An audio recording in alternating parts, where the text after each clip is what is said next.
Dámy a pánové, Ladies and gentlemen, good morning. My name is Pavel Svoboda, and I would like to welcome you to today's conference on the rule of law in Europe on behalf of the organizing organizations, on behalf of the Institute for Christian Democratic Policy, and I would like to thank the European Parliament for the support.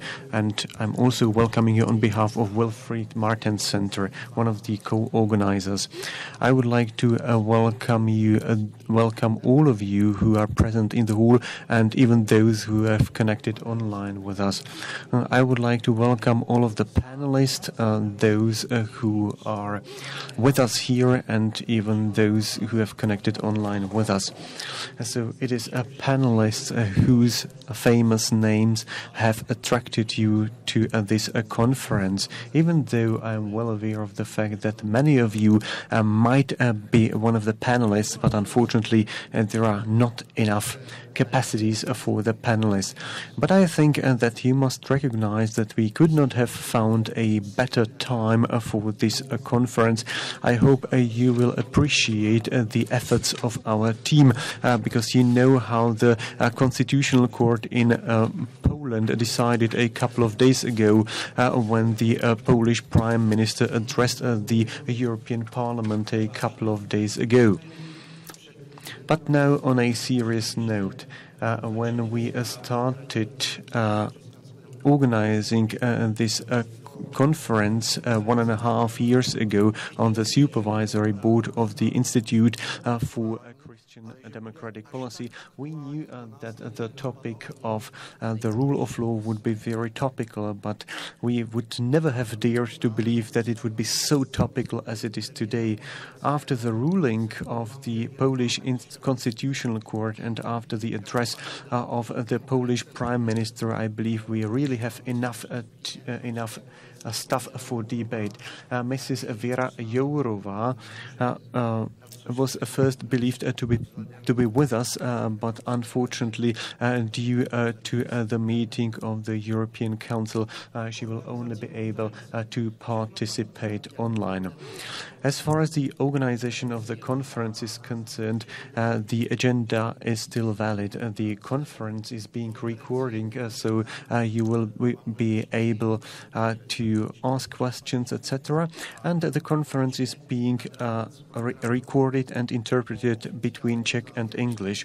After the official summary, there will be an unofficial summary with a glass of a drink, but for understandable reasons we will not record this anymore. And now I would like to hand over to Mrs. Kateřina Zichová from Euroactiv.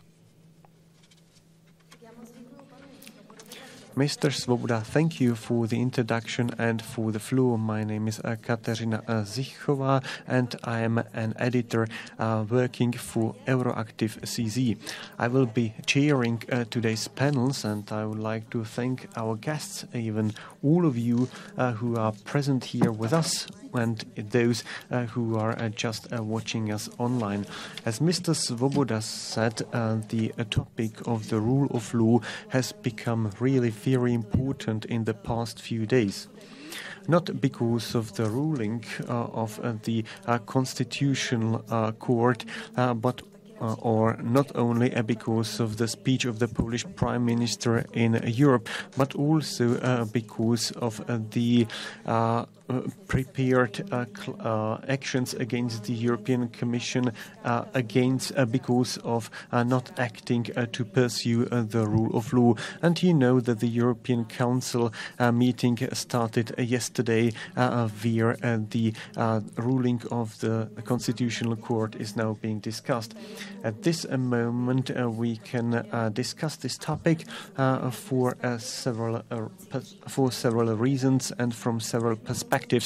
Because we will have 3 panels. The first panel will be focusing on the principles of the rule of law as such, and the second panel will also deal with the problems of the rule of law. We'll deal with the violations of this, and then finally we'll move to the Czech Republic and we will look at the rule of law within the context, or again the backdrop of the COVID-19 and the management of the measures.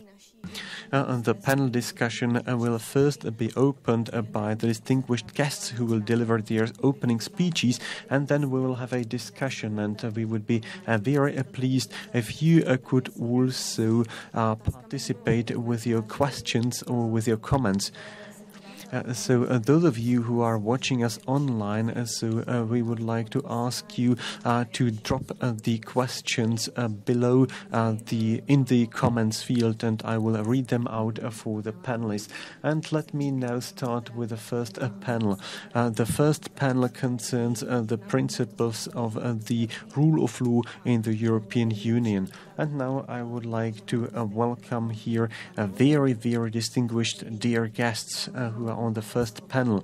Mr. Pavel Svoboda, who had the opening speech. He's a former member of the European Parliament, and he's also a former chair of the Committee for Legal Affairs in the European Parliament. Next, I would like to welcome Mr. Jiří Pribaň, the Professor of Law at the Cardiff University. Hello. And last but not least, I would also like to welcome Mrs. Ivana Janu, the former Vice President of the Czech Constitutional Court. Hello. And now I would also like to welcome Mr. Angelos Chrysogelos, a research fellow of the Wilfried Martin Center for European Studies. So now I would like to hand over to Mr. Svoboda, and I would like to to Mr. Pribaň. So Mr. Pribaň will be the first. So I would like to ask him for the opening statement. So shall I be seated or shall I stand? What do you prefer?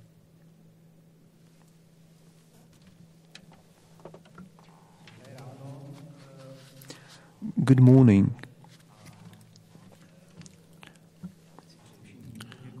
Good morning, ladies and gentlemen. I would like to thank the organizers for inviting us to this conference. I very much appreciate this. It is one of the first opportunities to see you face to face, not online, and after 1.5 years of wearing the masks, I really find it very cordial to meet you here in this conference hall. It is almost a state of euphoria for me. A state of euphoria for me because who would have expected that 2 weeks after the elections in the Czech Republic, the parliamentary elections, we would be dealing with these problems without being troubled by the fact that the government would be formed by extremist and populist forces. But I would like to relate this current situation in the Czech Republic to the situation in the European Union. But when I thanked the organizers for organizing this conference, I think it is quite important that we heard here Christian democracy. The fact that a democracy is Christian does not mean that democracy cannot be social or that it cannot be civic. But always we must find a consensus, we must find an agreement on what democracy is, and that we want to be democrats and that we will not abuse democracy. And the same applies to law, to the rule of law.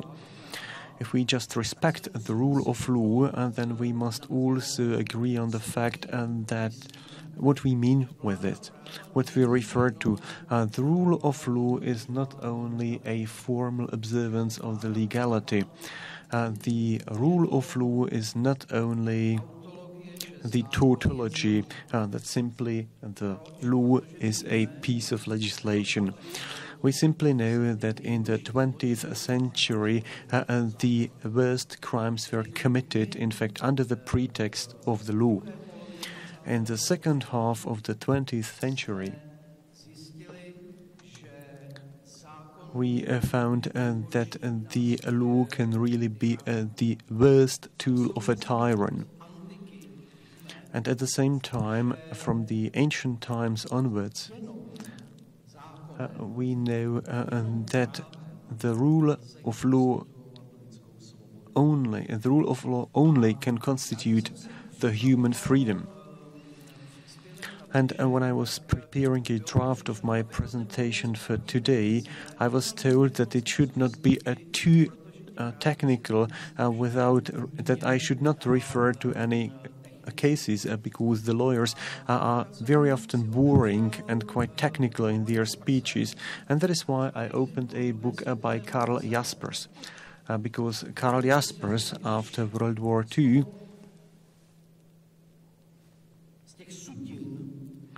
when Europe started emerging from the ruins and when the new German society was being formed, Karl Jaspers was really the most important and the most famous intellectual in the post-war Germany. And Karl Jaspers in those days said that if we can create a free Germany, then only on the basis of the rule of law. And in Germany it succeeded. It is quite important that in the European Union, at least some of my colleagues, academians, would say that it is all a myth, that Europe as a phenomenon of integration by means of the rule of law is a myth. But it is not a myth because it has worked this way. We also know that the most important historic rulings of the European Court of Justice were a bit provocative. For example, in the 1960s, but in Western Europe in the 1960s it was clear that what was emerging was not only a single market, that it was not only an organization to prevent the individual countries from arming again. It was not only a union of steel and coal, it was much more.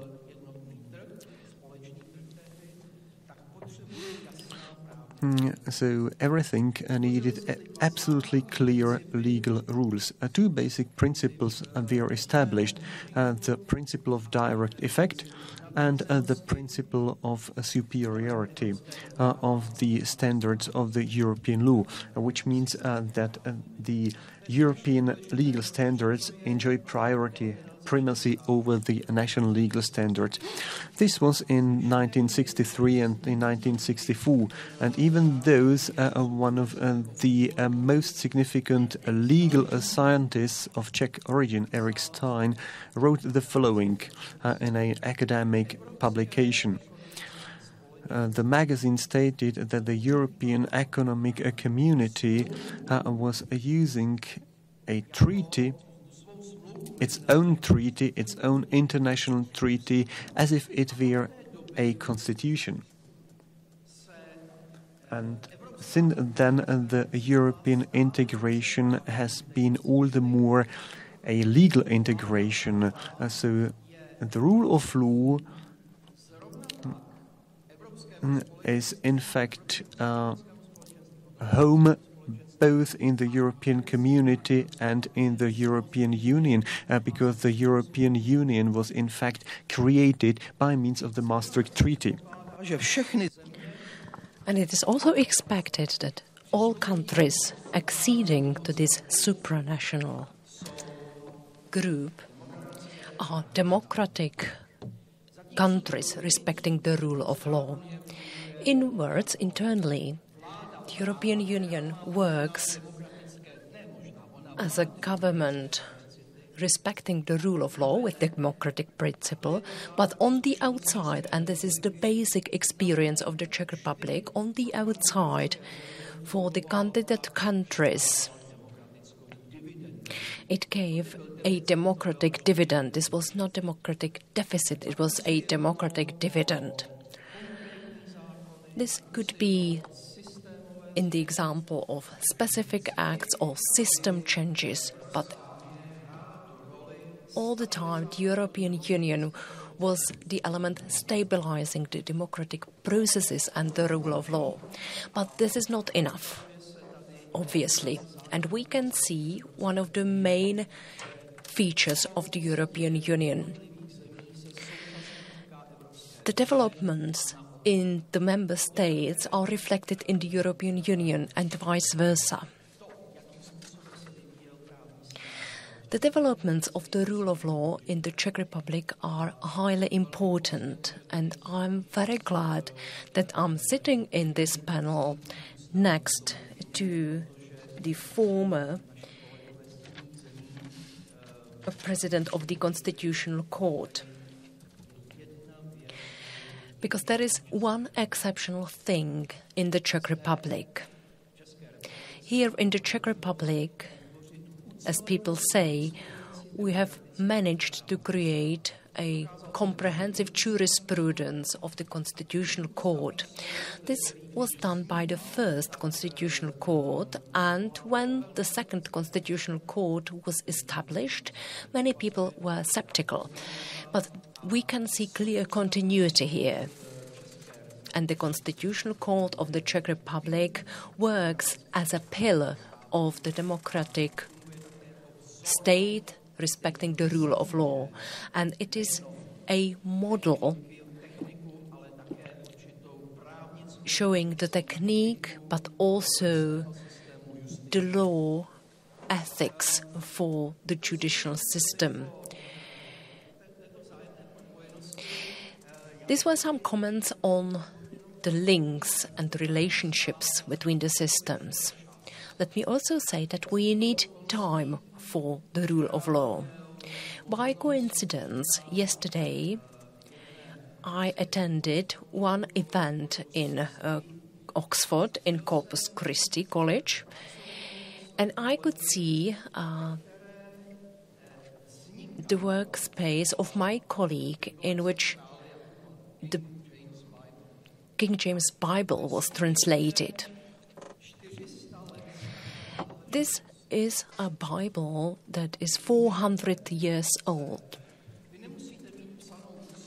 You don't need to have a written constitution if you have the unwritten traditions. But the problem of the Central Europe is that there are traditions, of course.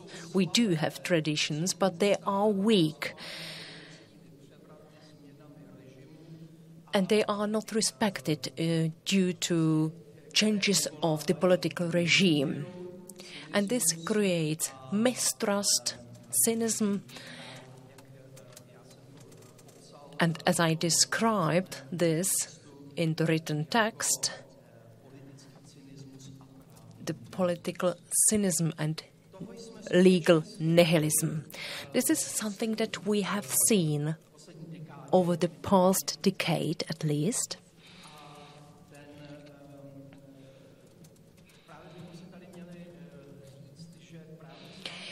And it's important to say that the rule of law is not only a technique, a method, but this is also a political culture and legal culture. This legal culture has been shaped in the European Union for over 50 years.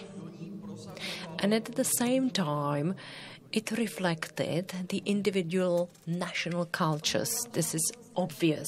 I'm sorry, please, could you give us your last thought? Yes, obviously, I'm approaching my last thought. We had a shortage of time to develop the rule of law. And for this reason, to use law as a tool for a political conflict is an easy pattern that we know from our past. That is why the populist governments in Hungary and Poland did not emerge just like that. The Hungary of Orbán reminds us of the past Hungary, the clientelist state. And we would find similar traditions also in Poland. And by the way, legal nihilism can be also found in the Czech environment. To conclude, I would like to say that it's good that we have the European Union because we can use the dividends of not only democracy but also of the rule of law.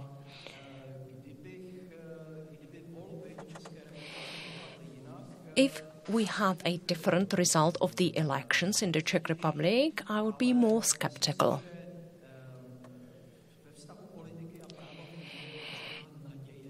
There is a certain hope in the relationship between politics and rule of law, and we still have a chance. And this is something that is well known to the judges, and we need the politicians to be well aware of this as well. And I think that we have a reason to always look on the brighter side of life, but we should never forget about the dark traditions of this part of Europe, and we do have quite a lot of these dark traditions. So we should be careful about them. Thank you very much for your attention. Thank you, Mr. Přibáň, for your introductory presentation within this panel and for your conclusion, which mentioned the hope. And I will now pass the floor to Mr. Pavel Svoboda.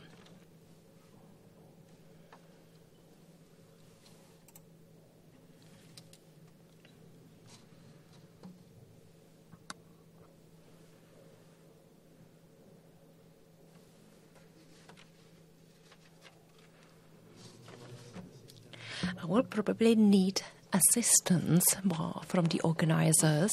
Okay, great. Ladies and gentlemen, to speak after Professor Přibáň, that's a great challenge.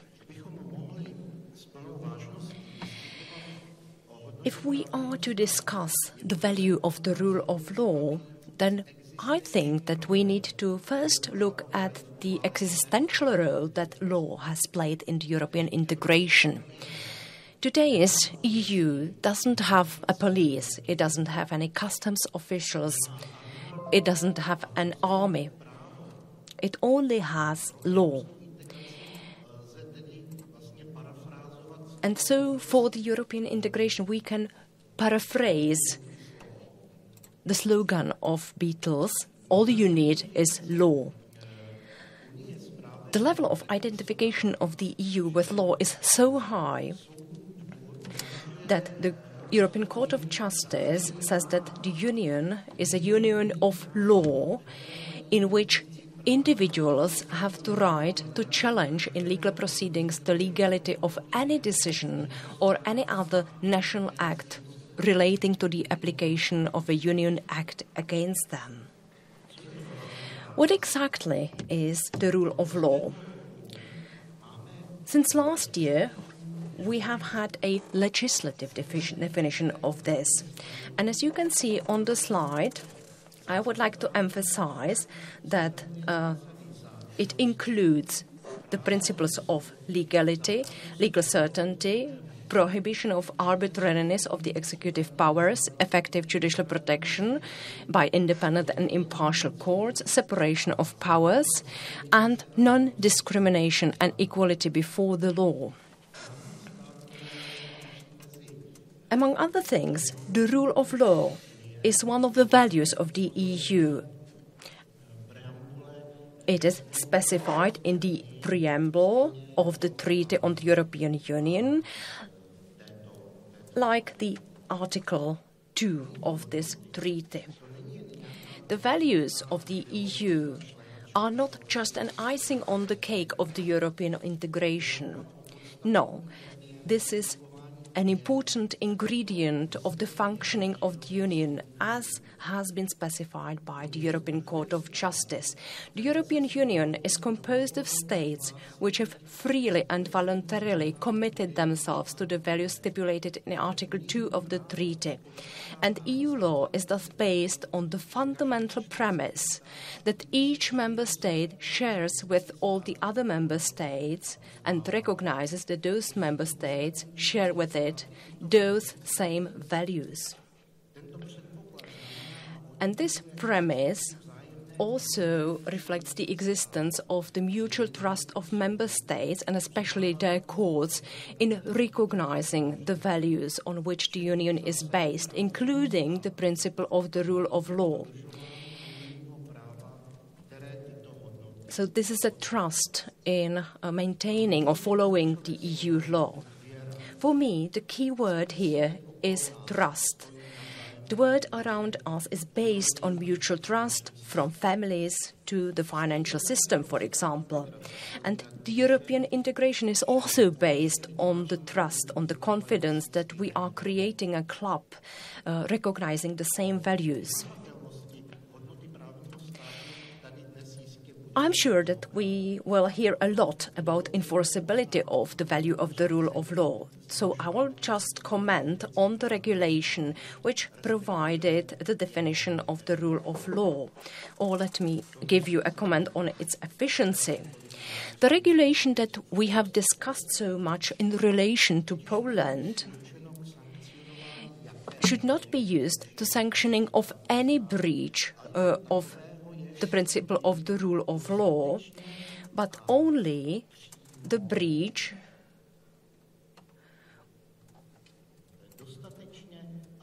which in a sufficiently direct way breaches or affects or seriously risks affecting the sound financial management of the Union budget or the protection of the financial interests. Furthermore, in Article 3, the regulation includes a demonstrative list of breaches of this principle of the rule of law. For example, endangering the independence of the judiciary, limiting the availability and effectiveness of legal remedies. And Article 4 provides more details in this respect. However, the breach of this principle must also be connected to the financial system, and high intensity of such breach must be demonstrated. So, to be sanctioned or to provide a sanction, you not only have to prove that the independence of courts is endangered, but that also such a breach significantly threatens or influences the financial interests of the Union. In Poland and in Hungary, we have seen an attempt to politically control the courts, to limit the media, education, and the LGBTIQ. But when the government, for example, wants to have more influence on appointing courts and their careers, it doesn't seem to be an attempt to make a financial breach on the Union.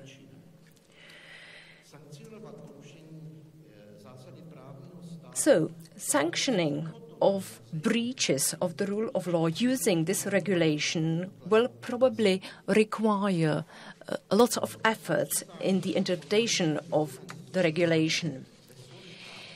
You have received folders with the documents, with the conference documents, and Professor Přibaň shows that the law of the EU is in fact made for expectable situations and for good weather, not for the stormy moments. And these moments are sometimes dealt with by the member states by breaching the EU law. But the EU institutions should only reproach the member states for the breaches of the rule of law if they put their own house in order. The Prime Minister Morawiecki this Tuesday said that the EU institutions use a double standard and that the European Court of Justice is creative in its interpretations of the treaties, and that it is extending the powers of the EU to the detriment of the member states. Can we say that these findings are unjustified? Well, not entirely. As for the first comment, is there a double standard?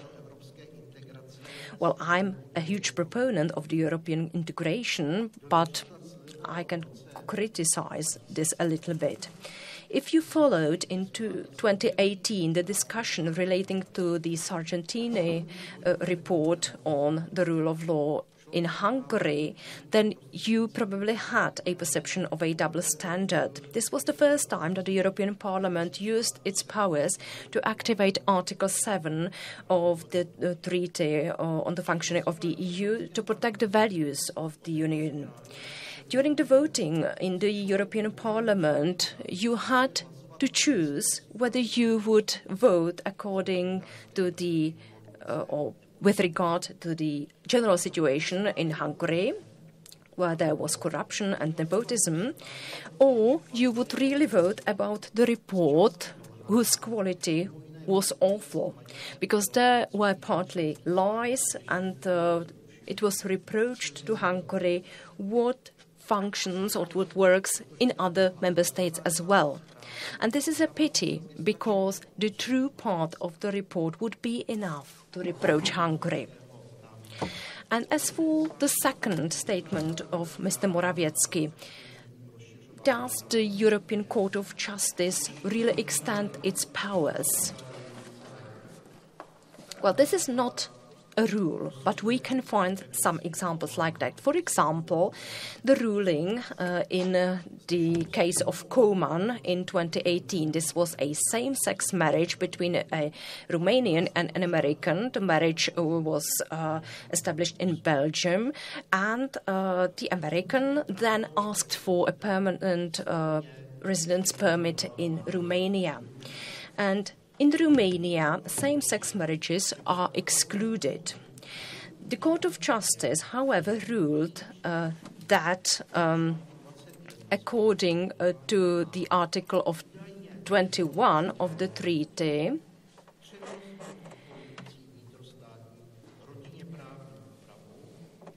that this article shall prevail over the family law articles of national law. Although, of course, these kinds of areas are not subject to the European law. This is not related to free movement. And this is something that the European Court of Justice should respect when respecting the principle of legality. And it is a pity that these examples give the ammunition to people like Morawiecki against the Union. However, these shortcomings on the part of the EU institutions are rather an exception from the rule that the EU is really a union of law. Moreover, these minor examples don't justify any breaches of the rule of law, be it in Poland, Hungary, or elsewhere. In a few days, the third chamber of the deputies will be established, which will have to deal with the scandal of the stork nest, Čapí hnízdo. So that's it for my presentation. Thank you very much for your attention.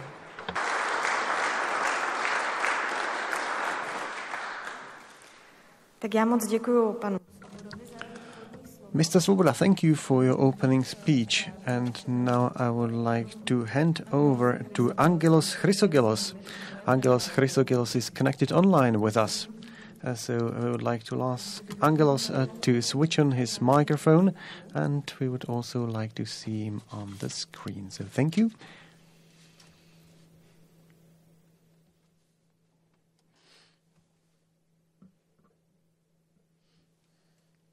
Can you hear me? I can hear you, yes. Okay. Many thanks for the invitation. It's a real pity that I'm not able to be there with you. Of course, Prague is always a great place to visit, and it is also a great honor to be part of this panel concerning rule of law. And of course, it is a big challenge to be to offer some comments following on the other comments that we heard from eminent speakers who are in many ways much better placed than me to discuss questions of law and the rule of law in the EU. When the invitation was made to me to participate, Mr. Chrysokilos, can I ask you maybe to speak a bit more loudly? Okay. Maybe a bit more loudly. So, thank you for that. So, thank you. Yeah. Okay, I was actually speaking not too loud, not to be too loud. Okay, I can be loud. So,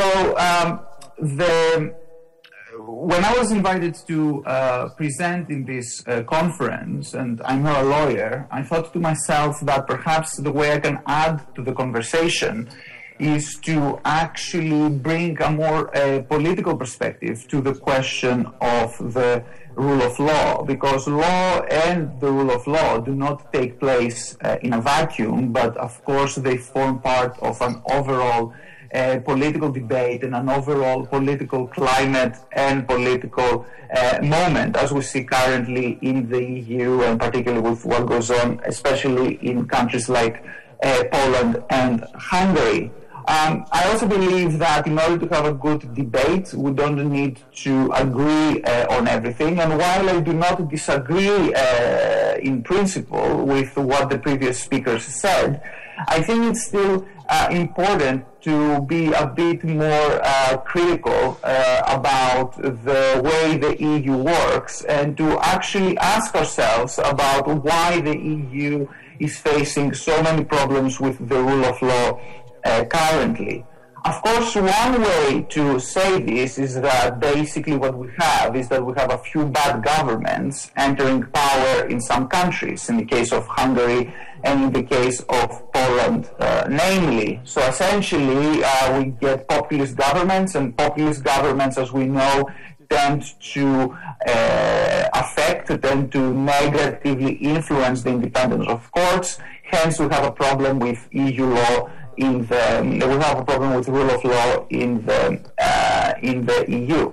However, to me, this only pushes the question a bit more, which is, why do we get such reactions? Why do we get the rise of populism in the EU? And why do those governments feel the need to meddle with courts, or feel the need to meddle with the EU law, with the principle of the supremacy of EU law? And to my mind, this unfortunately has to do also with some imperfect or incomplete dimensions of European integration. Now, as the previous speakers said very eloquently, the EU is, of course, a system of supranational, multi-level, complex governments that relies on the principle of law. In essence, it is law that makes the EU move forward. But we also need to ask ourselves, where does this leave any space for politics? Because we know from our national systems that the rule of law is not the only element that constitutes our liberal democracies. Rule of law exists to basically be the arbiter, the referee of a political process, but it is not meant to be the substitute of a political process. All right? In an ideal system, the way we understand liberal democracy, it is the people, and it is elections, and it is politics that makes decisions, and the courts are there to arbitrate between different interpretations of these decisions and to safeguard the rules of the game. All right. So in a way, courts and the rule of law exist to monitor the rules of the game, but courts are not meant to determine the outcome of the game a priori. And I would argue that unfortunately, currently, what we have in the EU is a clash between two rival interpretations of what democracy means, and particularly what democracy under the principle of law means. And I would also argue that we have to be quite realistic, also for people in this room, that even though all of us are attached to the principle and to the value of the rule of law, the opposite side of the debate, which says that democracy is all about the will of the people, is not an illegitimate position. It is an extreme position. It is a radicalized position, but it is an extreme interpretation of what is a legitimate position. And I would argue that, of course, the EU operates under the principle of law, but this also opens the EU to problems that we see in other countries as well, namely the United States, where there is a sense that a lot of moving forward, a lot of political decisions are being made by courts, and this can happen either because politicians want to avoid the responsibility of making difficult decisions, and this can also happen because courts themselves are institutions. So institutions are always interested in expanding their scope and expanding their remit and expanding their powers. So I will argue that in the EU, what we currently have is we have a problem whereby while the rule of law exists, we have kind of lost sight of the fact that rule of law was always part of specific national compromises about how liberal democracy should work in a country. In a way, we speak about liberal democracy in the singular, but in fact, historically, we have many liberal democracies in the plural. And liberal democracies, different liberal democracies, organize politics and the balance between elections and the rule by the many on the one hand, and the rule of law in courts and protection of rights, and even more importantly, what those rights are on the other, in many different ways between countries. Now, what you have in the EU is you have basically two trends that, to my mind, feed this populist reaction against rule of law that we see now. The one trend is the trend of internationalization, the idea that basically major elements of the rule of law are taken away from the national level and transposed to the supranational European level. And this is very good for populists because essentially they can present their assault to national courts as a defense of national sovereignty, because by taking control of national courts, they can essentially say that they are repatriating the rule of law from supranational legal authorities. The second problem that I see, is what I already spoke before, is this notion of judicialization of political decisions. The previous speaker mentioned the example of the Romanian case, which actually I wouldn't dismiss it as an exception or as something that is unfortunate, quote unquote. I think it reflects a very uncomfortable trend whereby principles of the common market are reinterpreted in ways that go to the core of the values that specific societies espouse. And again, this gives fodder to populists because essentially they can say that their assault on courts is a way to both defend national sovereignty and traditional social values in their country. We know from opinion polls in Poland that the vast majority of the people there are actually against meddling with courts. In Poland, the independence of the judicial system is highly valued as perhaps kind of the most one of the most precious elements of the post-communist transition. But we also know that the moment this assault on courts is framed as a defense against the liberal values imposed by Brussels, etc., then the calculation changes, and there Law and Justice finds a space to actually attack the courts. Now, by all of this, of course, I don't mean to say that it's the EU's fault that the rule of law is under assault in various EU member states. But we have to ask ourselves, is there something about the way EU integration exists today, and particularly its over-reliance on depoliticized processes of legalizing political problems and removing them away from the purview of national politics and national elections, essentially removing choice from what people can vote on? Is this something that inherently feeds radical over-politicization reactions like the ones we see from populists? Therefore, while of course dealing with the problem of rule of law and the challenges that exist within countries like Hungary and Poland specifically is important, we also have to ask ourselves, is there some ways that the EU foundation has to reassess the way it works so that those problems don't appear again with even more intensity in the future? Thank you very much.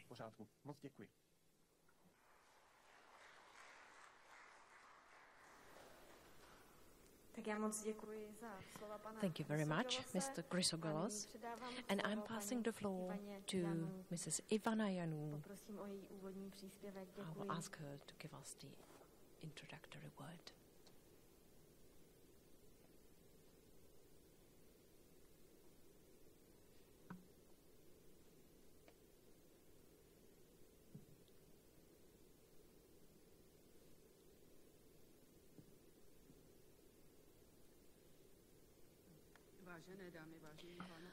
Ladies and gentlemen, thank you.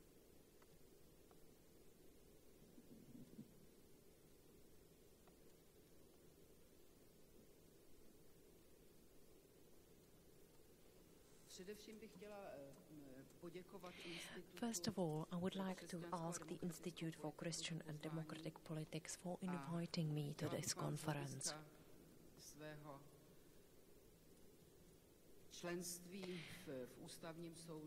Based on my membership in the Institutional Court for almost 2 generations, I would like to say a few words about the functioning of the rule of law. If we are to assess the importance of the rule of law for the functioning of the EU, we have to say that it is one of the values that is common to all member states. This is the common internal mechanism of the whole Union. And for this reason, we must respect and follow these principles in our day-to-day lives and in the area of law. That is why I have welcomed the report of the Commission on the rule of law in the member countries in 2020, as well as the mechanism of the annual assessment of the rule of law and its respect in the member states of the EU. In the long term and on a daily basis, I observe the changes in the political life and in society in the Czech Republic. And I'm convinced that the democratic and legal character of the Czech Republic has been weakened. There are signs of authoritarian regime. And we heard a number of times that the Chamber of the Deputies is just a chamber for discussions, and that the government is populist. Also, there is a lack of using the checks and balances that are provided by the Constitution, and this means a deformation of the separation of powers. What we have witnessed is, for example, the inherence of President in the personal composition of the government. This has led to a media response of the Prime Minister, who says that it is the president who should influence the composition of the government. This has weakened the role of the prime minister, not only the current one, but especially the future prime ministers. And this will also affect future governments and chambers of deputies. I have appreciated the results of the elections, not only because of the political parties that have now won the elections, but this may represent a change in the functioning of the democratic system.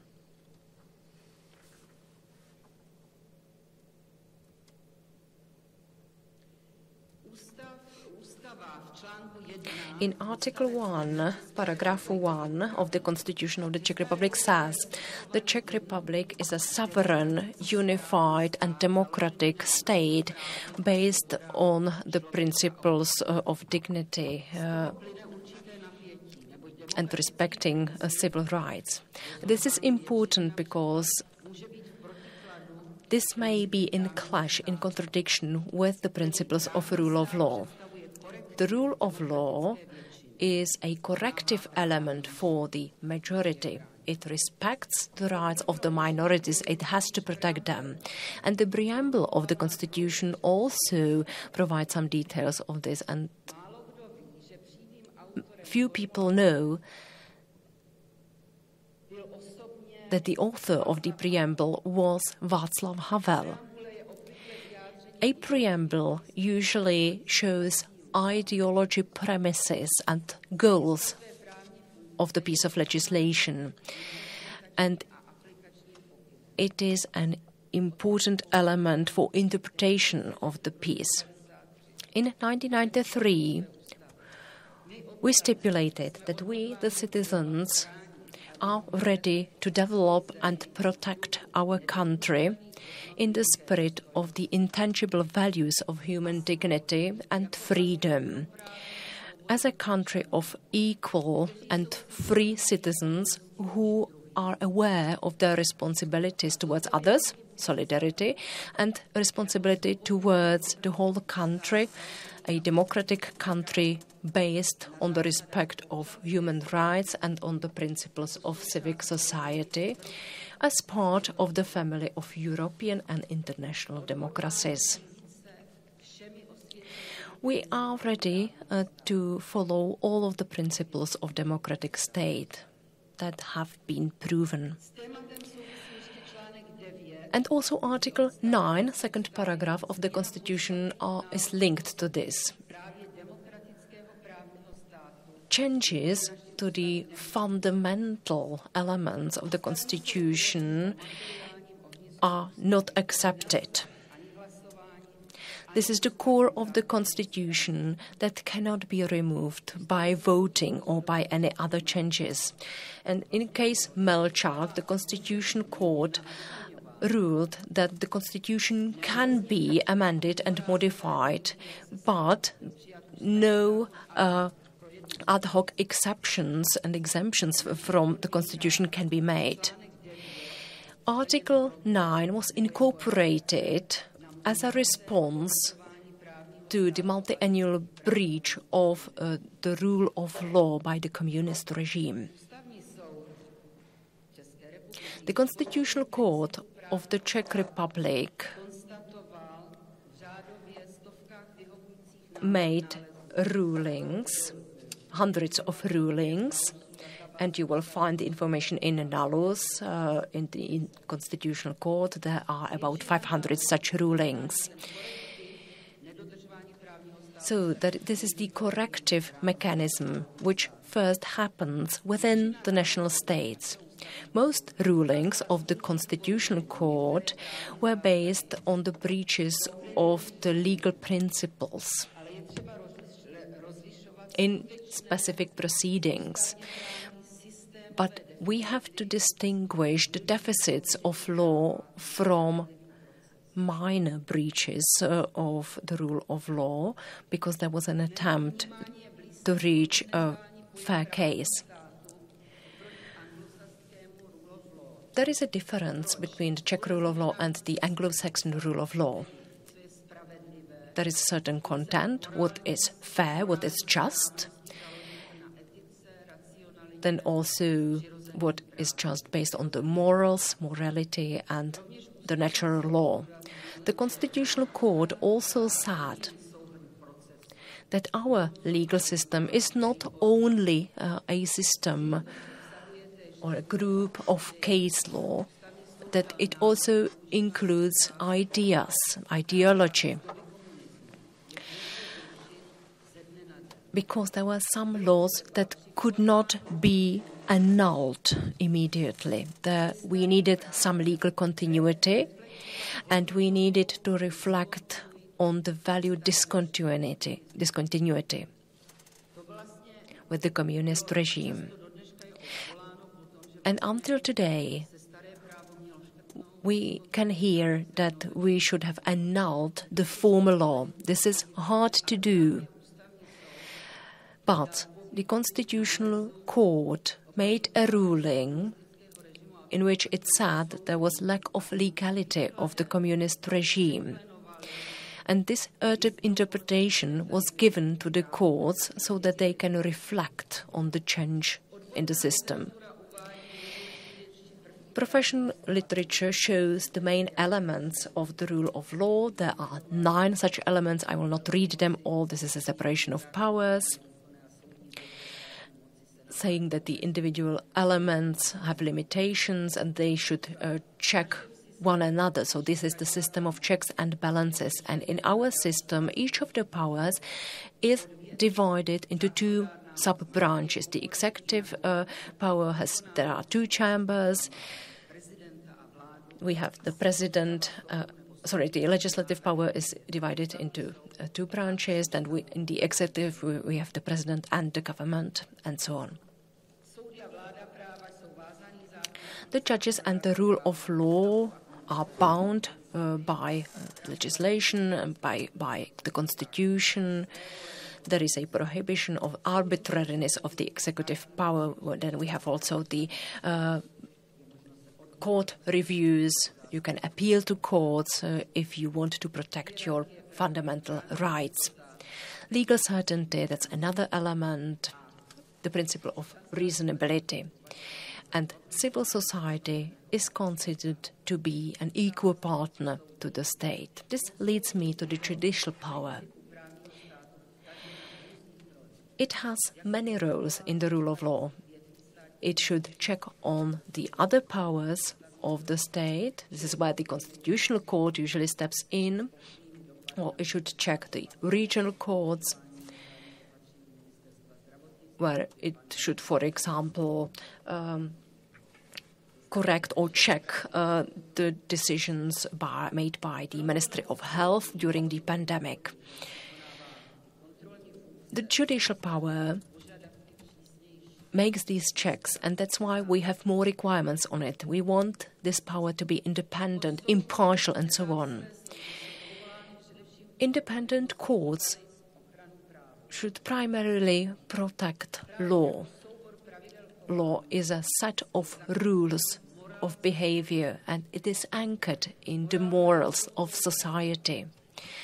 Morals are the anchor of law.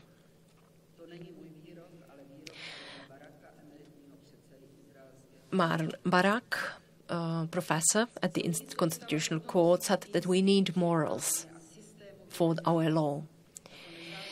The judicial power needs to be independent. This independence is highly important, but what is even more important is the personal selection of judges. They need to be professional, but what we should also assess is the personal integrity of the judge. They should be able to decide based on their discretion. They should be highly independent and impartial. Justice should always be present in the decision-making of the judge when he assesses the merit of the case and interprets the law. Because justice is one of the principles that is perceived in the most sensitive way by people, and together with other principles, it is present in the whole order of the law. The Constitutional Court has an exceptional position in the rule of law. The Constitution says that it is the body protecting legality. Apart from protecting the fundamental rights of citizens, it has also other important powers. For example, it decides on the annulment of acts and their parts. It decides about the constitutional complaint against president based on the Article 65. Then, of course, it decides about the Article 66, which is something that we are now experiencing in the Czech Republic. It decides about a dissolution of a political party, whether this is correct. And in first instance, this is decided by the administrative court.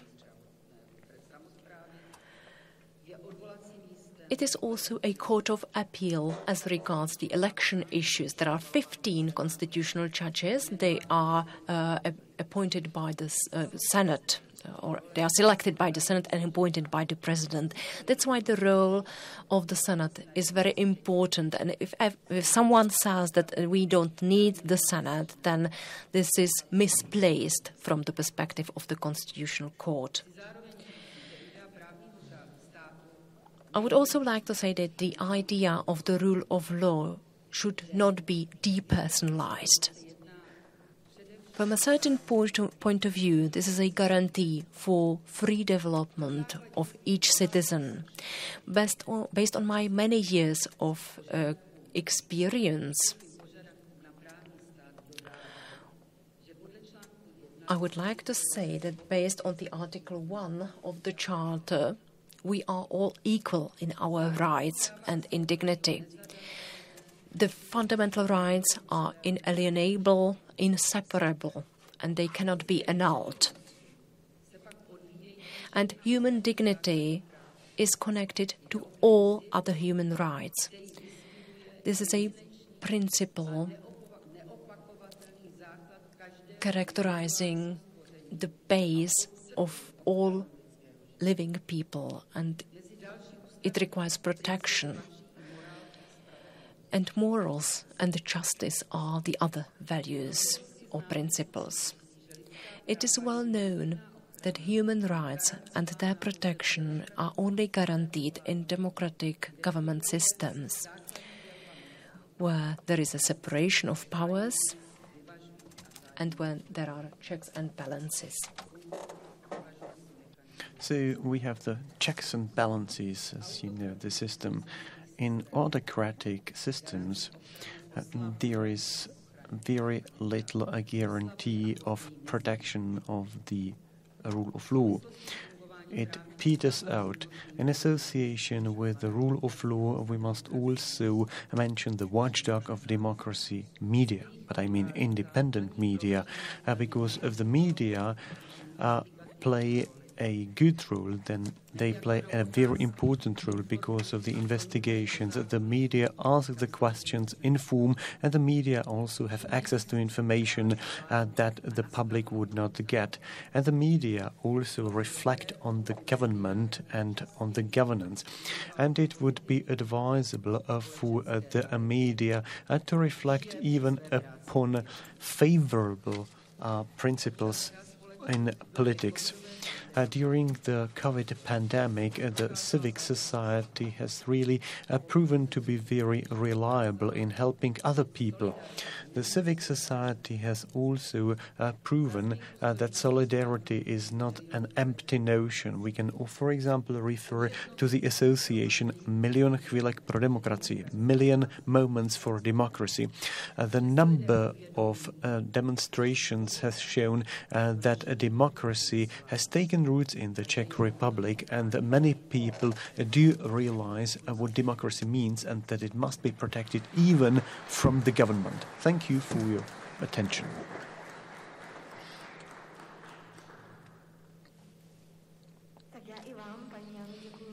Mrs. Janu, I would also like to thank you for your opening speech. Now I would like to open the discussion. We heard here a view on the principles of the rule of law from various perspectives. For the beginning, I would like to have a question, the same that goes to all of you, and I would be very happy if all of you could respond to the first question. I will first stick to your expert view on this matter. I would like to ask you why, from your perspective, it is important that the principle of the rule of law is observed, that it is respected. So why should the principle of the rule of law be observed, be respected? So let us start with Mr. Svoboda. So the same question goes to all of you.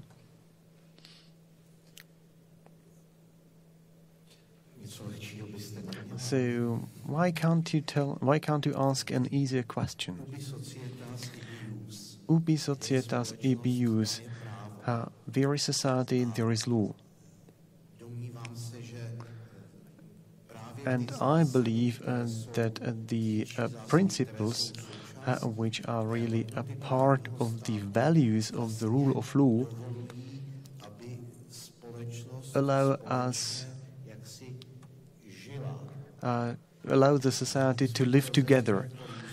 Maybe we might also divide it by various segments of the rule of law, but if you allow me, I will now present a very provocative perspective. So if the former Vice President of the Constitutional Court was talking here about the elections, then I would like to state the following.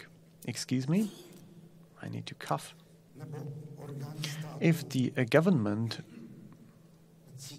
or if the public authorities do not feel bound by the law, the citizens will do exactly the same, the population as such.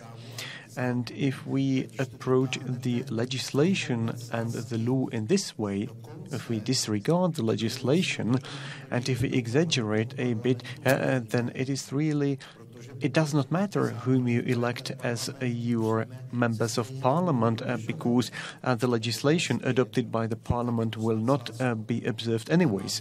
So I'm exaggerating a bit, but I think it really has a very encompassing effects. So that is why I'm repeating, there is a society and there is the law.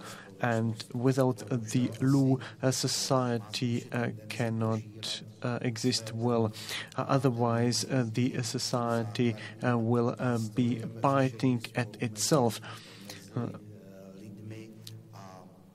Because the people might only try to sort out. The people may try to sort out the troubles between them on their own, but it might cause troubles between the governments. I'm now handing over to Mrs. Janu.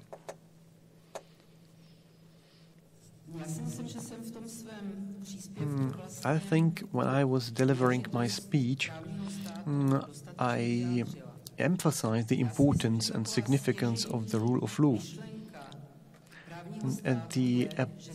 The underlying idea of the rule of law is that the government feels subordinated to the principle of the rule of law, and it is very important, and it's a typical feature of democratic systems. My experience from the Constitutional Court is that every ruling of the Constitutional Court was really just a piece in the puzzle of the democratic rule of law. And we've been building this puzzle, this mosaic, very slowly the past 30 years. And the erosion of the rule of law has been enormous in the past few years. And I think it simply means that the society becomes coarse. The moral is really extremely important for the law, for the rule of law. You can have excellent rules, but if the society does not absorb the legislation. If the legislation is not really accepting it, then it is a piece of paper that you can throw into the basket bin. The rule of law is never complete, it is never finished, it is still in the building process. But I always find it a pity that once we have laid the foundations, and you can see that Václav Havel was really one of the presidents and one of the politicians who really respected and saw the law as really the fundaments. And he realized that we are all equal before the law, be it for governments or for the citizens. For example, if the new government enforces and supports more ethic and culture, I would very much appreciate it. It was a very suggestive question. Why does the government need the law? Because it is the only language of the government. The government can only speak in legal terms. And we experience, in fact, the government through the law. It is, in fact, the first idea of the rule of law. The government is not as important. What is important are the legal standards that regulate and govern the rule of law. By the way, in the United Kingdom, there is no legal entity of the government. So there is no legal definition of the government, of the state. But in fact, the way the government acts is in fact the rule of law. We now have a conference on this topic, rule of law in Europe. But I think that it is very important to emphasize what the rule of law means in the individual countries of the EU, because every country has its own traditions, but one thing is common to all countries. Due to the fact that the government can act only through the law, through the legal language, we also know which civic rights and civic obligations we have. And these rights and obligations apply both to the member states and the EU too. It is quite interesting that the European Union is in fact dealing with the same theoretical questions that the governments were dealing with 100 years ago. For example, who is the guardian of the constitution? Hans Kelsen, a Prague citizen, asked this question in a famous dispute with Carl Schmitt in the 1930s.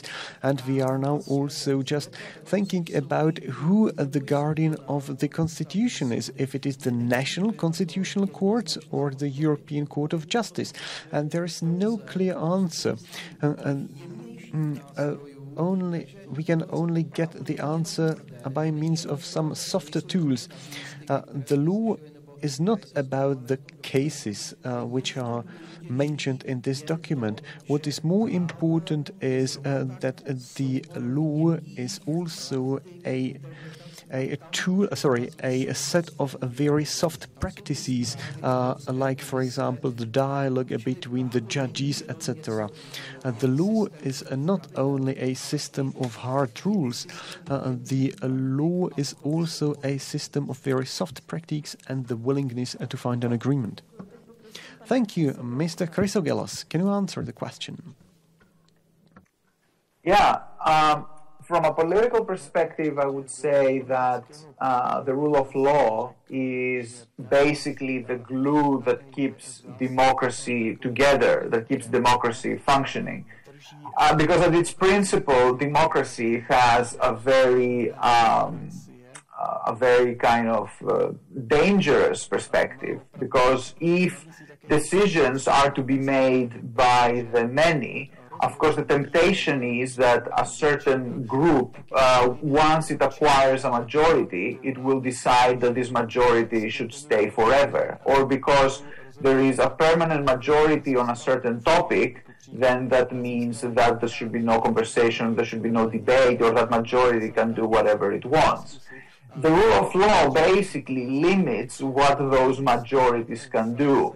And in this sense, it de-dramatizes elections. It de-dramatizes the rule of majority. It means that even if you acquire power, there are important limits to what you can do. Therefore, acquiring power is not really a free ticket to doing whatever you want, and if you are in the opposition, it does not mean that you are condemned to basically never being able to have your views heard or respected.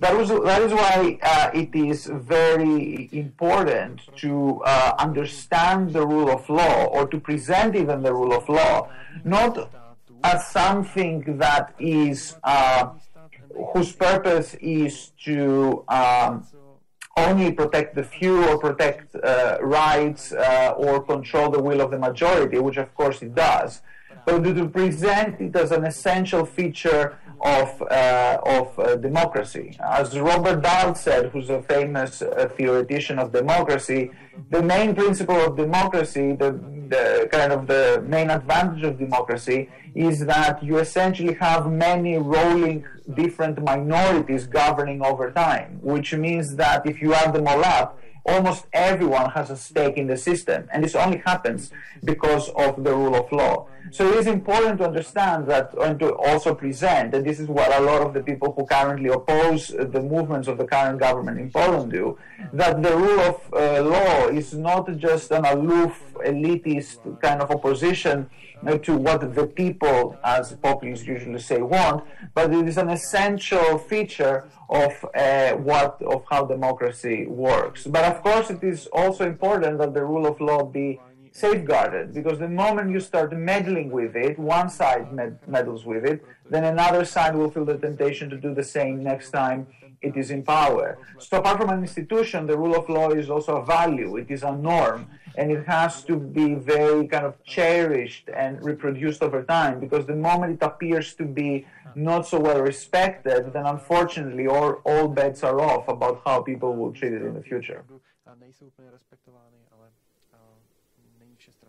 Děkuju.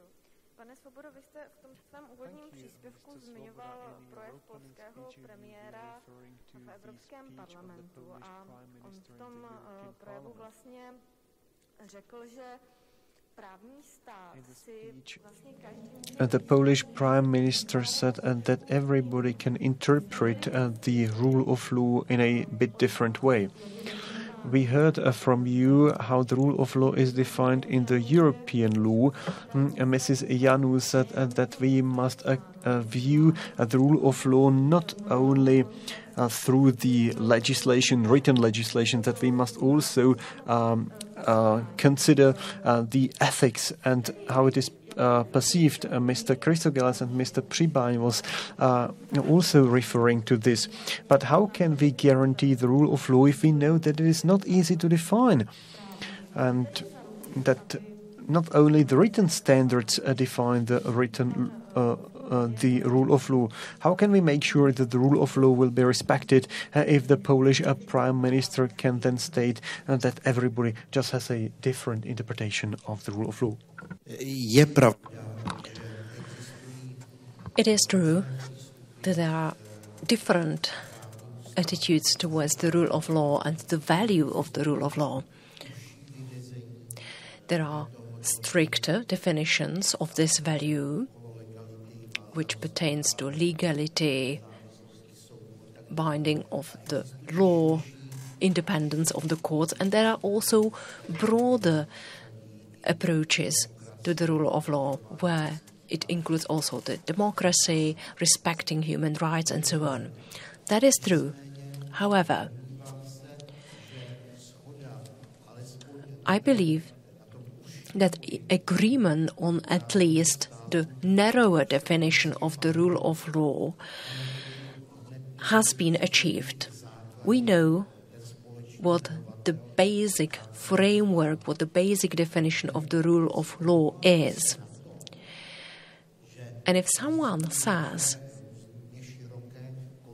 that there are different definitions or notions and concepts of the rule of law, and saying that this is the reason for breaching, for infringing these values and principles by my own government or by the court that is influenced by the political regime, is not adequate.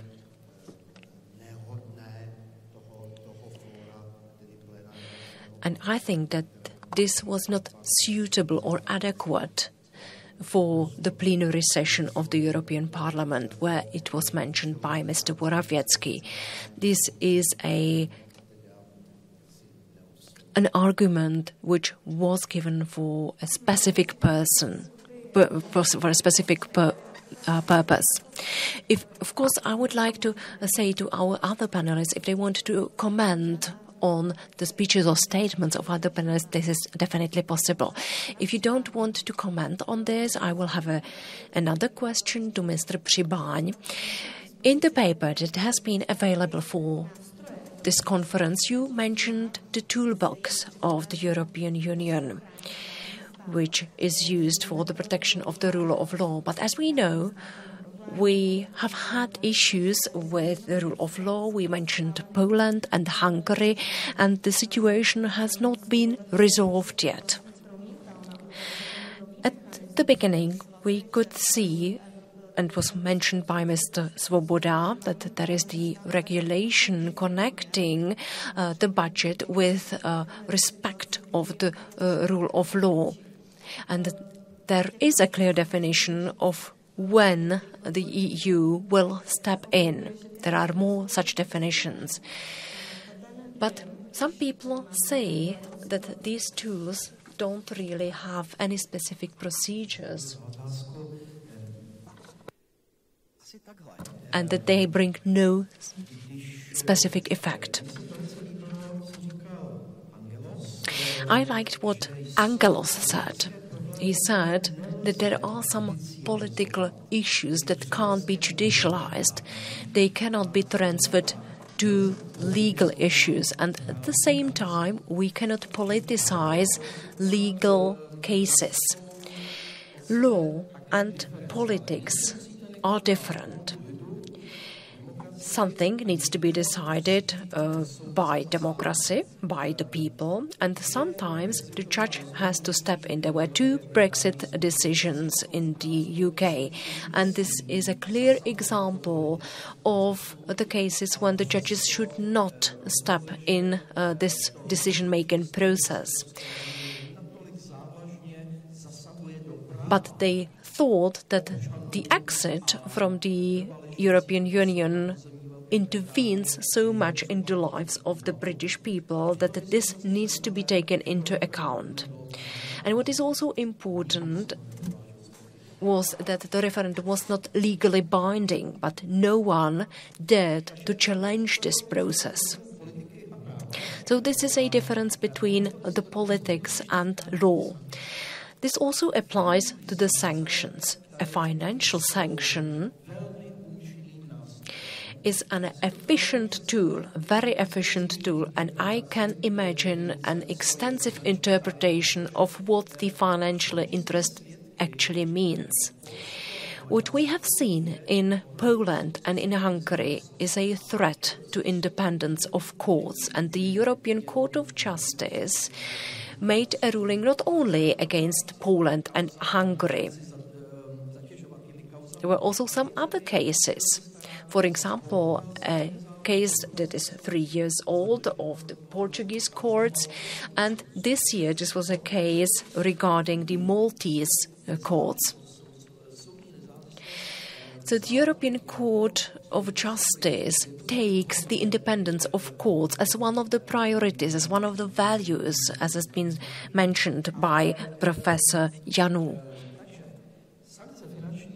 Financial sanctions can be an efficient tool from the political perspective against poor countries. But the risk is that you will divide Europe into the poor countries, which will be subject to this, and the other ones, like the Netherlands, a rich country, which is glad that something has been done in the rule of law, because the Netherlands now deals with the issue of how to explain that the money from their budget goes to corrupt countries like Hungary. And this is a huge issue for Europe. You said that the sanctions might have no effect, but I don't think that Article 7 will have no effect. This article was the so-called Lex Austria. It was created some 20 years ago. And the result of Lex Austria was not successful, but it was a response against the Austrian government made of conservatives, the Popular Party and the party of Jörg Haider. And we could see that there was no breach of the rule of law, and this led to creation of the Article 7 of the Treaty on the European Union as we know it. These articles are rather a political sanction.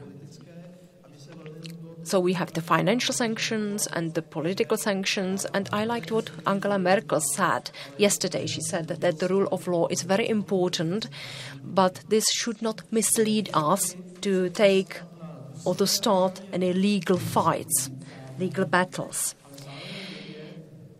We need to respect our legal principles, but we should know that sanctions can be both positive and negative.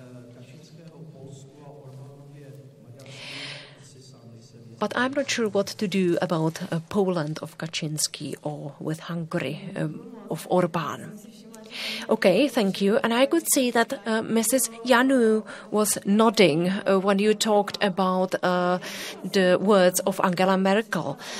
How do you perceive the situation in the area of rule of law? I assume that you identify with what Angela Merkel said, that we should not start any legal battles. So what do you think is the way forward in future? Can you see any solution to this situation? Because it has been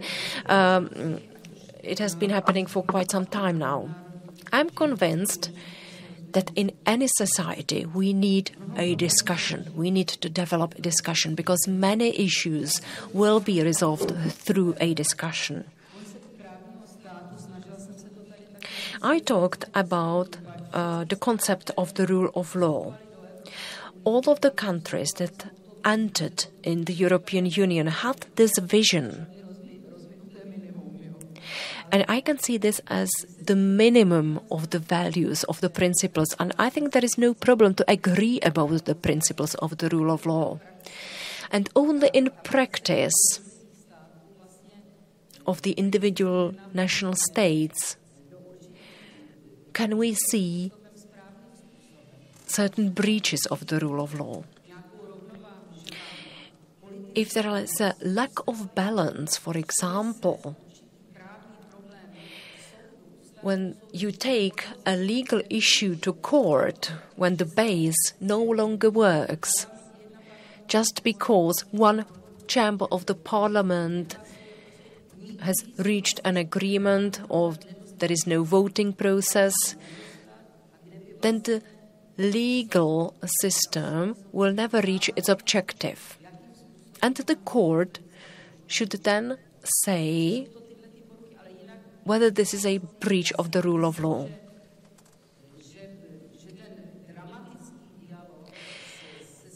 I don't think that this dramatic dialogue with the Court of Justice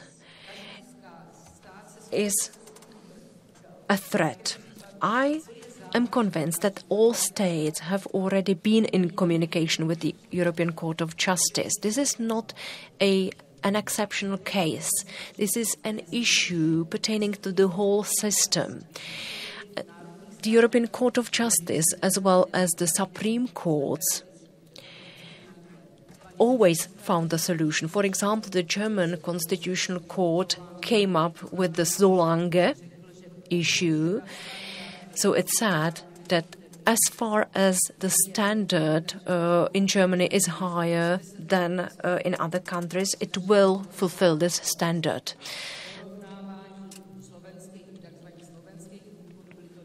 And this is something that we also applied when giving higher pension benefits to Slovakians. For us, it was normal to provide higher benefits to the Slovakians because the citizens were not to blame for the separation of the two countries. So again, this was the Solange issue, and we had also a minor fight with the European Court of Justice. But as I said, the debate is beneficial. Let me comment on this. The Czech Constitutional Court in the case Lantová had a special role. This was called cross-fertilization in English. The Czech Constitutional Court actually quoted the German Constitutional Court and its doctrine, Solange. And it's also interesting that in the case of the Lisbon Treaty, the German Constitutional Court quoted the Czech Constitutional Court, but it quoted the part in which there was the quote of the German court. So, you know, this shows that even the judges are just normal, ordinary people, just like we are. Okay, thanks for this comment, and I have a question to Mr. Chrysogelos.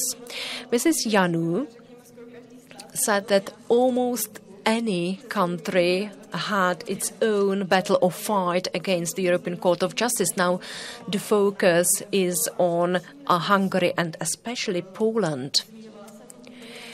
At the very beginning, in the introduction to this conference, I said that the rule of law was being discussed at the European Council, which started yesterday. Mr. Chrysogelos,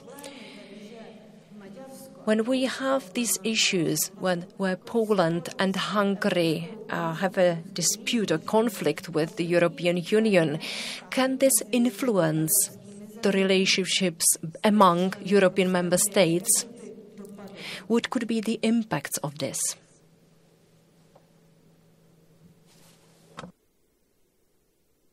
Well, clearly there is a problem when rule of law becomes an issue of conversation between member states and the EU and other member states, and we see it currently with the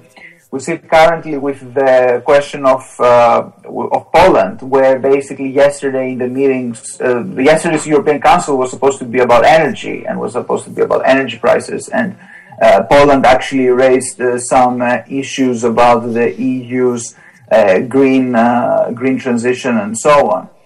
The problem is that the EU remains at its core a union of states. It remains a union of nations, and it can only exist. And the principle of the supremacy of EU law, so essentially the rule of law on an EU level, which, by the way, only relies on certain rulings by the European Court of Justice. It is not part of. It is not specifically spelled out in a treaty. The only time that it was spelled out in a treaty was in the European Constitution, which was rejected not in Eastern Europe, by the way, but in two founding members of the EU, France and the Netherlands, in 2005. So if that principle does not exist, a lot relies on the political will of the governments around the table. And I would unfortunately note that Poland and Hungary are perhaps the most egregious examples of illiberal governments using or abusing the rule of law in their own countries while basically playing games inside EU institutions to protect themselves. But the overall climate in the EU currently is one of more national sovereignty. I find it particularly amusing to see the Prime Minister of the Netherlands, Mark Rutte, to actually now be a crusader for the preeminence of EU law over national law, who is a Prime Minister who has won 3 elections in his country using rather Eurosceptic rhetoric. And I wonder if he would ever dare to spell out the principle of the primacy of EU law towards his own electorate if he ever hoped to win an election there.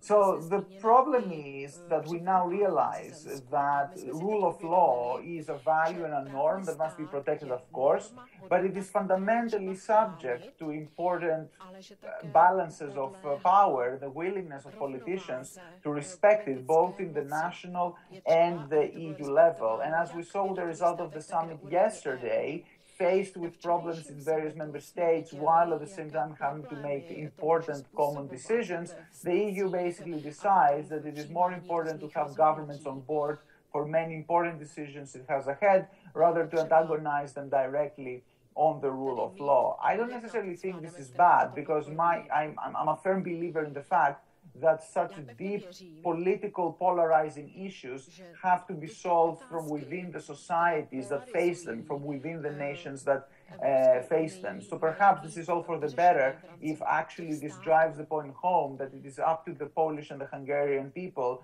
to respect, to make sure that the law in their country is respected and that limits are put to the actions of those governments.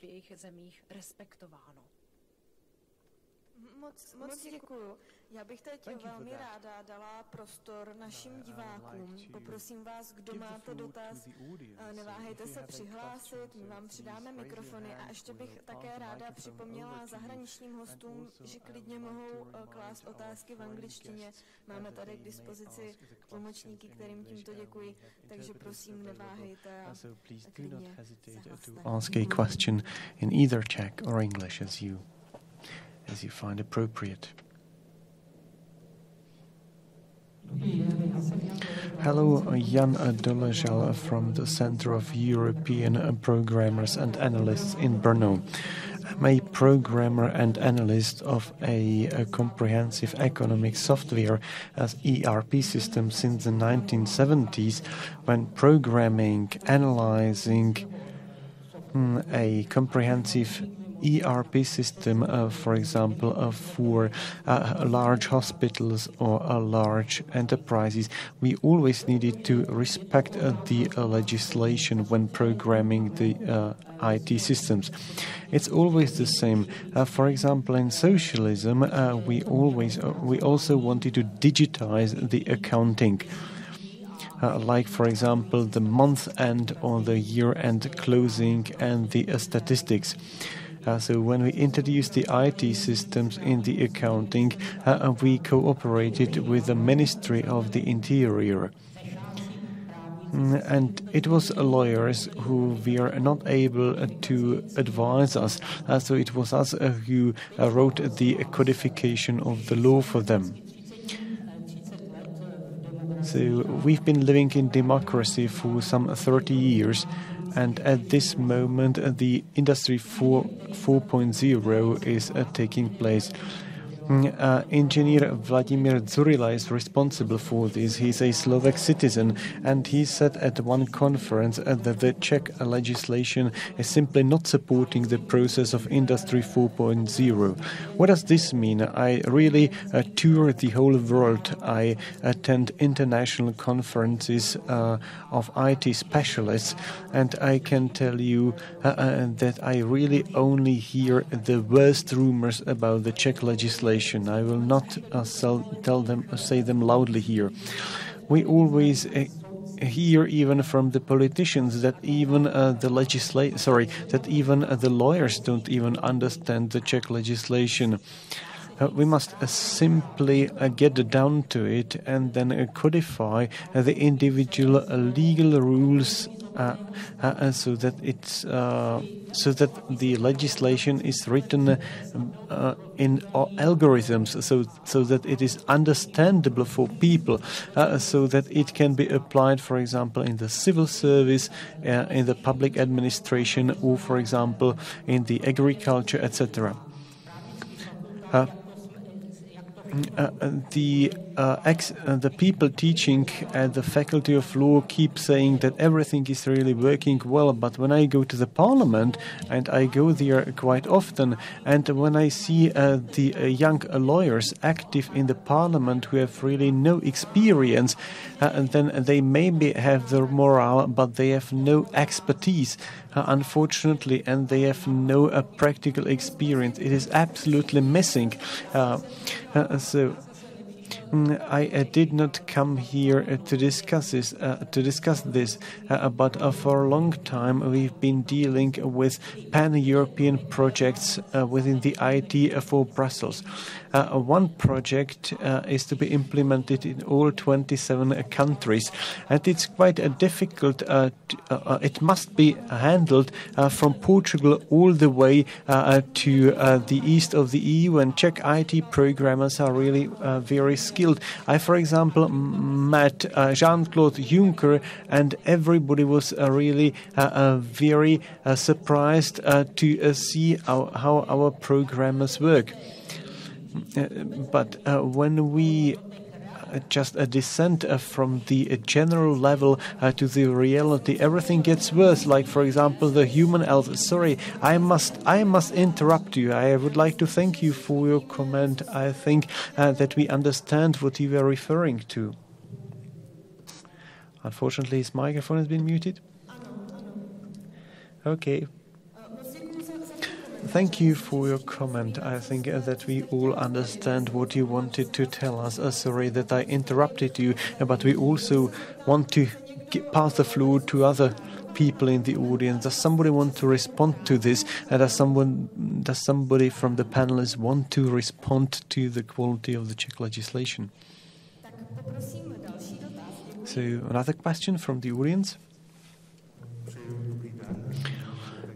Hello, my name is Zdeněk Skalka and I'm from Ostrava. Once again, my name is Zdeněk Skalka, I'm from Ostrava, and I would like to ask you the following. How can we explain to the people, for example, specifically to the people in Poland or in Hungary, that the law is simply more than money?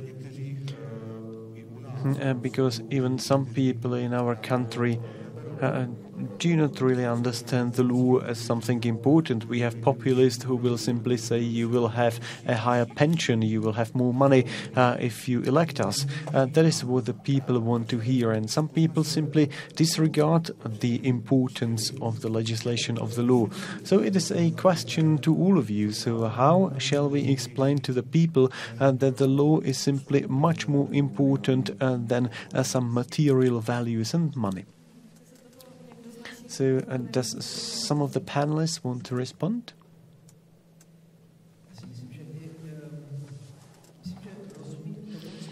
I think that I really well understand what you mean.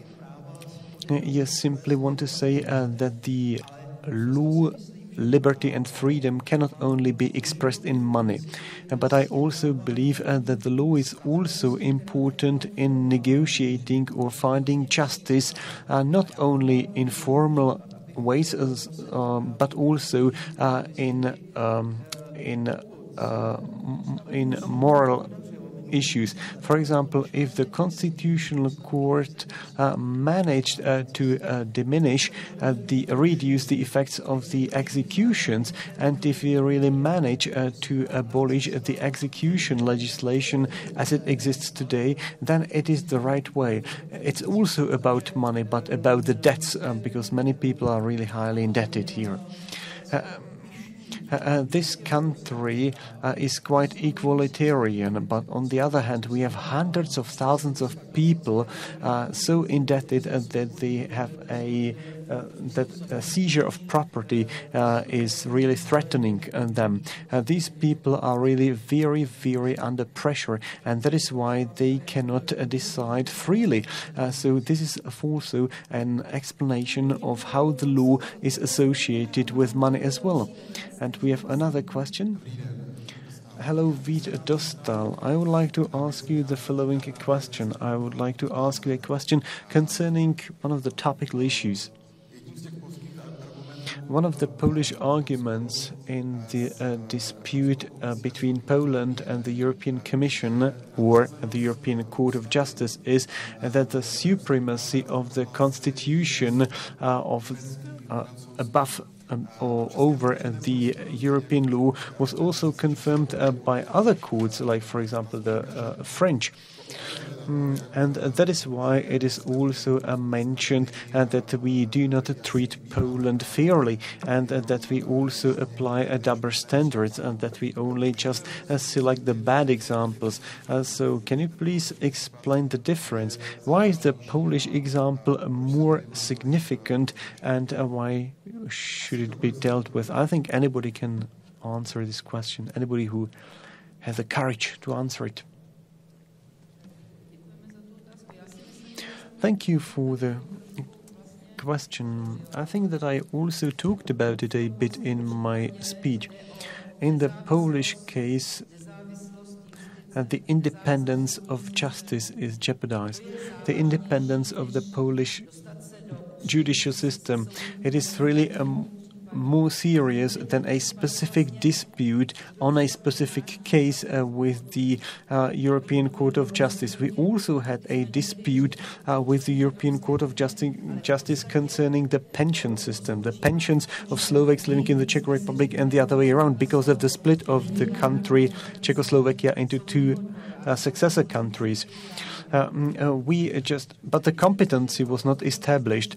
When I read the decision, the ruling again, I would probably vote as I did before. But one day the disputes must find an end, must be ended somehow.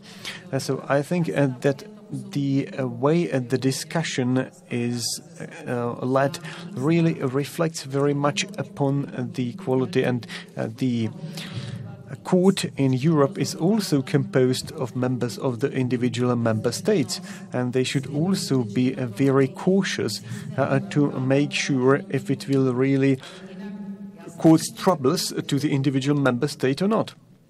It will cause an explosion.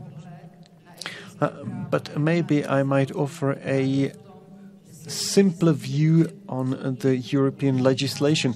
People unfortunately believe that the European Court annuls or revokes some parts of our constitution, but it is not true. It is only avoided, circumvented somehow. And I will once again refer to the Polish case. In Poland, it is really about a systemic defect. It is not a single defect. And so before I hand over to Mr. Přibaň, I also saw that Mr. Chrysogelos wanted to respond. So please, I'm handing over to Mr. Chrysogelos.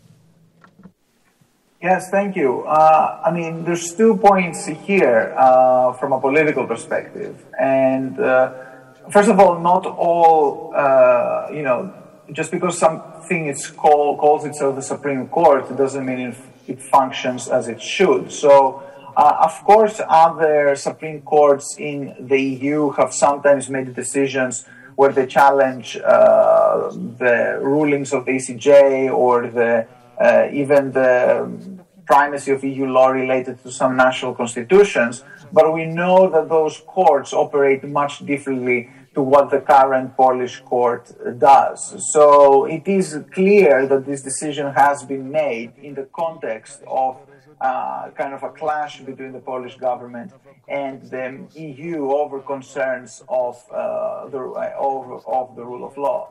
However, what I would say again, trying to be a bit more critical and more self-reflective about how the EU functions, is that this move by the Polish government and the Supreme Court, controlled by the current Polish government, unfortunately was a very smart move, because it built upon what it knows is already a preeminent opinion across most of the EU, which sees a return to national sovereignty. If the German Constitutional Court has made a succession of rulings over the last 10 years that basically, where it basically wants to safeguard its own role as the safeguard and the monitor of the German Constitution against its infringements by the ECJ, even if, of course, the German Constitutional Court is much more independent and serious than the current Polish Supreme Court, still Poland knows that it has an argument to say that there are double standards against it if this current position is being presented as something extraordinary. Unfortunately, in the context of the debate over national versus European competences, it is not extraordinary. And I would remind you that actually Michel Barnier, who is currently running for president in France, has made one part of his platform that he promised that there will be referendums in France every time France thinks that it has to have a law that goes against ECJ rulings. Unfortunately, the political climate in Europe is such currently that the Polish government finds openings for its positions. I think at this point, what we really should be focusing on, and what, when the Polish government tries to have this kind of what about kind of double standards rhetoric, is to be absolutely clear in stressing that the current court in Poland is controlled by the government. That is the core of the issue, not the relationship between EU and national law, because this is precisely the field where the Polish government has an advantage in presenting its case. Děkuju a poprosím o krátkou reakci pana Přibáně a potom ještě pana Svobodu. Poprosím vás stručně, ať máme... Thank you, and I will pass the floor to Mr. Přibáň and Mr. Svoboda, and please be brief. Just a few sentences. While the other disputes relate to the interpretation, to whether something is ultra vires, whether this is beyond the competences and powers, the latest ruling of the Constitutional Court is about the impossibility to use a part of the treaty on the European Union. So it challenges the very essence of the legislation of the European Union. And I'm sure that Mrs. Jana Latanovic will give us more details about this. But the court actually challenged the fundaments, the core of the legislation of the European Union. Well, you actually now said everything that I have wanted to say. Yes, it was a part of the promotion, because in the next panel we will have a speaker from Poland, professor who teaches law in Poland. It will be Mrs. Latanovic. So we will expect an answer to this question from her. But let's look at the issue of supremacy of law from a different perspective. If in each given case the judge can decide whether he or she will use the national law or the EU law, if there is such a possibility, such a choice, then the European integration would deteriorate over time. So this is not the way forward.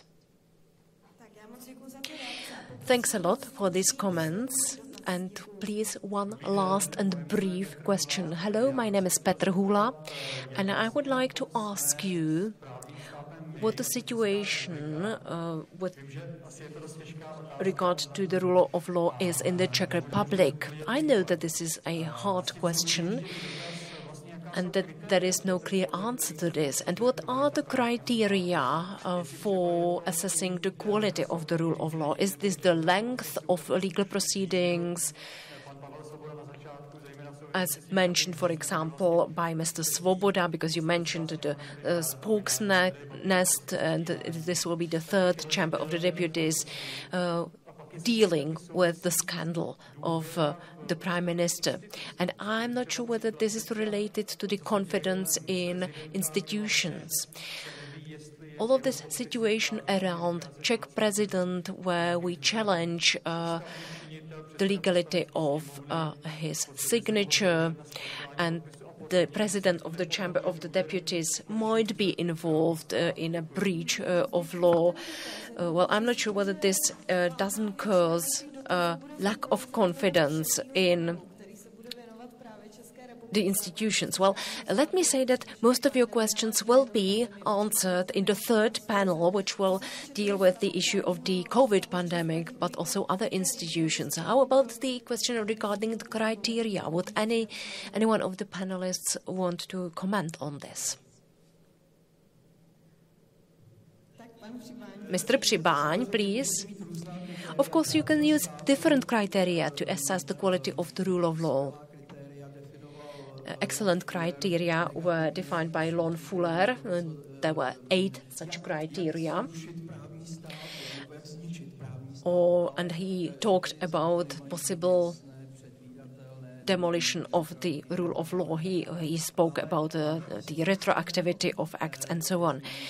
But I assume that you wanted something else from me. You wanted probably a certain template that could be used to assess the rule of law.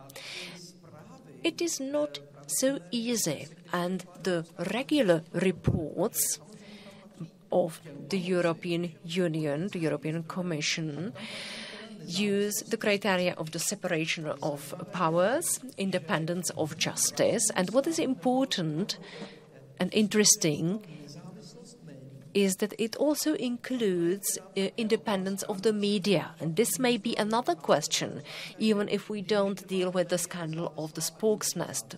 What is the situation in which we have independent media, and what is the situation in which they are no longer independent?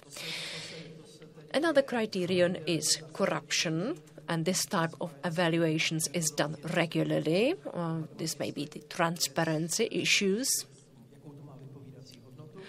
And we could discuss the quality or the result of these assessments.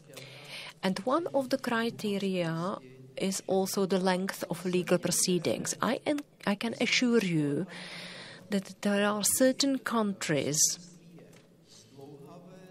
in which the legal proceedings are very lengthy, the proceedings are not efficient, and they know that sooner or later the proceedings will go to Strasbourg, and they already have budgets for compensations for long proceedings. I will not name these countries, but there are fantastic studies showing how the postponed justice can be calculated within compensations. So this is how it works in some of the old countries. Thanks a lot for this answer. I would like to thank you for your attention, for all of your questions, and for the presentations of our renowned guests.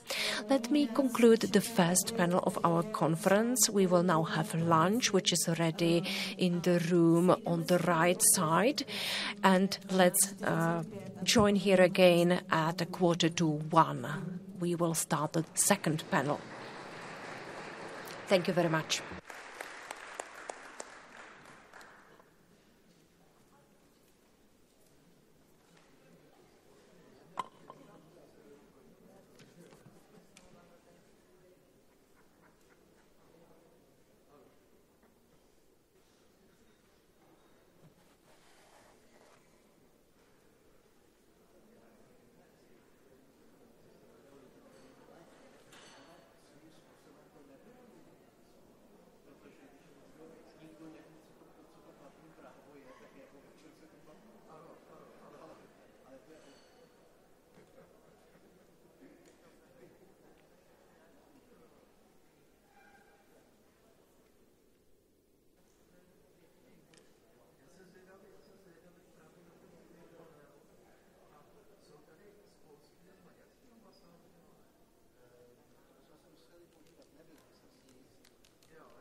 Děkuji za ty reference. A vám taky, paní soudkyně, krásné vám slova.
Tak já přeji všem krásné odpoledne, těm nově příchozím. Nyní bych zahájila druhý Second panel, which will focus on the breaches of the rule of law in the European Union. At the very beginning, I would like to assure you that we will welcome all questions from the audience and also from those following us online. Please write your questions in the chat under the stream, and we will have space to answer them at the end of this panel. Let me now introduce the speakers of the second panel. Vít Dostál, Executive Director of the Association for International Affairs Research Center. Hello. I would also like to welcome Mrs. Jana Plaňová-Latanovič, a law professor who teaches at the Warsaw University. Hello. And together with us is also Martin Smolak, Deputy Minister of Foreign Affairs, Head of the Legal and Consular Affairs. Hello. And within a few moments, we will also be in connection with Vera Yorlova, Vice President of the European Commission and Commissioner for Values and Transparency. I would like to ask Mr. Smolak to take the floor, and I will ask him to make a short introduction. Thank you. Can you all hear me? Yes, great. Good afternoon to everyone. I was not able to fulfill my fundamental right for coffee, but I'm sure that I will have an opportunity to enjoy coffee later in the afternoon. Just 3 brief comments. First of all, what are the member countries that have an issue with the breaches of the rule of law? To be able to answer this question, we have to define what the rule of law is and what the issue is, how it can be defined. I have not found any definition in the legislation relating to the rule of law. I also didn't see it in case law. There are some rulings referring to Article 2 of the Treaty of the European Union. In various contexts, for example, in April this year, the European Court of Justice made a ruling which referred to the Maltese courts and appointment of Maltese judges. The ruling said that the rule of law is one of the values that the country had to fulfill before becoming a member state.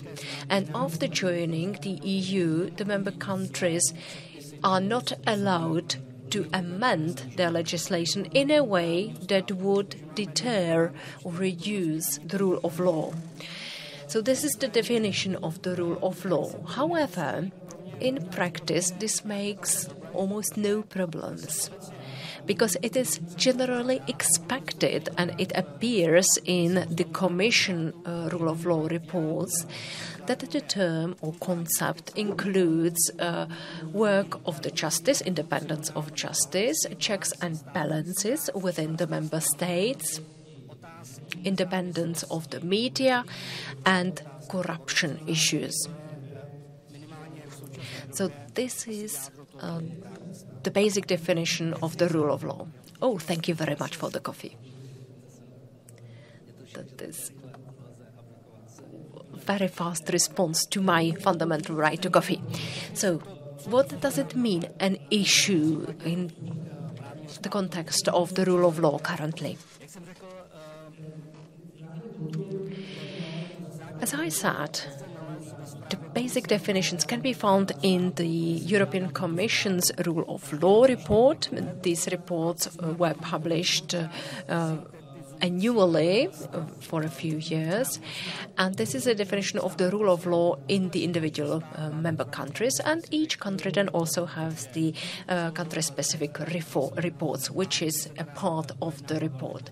The latest report on the Czech Republic had about 22 pages and focused on the areas of justice. It also described the pieces of legislation planning to be adopted, and so on. And it was assessed whether these aspects are aligned with the rule of law or not. But if you only look in the report of the European Commission, you would find out that all member countries, all member states have an issue in the area of the rule of law. So this is not the kind of issue that we would like to tackle now. However, if we look at Article 7, already in 2017, the proceedings pursuant to Article 7 was initiated with Hungary and then with Poland.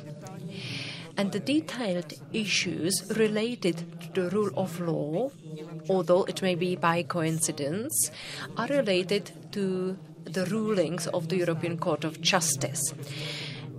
The country that sends most actions to the European Court of Justice is Poland, and I could see that in the past 22 proceedings were initiated at the European Court of Justice as regards Poland.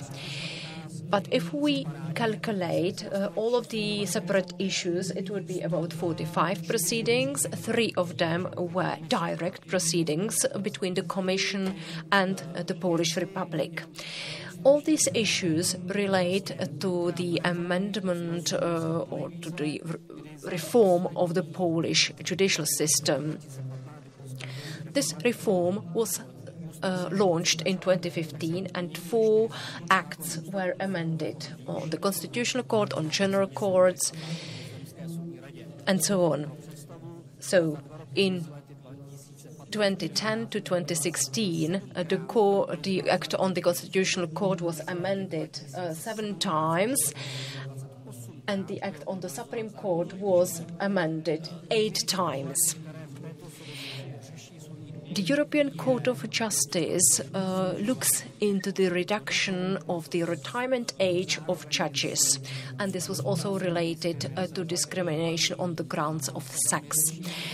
The composition of the State Judicial Council is also being modified, and there is also a reform of the appointment of judges. And there are also some minor modifications relating to the relocation of judges and the disciplinary chamber and its activity, which has been widely discussed. For example, a judge in Poland may not look into the issues pertaining to the independence of courts. It could be persecuted by this disciplinary chamber. So this is an outline of the type of issues that the European Court of Justice deals with. If we look at case law, then beyond the proceedings pursuant to Article 7, where I mentioned Hungary and Poland, we should also mention Romania, which is the 3rd branch of issues relating to the rule of law, or specifically the issue of organization of the prosecutor's office. The second area I want to focus on is the importance of the Polish Constitutional Court that is now about 3 weeks old. If I look at the wording of the decision of the ruling of the Constitutional Court, and I'm only focusing here on the wording of this ruling, not on its interpretation, because it's not ready yet, then it says that Article 1, the closer union, together with Article 4, Paragraph 3, the loyal cooperation, the former Article 10 of the Treaty on the European Union, is in contradiction with the Polish constitution. And there are 3 items. For example, in cases where the EU institutions act beyond their competences. For example, when the Polish Republic cannot assume its sovereignty. What does it mean? This is an instruction for any public administration body that if such an institution thinks that the EU acts beyond its powers, then the EU documents should not be transposed. And there are 2 items relating to the functioning of justice, of the judicial system. The Constitutional Court says that Polish judges may not use the Euro-conform interpretation in the event that it would act in contradiction with the Polish constitution. And I think that everyone should consider this ruling. And why is this ruling different from a ruling of the German court or any other courts? What they say is that if you don't interfere in the core of my constitution, it's all right. But we still have the final say to assess whether the activity of the EU institutions do not interfere with our constitution. They claim this in very specific situations. They provide very specific examples. Moreover, they say that in such specific example, they would go to the European Court of Justice, and then they would analyze the ruling of the court. And only then they would take the consequences for the core, for the interference with the core of the constitution. The Constitutional Court in Poland assumes that the EU law is in contradiction with the Polish constitution in all general aspects. This is the major difference between the previous concepts and previous attitudes of the national courts and the Polish Constitutional Court. And I can also see no other remedy than a change in the Polish constitution. In the items that are perceived as in contradiction with the EU law, and especially in Article 19,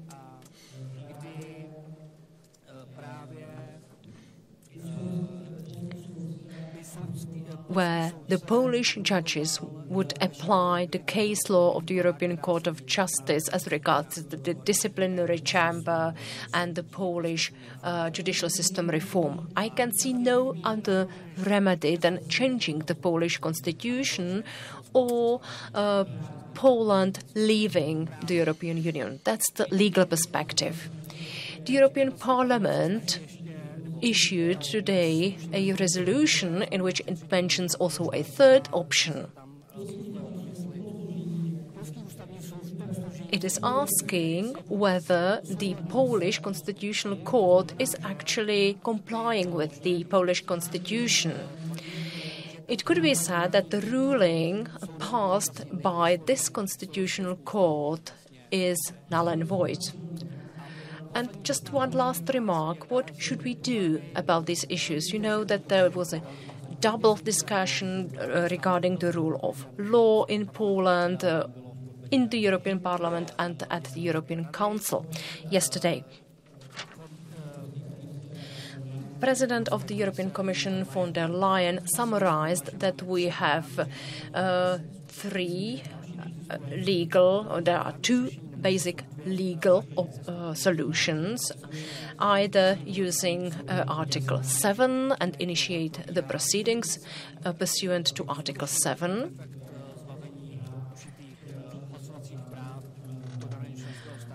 and the basic item here is that there should be unanimity for all other countries than the country that is part of the proceedings.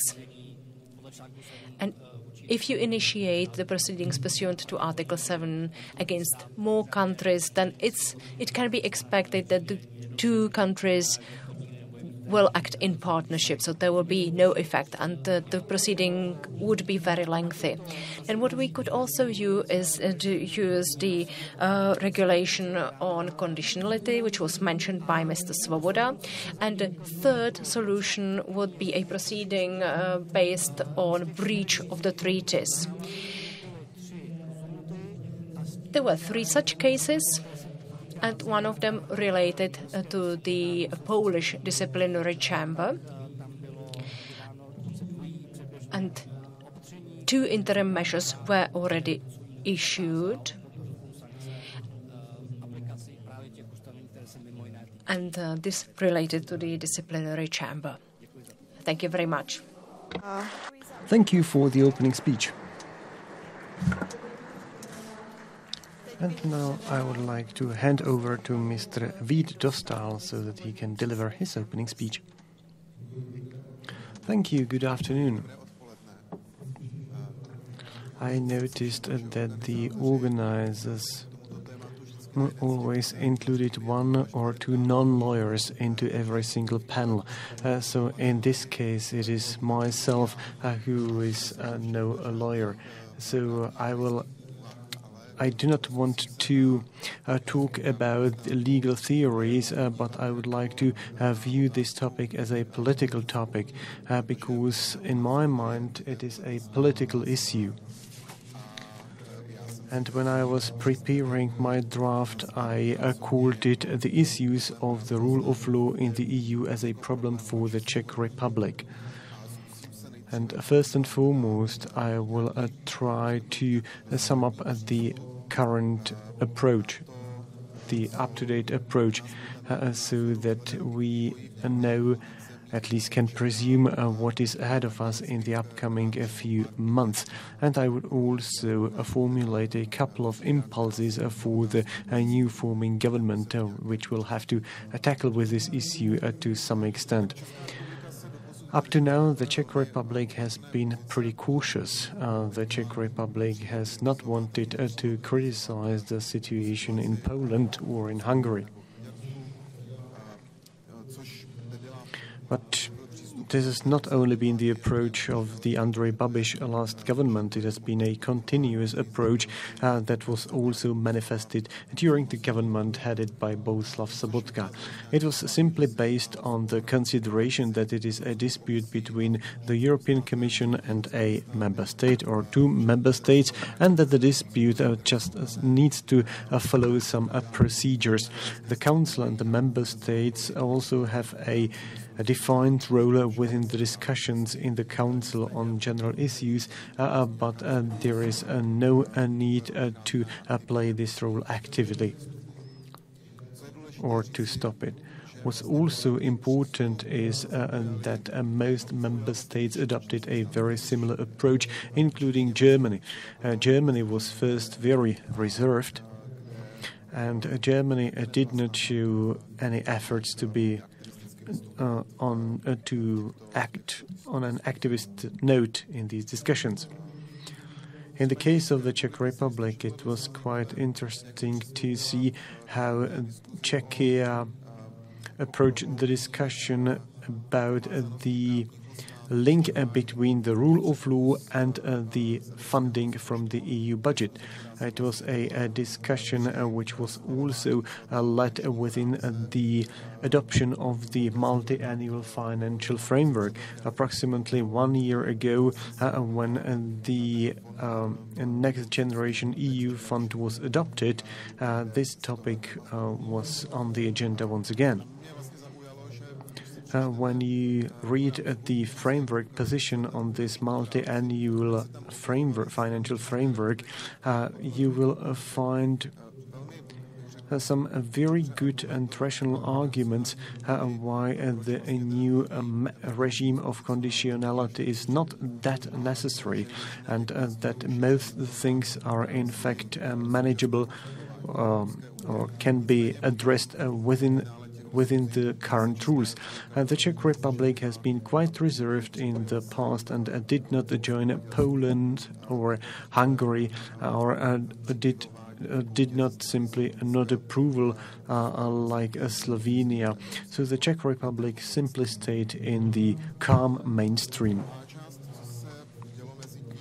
Now, what was going on in Central Europe? This is my second starting point of my discussion. Since approximately 2015, we've been witnessing a ever stronger increasing power of the Visegrad 4 group as a symbol of alliance. It is quite evident in the discussion about migration. I would say that this partnership remains very close. It is still a tight partnership, and I think that the Visegrad 4 group has been keeping a high profile on this topic. And this approach was accepted and even emphasized by the Czech Republic. And the V4 brand was also used by some countries like Poland and Hungary in the field of the rule of law.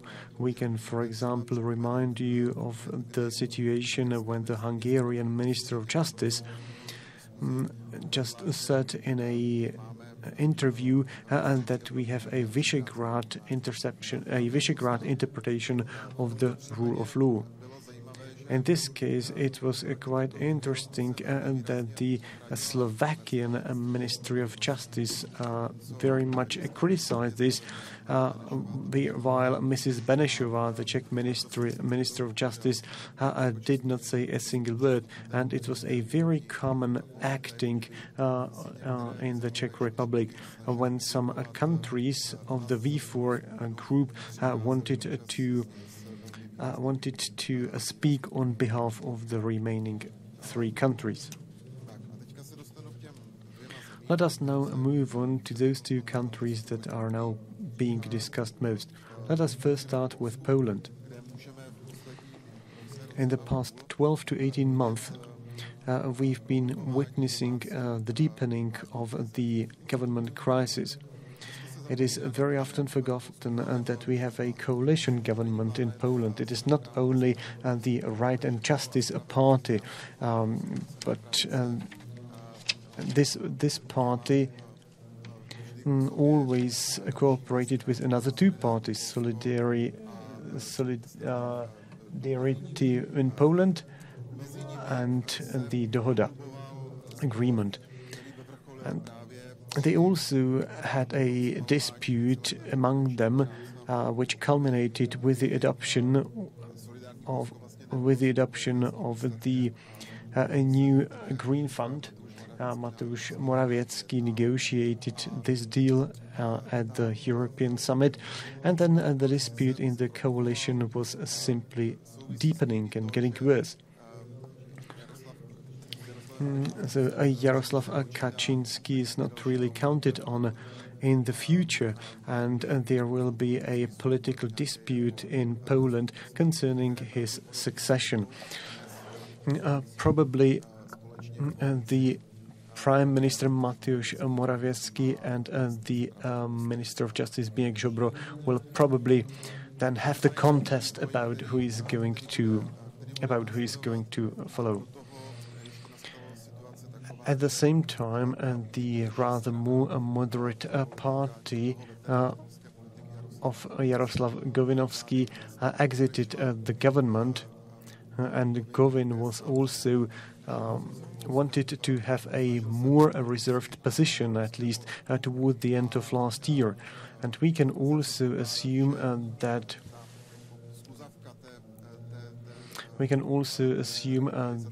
the radicalization in Poland will simply culminate even more. We very often tend to forget the issue with the media liberty, with the freedom of the media. For example, this summer, this problem escalated because the Polish government simply tried to remove one of the private televisions, which is quite critical of the Polish government. And it is a television owned by a US company. So how are we time-wise? So I have 2 minutes. Okay, I will talk about Hungary really very, very fast. As far as Hungary is concerned, we can observe here the efforts to create a circle of very loyal allies. Since Viktor Orban took office, Hungary has been very much focused on good ties, good links in the European Parliament. They also wanted to be quite active vis-à-vis Germany. However, Fidesz exited the European People's Party in the European Parliament, even though it was forced to exit this European People's Party because the number of the defenders of the Hungarian approach is rather diminishing in Germany. However, in the United States, a different presidential candidate won the election than that one which Viktor Orban would have wished for. Which means that Central Europe is now becoming really the main playground for Hungary. And that is why Hungary is now turning its attention to Slovenia or, for example, to Slovakia, especially to the south of Slovakia. It's been active in its negotiations with Poland, Serbia, and the Czech Republic. I think that the developments prior to the elections can testify this. Viktor Orban simply needs more allies in the European Union, and that is why he bet on Andrej Babiš, because he does not only want to rely on the political developments in Poland. And Viktor Orban has a very major political contest ahead of him in spring 2022. Now, a couple of impulses for the probable new Czech government. Probably we will read nothing about the V4, about exiting the V4 in the political government manifesto, but I would be happy if the V4 group were not praised and if we found a very practical approach. It's quite important to realize that a new government is being formed in Germany. It will be probably more critical of the developments in Poland and Hungary. I think that most candidates can agree on this, that they are simply fed up with Orban and Morawiecki. I have 2 more notes. The Czech Republic also had a problem with the conflict of interest of our outgoing Prime Minister. It is now vanishing. And the last one to notion is the weakening of the rule of law in Central Europe also jeopardizes the Czech interests. For example, the Turov case will also be a good food for thought. Mr. Smolek was also present in the negotiations. We can't simply be so sure about the conduct of our neighbors. And when we review the Polish-American relations, we must notice that the United States has shown less interest for Poland, which means less interest for the whole region, which a bit weakens our position. Thank you for this. I would like to thank you for speeding it up, and now I would like to hand over to Jana Plaňavová-Latanovič. And now I would like to ask her for her opening speech. We apologize, but we can't hear the speaker in the microphone. Yes, that's better. Let me say a few words about myself. I have a strange surname. I was born in Prague, in the district of Vinohrady. And together with Associate Professor Mr. Svoboda and others, I was the founding member of the Department of the European Law at the Law Faculty of the Charles University in Prague. I spent 2 years there, and then I went and moved to Poland due to family reasons. And I first taught at the Adam Mickiewicz University in Poznań, and since 1997 I have been teaching at the Center for Europe at the Warsaw University. And it's no surprise that I teach EU law. And why am I saying this? It's because my comment will show a perspective from the frog perspective. I have lived in Poland for 25 years now, and I have seen many events and developments there. And I'm surprised by the lack of memory in the Polish nation, because when I came to Poland, the first thing that I experienced was an emotional debate relating to the breach of constitutional powers by the then President Lech Wałęsa. This was called the Finlandization of law, and we discussed the balance or going beyond the powers by president. And I was quite shocked by this, because Václav Havel was a very democratic type of person, and I was surprised that president elsewhere is willing to go beyond the legislative powers, and that this can really happen in a democratic country. Today, if you listen to Lech Wałęsa, then I would tell, especially the young generation, that this is the guy who wears the T-shirt with the title Constituenza, Constitution. So he is on the other side now. And what started under his presidency, when the breaches of the constitution started, then he went very far from this position, and he is doing something completely different.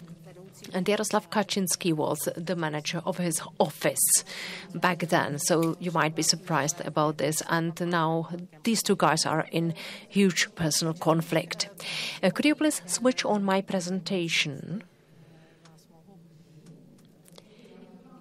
Because I would like to show you the ruling of the Constitutional Court.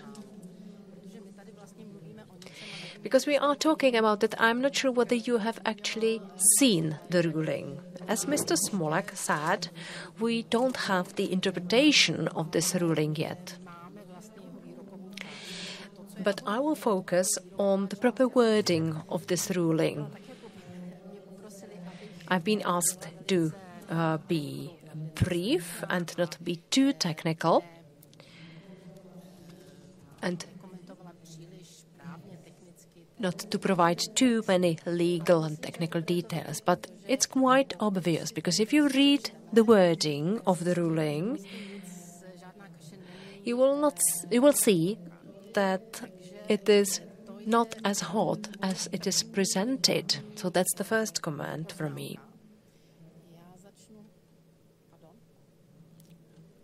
How should I use the clicker?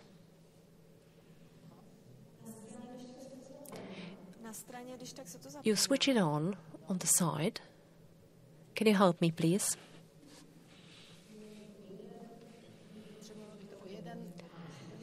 Okay, that's it. Thank you. What you can now see is the first part of the ruling.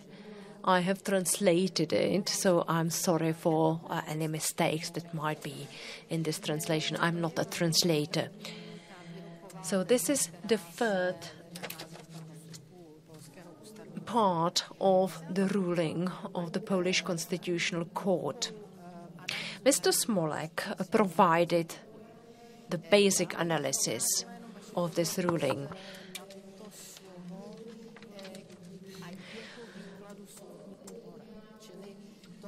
What the Polish Constitutional Court says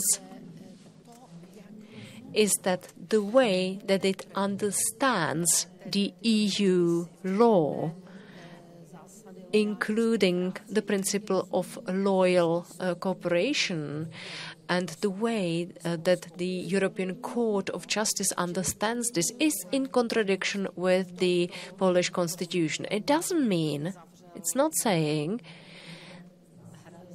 that it has closed the door to the supremacy of the European law. And it says that this is related to the interpretation of the law by the European Court of Justice. So that's the first part.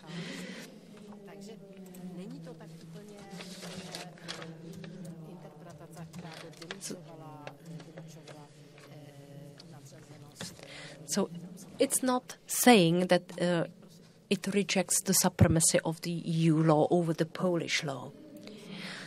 This is the second item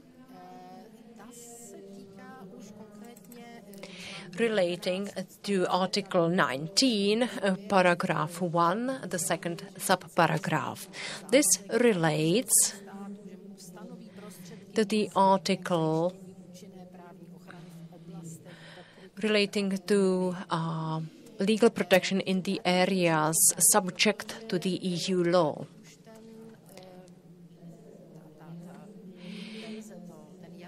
The language here does not refer anymore to interpretation by the European Court of Justice.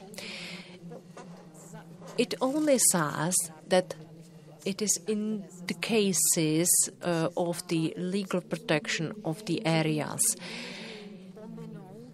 So in these cases, it lets them not take into account the Constitution. And this is an item that the Polish Constitutional Court does not accept. And this might be the most problematic part of the ruling. Because in this article, it rejects the supremacy of the EU law.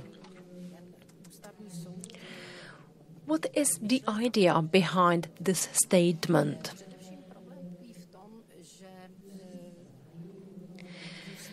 It says that the judicial system and its organization are subject to the national states.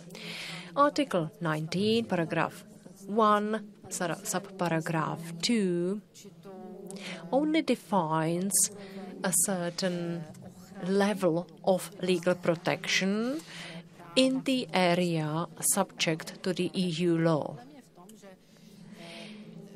The problem is, however, that organization of the judicial power is a monopoly because you can't separate the part of the judicial system relating to the areas subject to the EU law from the parts that are not subject to the EU law. That is why the organization of the judicial system is only one, and the European Union, when it imposes requirements in the areas subject to the EU law, and it also imposes requirements on organization of the judicial powers.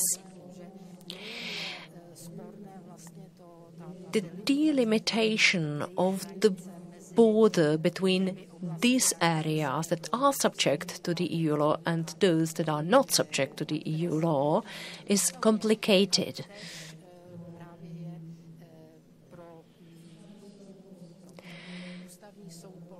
And this issue is very problematic for the Polish Constitutional Court.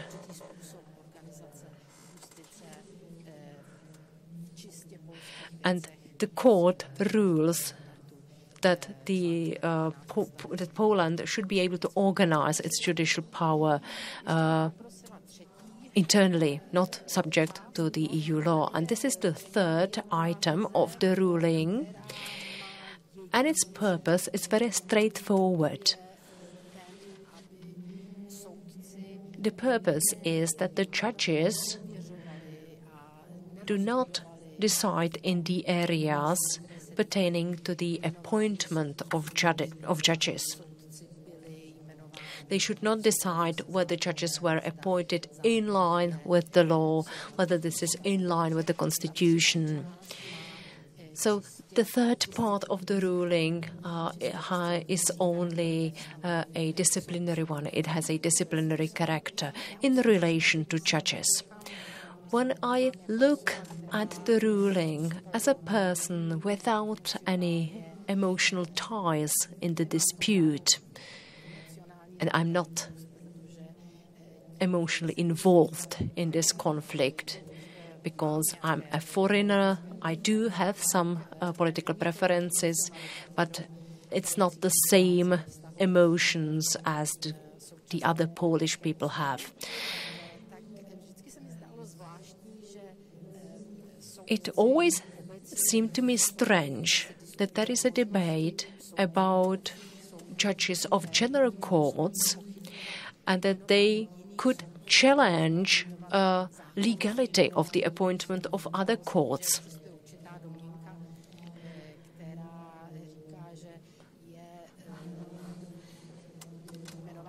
I always thought that the appointment of judges is valid unless a certain condition is fulfilled. So the control of the legality of appointment of judges was supposed to be one of the tools allowing the judges to challenge all the changes relating to the Constitutional Court and the Supreme Court and the general reform of the judicial system. So the third part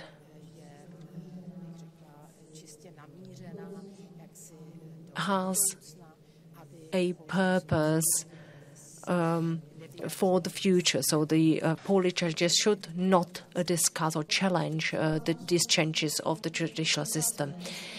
How much time do I have? Well, I would like to ask you to conclude your presentation.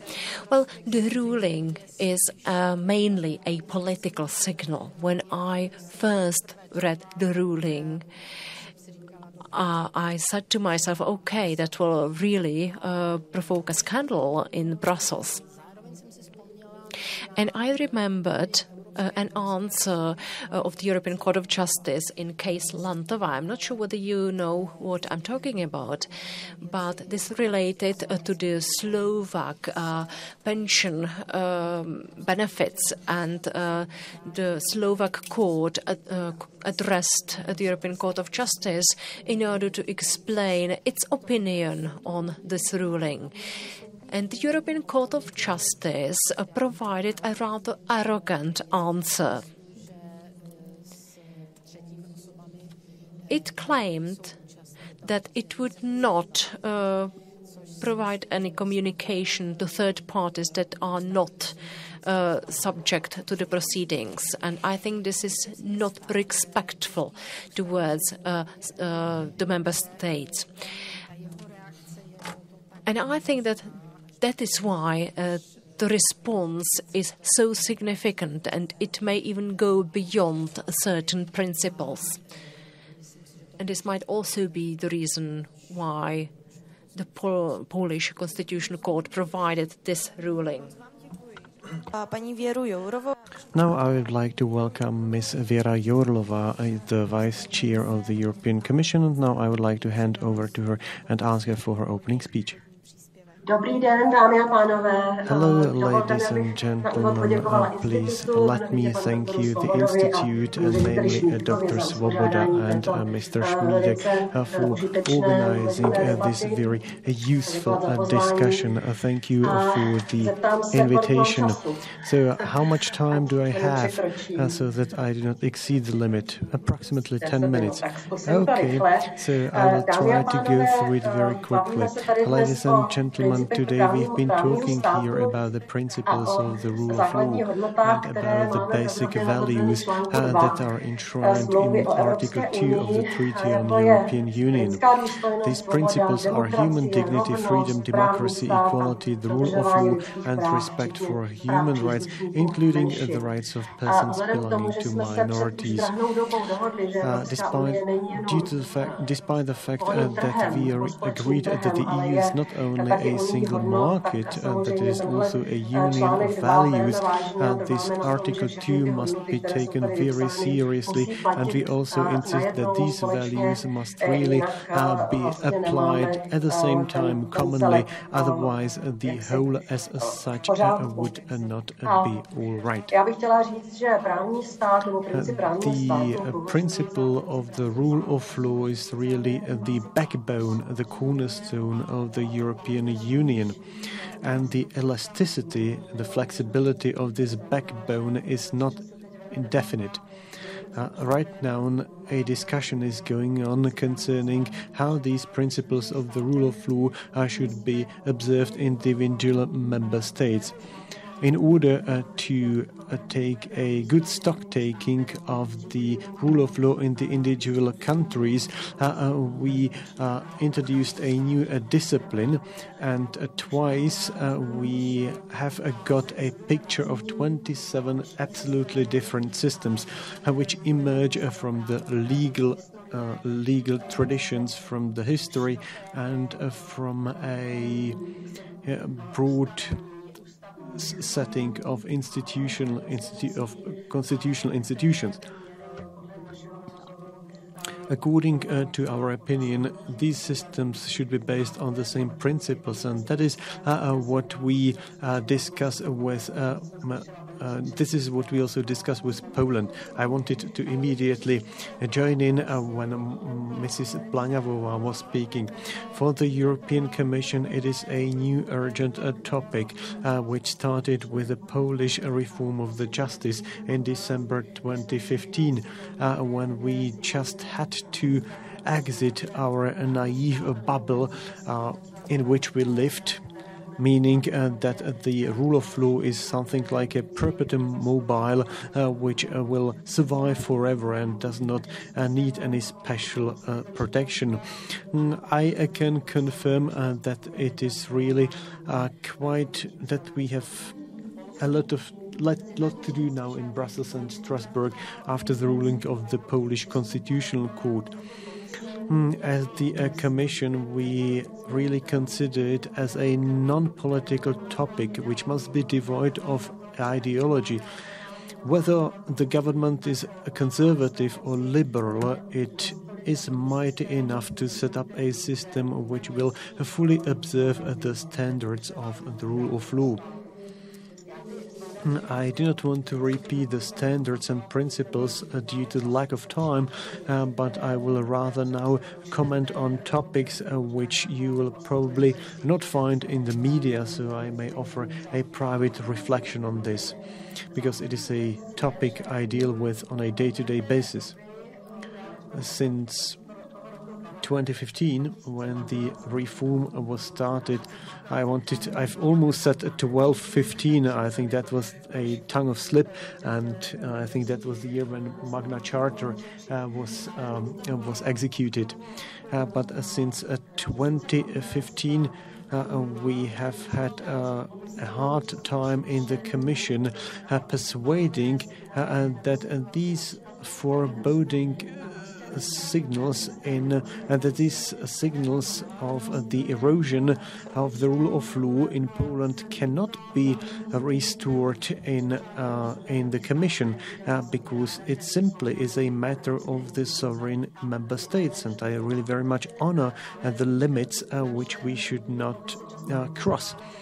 On the one hand, we are criticized for doing little and criticized by others for doing too much. And this was also now elaborated on by Jana Planyavova, who said that the organization of the justice system is within the competency of the member states. The Commission has been urging the member states to digitize the justice system and to reform it, but at the same time, any reform projected must always realize that specific standards must be observed, standards of a non-political justice, so that we do not engage politics in the appointment or withdrawal of individual judges.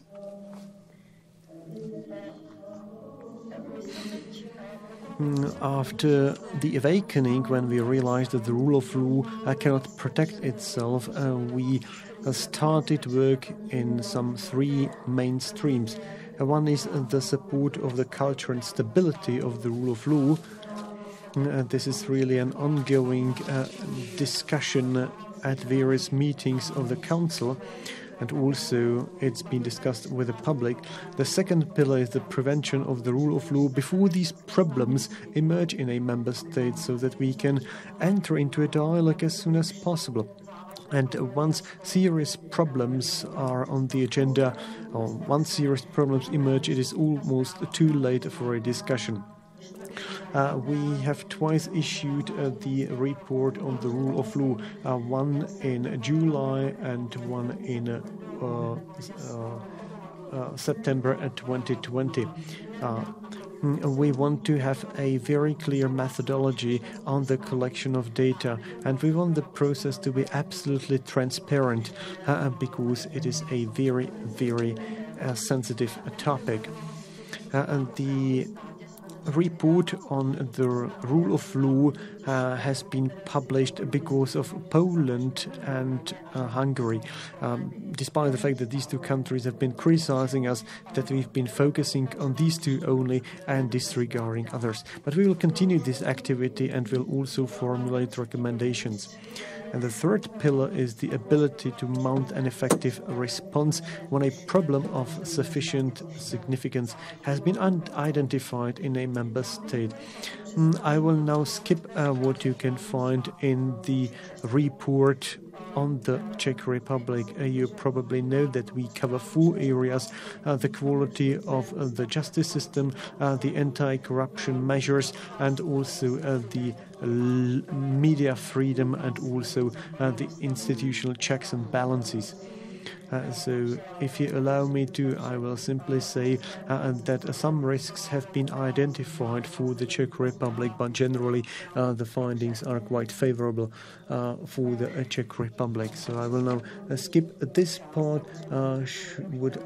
If some of you want to refer to this in the discussion, I'm fully available. So this is the report on the rule of law. Another preventive tool is the so-called European semester. It has been taking it's been taking place for a longer time. It in fact evaluates the economy, the economic condition.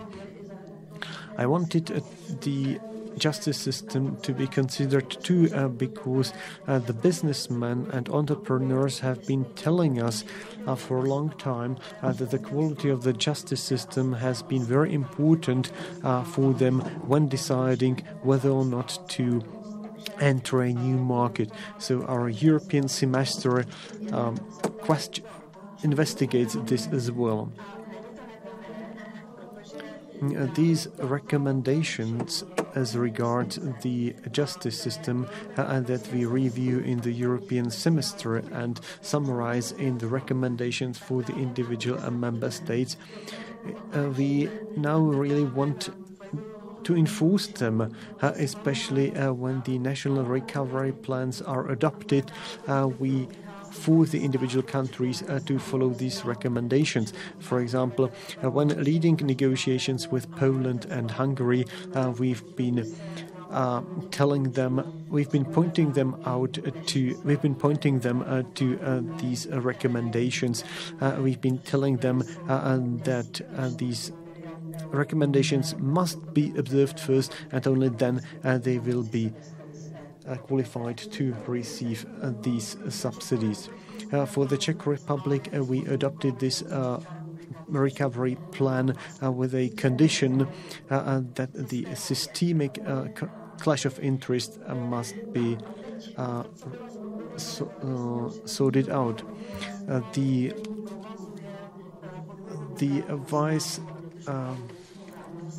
first Deputy Minister, Mr. Smolak, also talked here about the conditionality regime.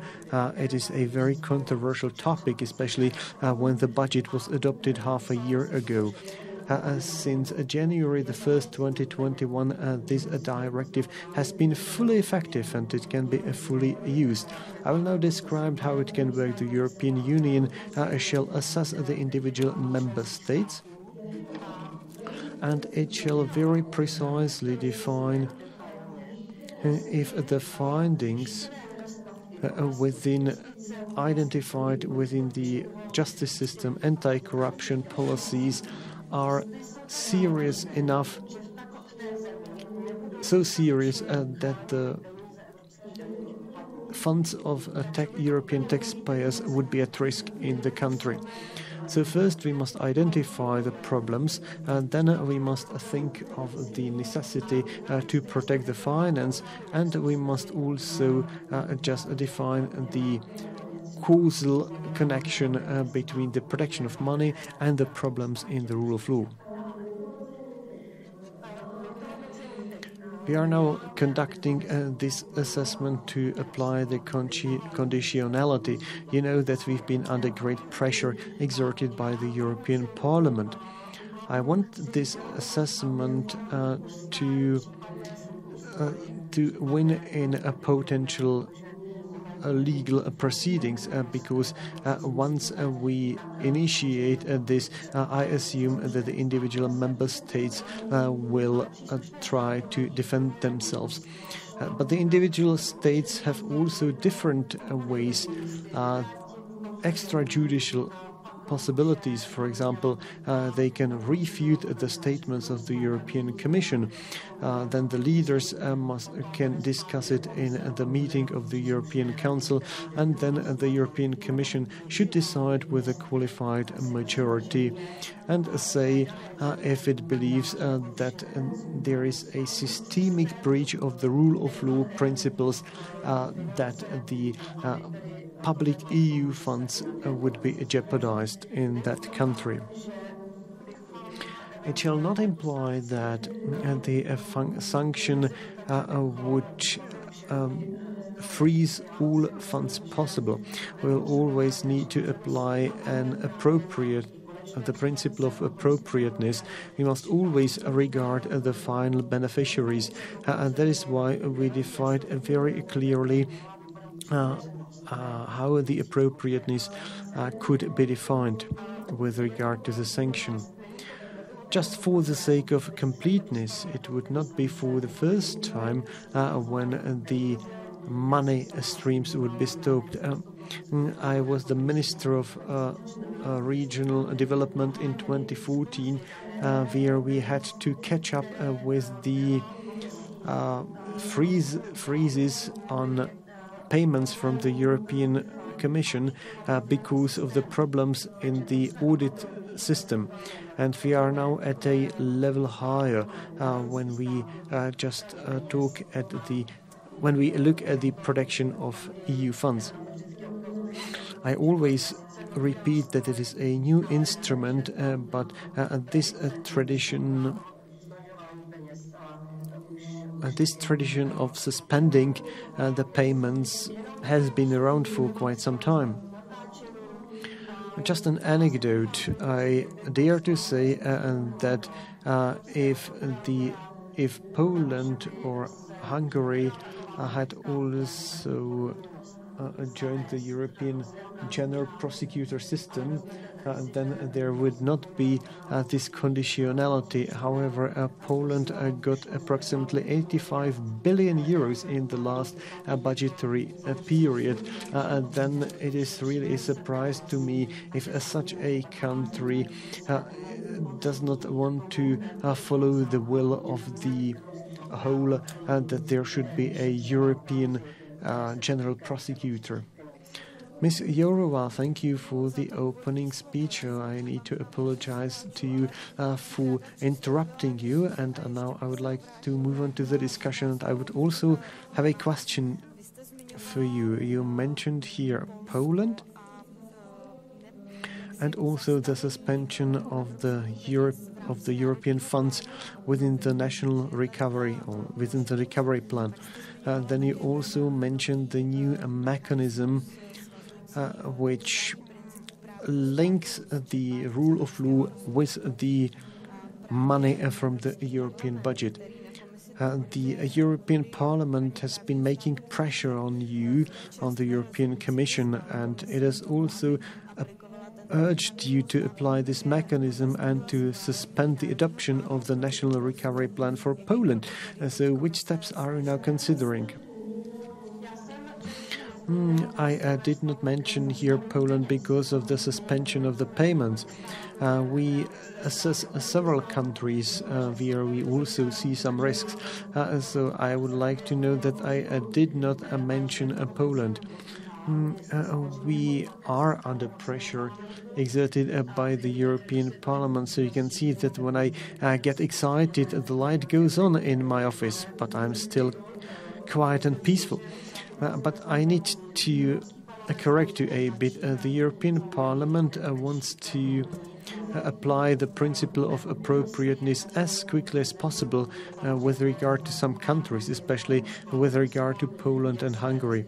As we heard yesterday in the European Council, the leaders are a bit reserved, and the pressure exerted by the European Parliament is much greater than that exerted by the European Council.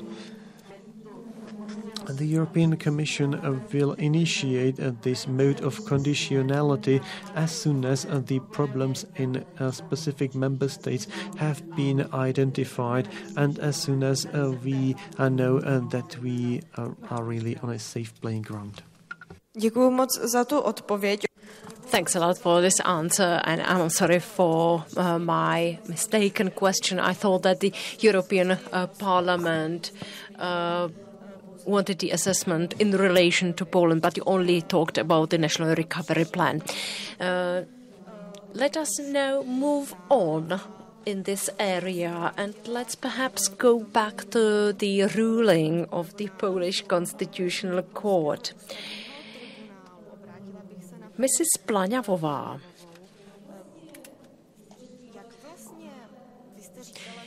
you said that you have no specific emotions when talking about this ruling, but if you look at it from above, would it be similar to the rulings of other constitutional courts in other countries? Poland claims that also the German Constitutional Court provided similar arguments. So is it similar? Is it comparable? Well, it depends whether you look at it from the political perspective or from the perspective of the rule of law. From the political perspective, of course, there is a clear doctrine, ura vires. So there is this no revolutionary ruling, but it is rather innovative in relation to judges, because it wants to maintain discipline of the judges. This is passed so that the judges don't challenge whether other judges were appointed according to law. But if you look at it from the perspective of the rule of law, it's not similar, of course, because all of the other rulings of constitutional courts decided on matters that were very specific, but this is rather a political message to the institutions of the European Union, and I perceive it like this. As has been said in the first panel, there have been similar radical situations in the EU. You can remember, for example, the case Solange, Handelsgesellschaft. This was also a huge revolution. And what was the impact? What was the effect of this case? Well, now we have the Fundamental Charter of Rights of the European Union. This means that radical and unpleasant political situations can also evolve into something beneficial. But for this, we need general discussion, and we must think about what it really means, what the requirements of the other party are. And we must try to find a constructive solution. I have one piece of information that is important for Mrs. Yorlova. Yesterday, there were results of the opinion polls published in Poland, and 90% of respondents want to remain in the European Union, and most of them also think that that Poland should transpose the decision of the EU in the area of justice, and there are 54% who oppose this, and there is a large group of 21% of respondents who don't have any clear opinion.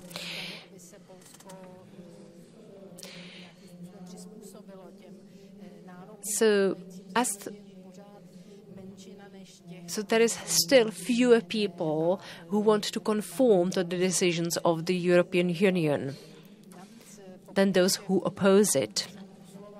Let me also say that based on the results of this opinion poll, 49% of people in Poland think that suspending the decision-making regarding the National Recovery Plan is unacceptable. So most people in Poland oppose the conditionality principle here. Okay, well, thanks a lot for this fresh information regarding the opinion poll in Poland. Thanks a lot. Mr. Smolek, Mrs. Plaňavová mentioned some dramatic situations which evolved into positive and important effects on the functioning of the European Union and its system. Mr. Smolek, do you think that this might be yet another such radical dramatic situation? Well, I would like to say yes, but I can't see it there. Just like others, we will have to wait for the interpretation of this ruling. Because if you look just at the wording, you can interpret it in a number of ways. For example, Mrs. Plaňavová emphasized the part of sentence saying the way it is interpreted by the European Court of Justice. This reminds me of the fact that apart from the legislation as such, you have the interpretation by the European Court of Justice. And there are other three situations which have a general purpose, and they just enumerate three types of situations. And then if they happen, then what is going to be done? That's my question. Because in these cases, the EU law would not have to be applied. And contrary to the rulings of other constitutional courts, such as the German one, I lack any link to the commitment of Poland that would show the commitment within the European Union. It doesn't have to be there, of course. But it is just about the argumentation of the Polish courts. The impression that I have is that Poland is a member state of the European Union. It has certain commitments and responsibilities. And the Constitutional Court just says that in future, if there are situations A, B, C, they should not apply the EU law. And the question is, who initiated this proceeding? And I can see a parallel with David Cameron and his referendum that was compared to playing with matches. And Mateusz Morawiecki is in a similar situation, and the main motive was probably not to know the truth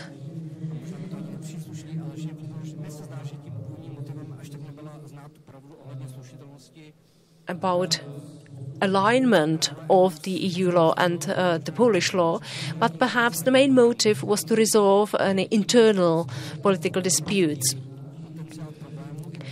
And the more member states there are in the European Union,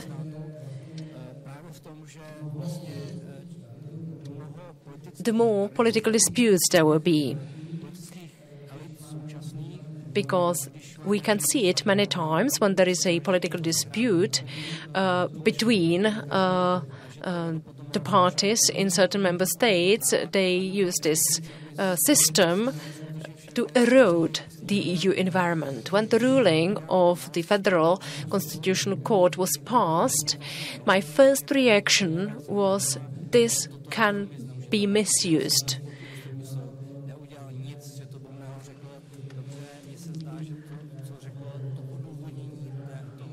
Well, it seemed to me that the interpretation that by the European Central Bank was important, but the attitude of the European Constitutional Court was either too liberal or too strict. But what they said that they can't apply the norm. In case Holubec, which followed up on case Lantová, there were just a few sentences about the European Court of Justice. Maybe it was not very fortunate to return the ruling back to the court.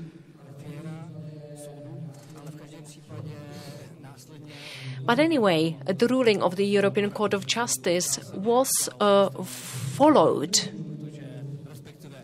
because it allowed the Constitutional Court to apply its solution. So there was no contradiction with the case law of the European Court of Justice. But this ruling may bring a potential of conflicts in future. We can't foresee what the impact might be in future. Okay, thanks a lot. There has been one parallel to David Cameron. So Britain was mentioned, Great Britain was mentioned, and we also heard about erosion. With regard to the ruling and the Polish context, we heard about the Polexit. So would it be legal Polexit, or are we going forward to Polexit? So, Mr. Dostal, what is your impression? What do you think? Can we face Polexit? Would Poland also leave the European Union? And we have to take into account the opinion polls because the Polish people are very positive as regards their membership in the EU. So should we actually talk about Polexit at all?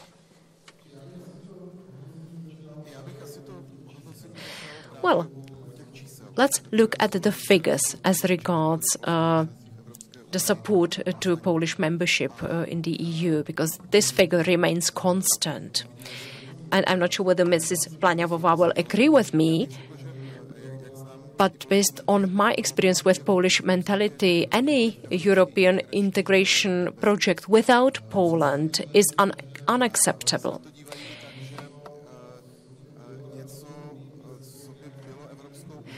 Well, for them, something that would form the European Union without Poland would be incomplete. It's an element of the national pride. It's an element, part of the national ambition. It's very different from the Czech mentality, from the British mentality, because the British people didn't feel to be such a major part of the European project. And that is why I cannot imagine that if there is a potential referendum on membership in the EU, that the Polish would vote for anything else than staying in the EU.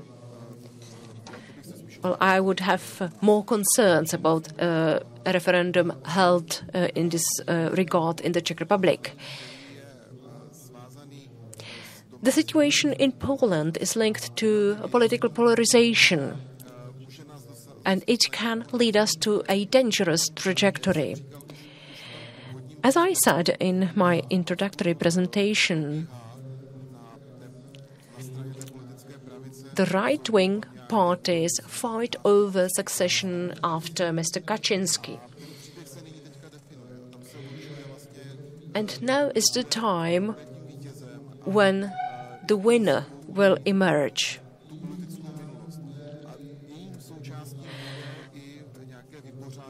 And a part of the part that will be important will also be the communication with the European Union. And I think that Mateusz Morawiecki may be too radical.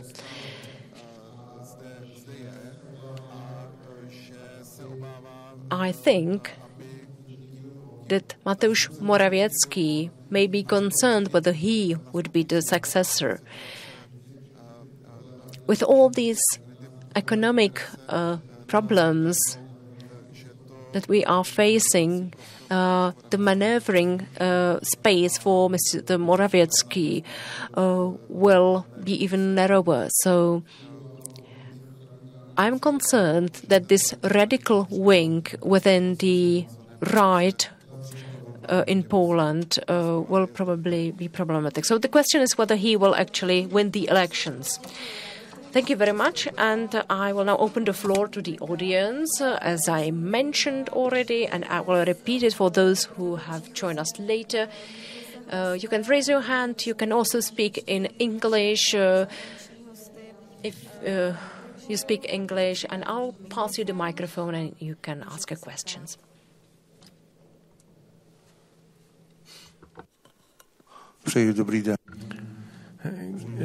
Good afternoon. My name is Denis Skalka. I'm from Ostrava. I have a question to Jana Planiavova. I guess that the greatest problem in Poland is Mr. Kaczynski. Mr. Kaczynski, who has not come to terms with the death of his brother. He accuses almost everybody.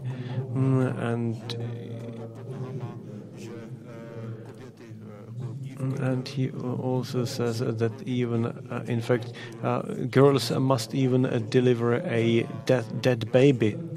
This is in fact who rules in Poland, and what will happen when Kaczynski is gone from politics.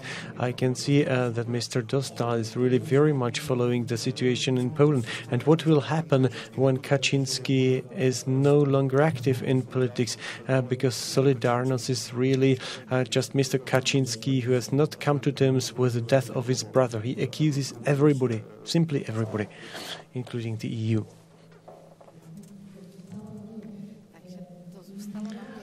Well, probably you are right in a way. On the other way, I must also admit that despite the fact that this is not my political preference, I must say that there is something that I also see clearly in him. He's an excellent, a great strategist in terms of politics. As soon as he's no longer engaged actively in politics, as soon as he's no longer active on the political scene, and as soon as the contest for his succession will break out, then I can imagine that the situation might become easier for the European Commission, for the European Union, and Ms. Yorlova, the Vice President of the Commission, because his successors will not be as idealistic as he is. Jarosław Kaczynski is undoubtedly a person who just promotes and lives an idea. He is not a person doing it out of his benefit or doing something just for himself. In his own political career, he has always done everything to enter the history, simply to be as well known as Piłsudski, for example. So after Mr. Kaczynski becomes politically retired, the situation may stabilize and normalize again afterwards, because none of his successors will be able to fulfill the basic function of a messiah, of a new messiah who wants to savior, who wants to make Poland visible, and who wants to expand the power, the strength of Poland. If you do not know this yet, Poland feels to be a local superpower. So I'm not from the Ministry of Foreign Affairs, but I think that the colleagues in the Ministry of Foreign Affairs know how Poland sees itself. I wanted to add two my notes. Jarosław Kaczynski is not an unlimited ruler of the Polish United Right parties. It is very often believed that what he says and wants is also done, but there are various factions within this coalition who really do not follow him. And it also has to do with the successor coming to power after Mr. Kaczynski. Well, who will be the political power, or who will have the political power after Mr. Kaczynski? He has a great dream. He simply wants to overcome the post-communist era in Poland, as he defined this. So that is the Poland that he dreams of. But he needs a constitutional majority for this, but he did not get it. And that is why he also undertakes some steps even without having the constitutional majority. But should the power be passed over quickly, then a chaos would break out, because the demise of Mr. Kaczynski, his political retirement, would be like the death of Alexander the Great in the ancient times.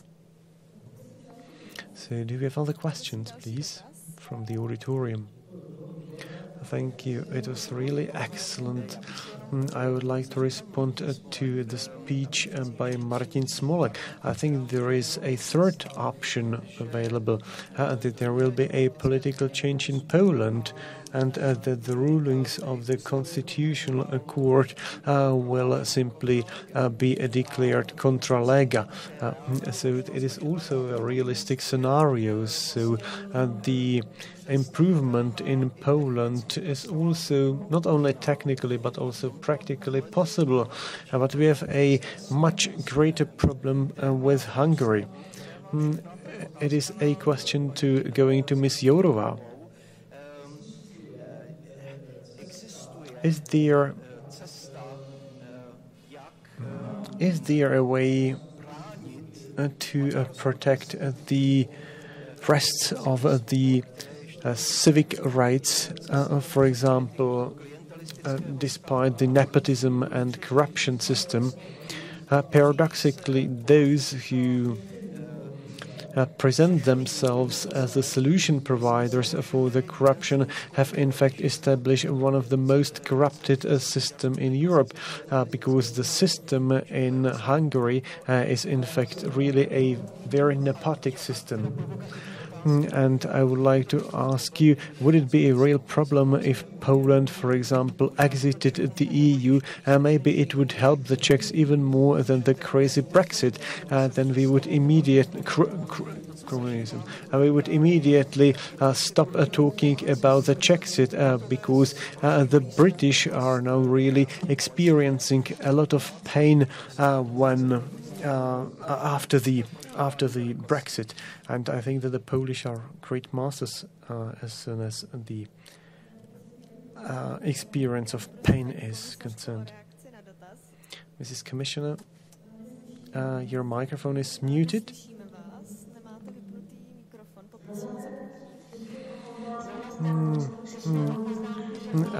Mr. Přibaň has always been very... I have also perceived him as a very nice person. Would it be tragedy if Poland exited the EU? Well, I am really convinced that Poland belongs to Europe. I've been to Polish, and I also delivered a speech partially in Polish, and I must rather tell you that I'm afraid of an passive Poland that has been really bringing uncertainty to other member states in Europe, because then Poland might do what Mr. Morawiecki said in Strasbourg. We want to shape Europe that is what he said, but he's shaking Europe now and not shaping it. So Poland is now really shaking Europe, and we also heard it in the European Parliament. A couple of days there was a discussion which was quite different from those before on Poland, because this time it was more about solidarity and about coherence, about a gap that is now widening between Europe and Poland. We definitely want to have Poland in the EU, a strong Poland that would be also our ally. I can remember Visegrad really from the most famous days when Poland played the role of a regional superpower and played it really well. So now to Hungary. Well, the Commission has some tools and applies these tools. The problems in Hungary are manifested in a different way. The Polish people always come with a big bang, and then various measures have to be adopted. But when you take a look at Hungary, it is just a range of minor steps leading to the erosion of a democratic system, to the dismantling of the rule of law. And we must respond with those tools that we have at hand. I think that Hungary is quite frightened by the fact that we simply suspended the means, or, for example, because we have information that the EU funds are not really well used and protected in Hungary. And I might also respond to Mr. Přibaň, who said that the Constitutional Court in Poland might change its opinion after the elections. It may happen, but what I care about is what will happen with those 800 judges that were appointed. That were appointed in a way that we very much have doubts about. 800 out of 10,000 judges. I have a close eye on the situation, and if a new government took office, then this would be really one of the fundamental questions to deal with. So, a very brief response. Well, I have another piece of bad news for Ms. Yorlova. A large reform of the general courts is now being prepared in Poland. All judges in Poland will be reappointed. So, even if anything changes after the elections, it will be very, very difficult to distinguish who was appointed in which way and at what moment. So that is really bad news. I know about it. So we are really expecting which further steps will be taken. So you also delivered some bad news, and now finally I will read out a question that was posted online. The question goes to Mr. Smolek. Our spectator says that, at least the spectator asks the following: isn't this a principal problem if the constitution of the member state enjoys priority over the EU? So it might be a logical consequence of the fact that the EU is just a union association of sovereign countries. So if there were no breach of constitution here, all the problems would be sorted out. And the spectator is wondering why the constitution of each country does not always have supremacy. This question is being discussed, and it has been sorted out. I think it was sorted out in 1963 and 1964 when two basic decisions were taken, and I realized the importance of this in 2013 when 60 years of one of the first ruling was celebrated. It was the ruling on Vangen-en-Loos. That is a complicated Dutch name. It is a ruling on a company which does not exist anymore. It also had a direct effect. That went 1 year later, and there was one more ruling in the Costa case. And the primacy of the communitary law was really once again confirmed. And then a milk control said that the EU law has supremacy over the other laws, and it must also enjoy priority over the constitutional systems of the individual countries. And if this did not apply, then there would be no union law, because if everybody could adopt any law and call it constitution, and that simply cannot be changed, and then we would have 27 different rules of order, so legal orders. So that is why the supremacy over the constitution is just a legal consequence. If we play on one single playing field, is different from playing on 27 different playgrounds. For many constitutional courts, it is quite unpleasant, I understand it, but without this principle it would not work. Thank you for the clarification, for the answer, and now I would like to conclude this panel because the time's over. So I would like to invite you to the coffee break and let us meet here for the third panel at 2:30. So in a couple of minutes.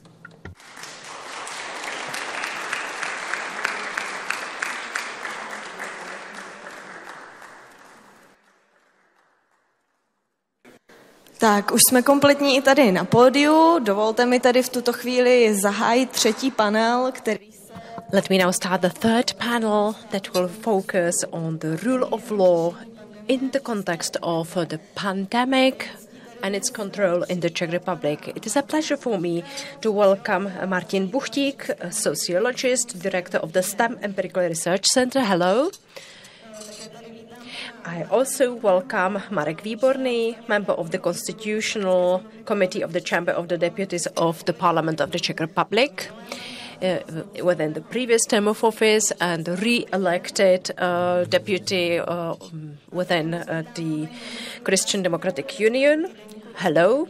I would also like to welcome Andrea Procházková, editor of the Respect Weekly magazine. Hello. And last but not least, Jan Kysela, who is from the Department of Political and Social Sciences of the Faculty of Law from the Charles University in Prague. Hello. I will now give space to your introductory presentations. First of all, Jan Kysela. So the floor is yours. Thank you. I haven't prepared a speech. I have only made several notes, which probably summarize what you already know, but for the sake of the introductory words, this might be enough. If the key question is how the rule of law was fulfilled during the pandemic and what it meant for the functioning of our country, then I would say that the pandemic showed how our legislation as well as the public administration are ready for the pandemic.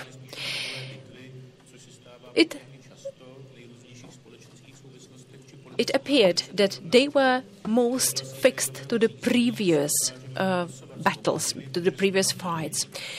We are effective in fighting floods because there were floods in the Czech Republic. We can fight a tornado, but we can't control the pandemic because we have had no previous experience of the pandemic. And we will see what this experience will mean for our future readiness for any future pandemics.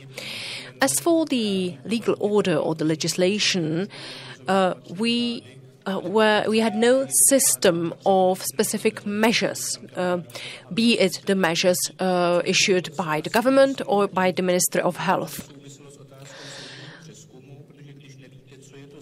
This is related to judicial reviews, because if you don't know what the act is, then you don't know who might appeal against this act. This is also an inconvenience for the courts, because there is no standard in legislation, and the courts must ask these questions and then decide these conflicts or disputes.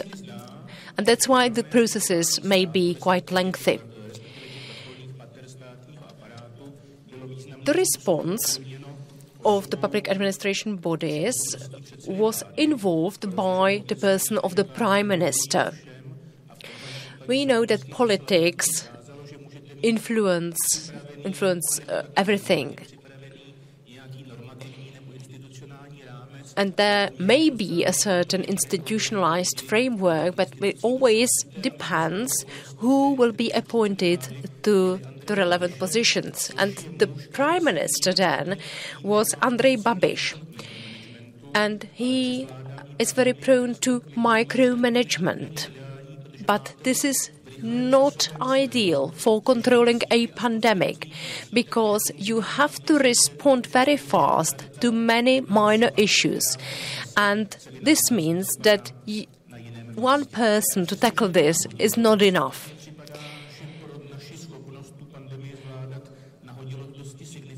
So this was a significant element influencing our readiness for the pandemic. So if this all depends on the person of the Prime Minister, then the situation might be very bad as well in future. What was also omitted was consultation of the measures with regulatory bodies. Especially if special measures were announced by the Ministry of Health, they should have been consulted or reviewed. At the beginning of the pandemic, I think that what would be appreciated would be a large group of specialists, including sociologists, including Martin Buchtík, who would say what you need to handle and control the pandemic, what the legislation offers, what it cannot offer as well, if you don't want to go beyond the rule of law and use procedures used in China or elsewhere. These specialists would also consider the costs to know whether the costs will not be excessive compared to the benefits, and they would also discuss what will be communicated to the public. If you think that everything is all right, you will probably not persuade anyone about the need for restrictive measures. The Legislative Council of the government was included only in during 2020, and if I'm not mistaken, it did not advise the Ministry of Health regarding the special measures. There were some special councils, the general staff, and it was absolutely unclear what were the responsibilities of all these players. I could see how the MESES group worked, and this was only an opportunity of short-term participation, and I did not understand at all how the Ministry of Health works. And this is not an ideal situation, of course. The preparation of some of the measures was limited by the lack of agreement among specialists. And also there were many personal conflicts among the specialists. I come from an area where not everyone likes each other, be it at the university environment or the department at the Charles University. But I was surprised to see so many personal conflicts among doctors, because all this is reflected into agreements or disagreements over many issues. And there were many working groups within the Ministry of Health, and they were positions held by many people with the personal conflicts. And there were proponents of face masks and opponents of face masks, and there may be various epidemiologists and so on. And this then leads to mistrust of the public towards the specialists. The public watches television, of course, it watches various channels. And if there is a specialist who gives a certain opinion, and the opinion is absolutely different from the opinion of another expert, then again this provokes mistrust of the public. So there was a high degree of disagreement among specialists. Then the government should know which experts to rely on. And there was a large extent of political disagreement. There were some deputies who said there is no pandemic. Then there was another part of the deputies who said, okay, there is a pandemic, but we should choose targeted solutions, targeted measures. And then the rest of the deputies opted for widespread measures. And This created a complicated environment, and on top of that, you had a prime minister who was reluctant to discuss these issues with anyone. And if you need to reach a compromise, and the prime minister is Andrej Babiš, then the result cannot be ideal. As for the disagreement about among politicians and among experts, well, the measures should be adopted by the executive powers. Other countries adopted the pandemic laws, while we adopted no law, and we tried to adopt all measures based on the Public Health Act or the Crisis Act. And only in the next wave of the pandemic, we adopted the Public Health Act or the Pandemic Act. But again, it was influenced by many opinions. So it depends what will you actually write in the act. If you think that certain restrictions are unacceptable, they will not appear in the act.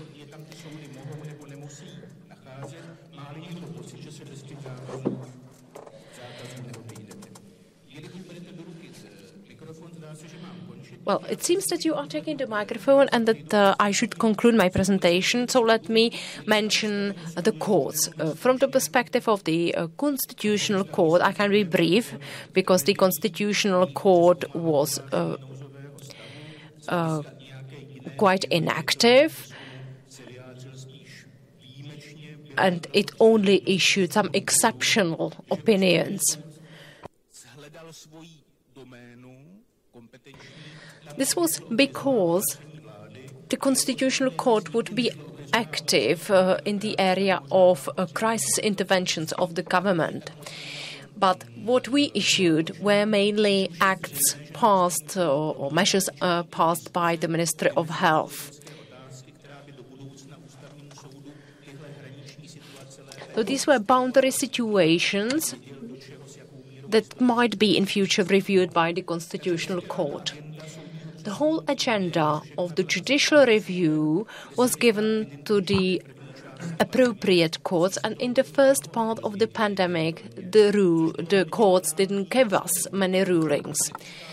This was due to the fact of our manner of regulation, because if you adopt a measure and then you abolish the measure and someone appeals against the measures, then the court must suspend the measures because the merit of the case was annulled.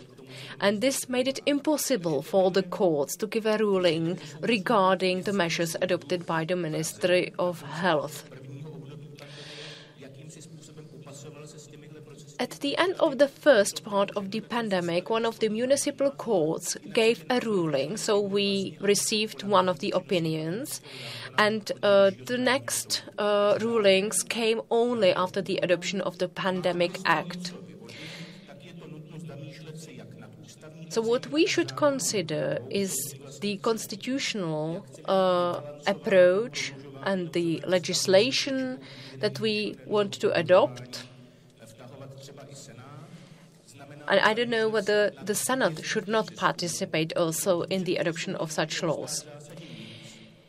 And we should also consider the opportunities for judicial review, because if you have a crisis, you can't prepare the acts so thoroughly as in other times. So you need to be very clear about what to include and what should not be included. And we should consider the structure of organization, who should do what. And if possible, those who act should be communicating towards the public in an empathic way. Because without empathy, without understanding the impact on the others' lives, because we want you to keep your life, to be able to maintain your life. So without this type of communication, the consideration about standards and institutions will not make any sense, because you won't get any understanding population. Já vám moc děkuji. Thanks a lot for the opening words and also for speeding it up a bit. The more space we have for discussion, all the better. Before I hand over, I would like to remind you once again of the fact that you can ask questions, even though you follow us online. So if you follow us online, you can just drop the question in the chat below the broadcast. And now I would like to hand over to Martin Buchtík and ask him for the opening speech. Hello, I will start with a broad concept. At the very beginning, I would like to talk about the basic perception of the judicial system in the Czech Republic, how it is perceived by the public at large, because it then provides a good framework for the remaining discussion about how it has been in the past 1.5 years. The rule of law is perceived quite positively when we look at it from the perspective of institutions, despite the fact that the people do not distinguish between the individual types of courts, and despite the fact that people are not clear about this, because they do not know exactly what the difference is between the prosecutors and judges, and what the role the policemen play in judicial proceedings. In this respect, the institutional layer is perceived really very positively. Some 65 to 70% of the public at large perceive the Constitutional Court positively. It may seem to be little, but among the Czech institutions it is really, in fact, the highest value. So when we communicate with some institutions, we tell them you might one day be as respected and as popular as the Constitutional Court. And when a government is popular, then it has a rating of some 40%. And the president... so it's really fluctuated. In the case of President Zeman, but the max was 55%, and the Senate enjoys a trust of about 35%, and the same applies to the lower chamber of the parliament. But some 15 or 20 years ago, the trust into the members of the parliament in the lower chamber was just about 20% some time ago. So if the people do not believe that the democratic system does not make sense, and if the people do not have trust in this, and if they believe that their voice won't be heard, then they find it quite improbable that they would prefer the rule of law. This is really very important to realize that you cannot increase the trust into the justice if you do not increase the trust into the society as such. And you must also see some future for yourselves and for your children and grandchildren. And if you do not see any future for yourselves and for your next generation, and if you believe that the failure is really just heralded from one generation to another, then you won't believe in some such constitutional systems. And the judicial system is very often associated with politics. When we see that various decrees issued by the Ministry of Health are revoked, and it only causes chaos. But we must say that during the pandemic, most people rather acted intuitively. They rather followed the people around them to find out which resolution is just valid. At this moment, many measures have been adopted, but they are not observed, and that is why it is quite difficult for the incumbent government to say, sorry, this is really bad, and let us start observing the rules again. So that is why we are struggling another trouble here and this ambiguity. But it had no real impact on the rule of law because the people simply could not distinguish between what is a political fight and between some minor delicacies between the lawyers and, for example, the civil servants in some ministries. And the third dimension is also important, and that is the individual rulings of the Constitutional Court, for example, or for example, of some cases which are very much attract the public at large. Very often, the people project their own opinion onto the institution. So, for example, if some people like a Prime Minister Babiš, and if suddenly the Prime Minister is, for example, accused, then they say that they have no trust in the rule of law. So the opinion, the public opinion is shaped really very slowly unless there is a shock, unless some systemic corruption is, for example, identified in the judicial system. So luckily, the rule of law is quite stable in this respect. If I may say two more things. It is quite important that the Czech public distinguishes the rule of law into several categories. One part of the population lays an emphasis on the efficiency and functioning of the judicial system. And the people do realize that there are many deficiencies to the judicial system. They very much realize that some decisions are issued after years or even after dozens of years by the courts. So in this respect, the people are quite skeptical about the quality of the judicial system. But with the exception of some failures, the rule of law has been around, exists. It may seem to be a trivial finding, but for example in Slovakia, the trust, the confidence in the rule of law is significantly lower. It is quite understandable if you follow the situation there or in some other countries of the Visegrad 4 group.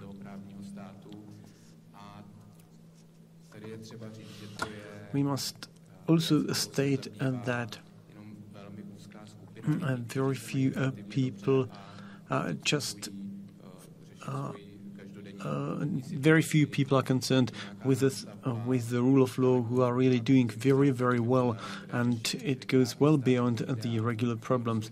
The rule of law as an idea will never win your elections because max 20% of people will be interested in this.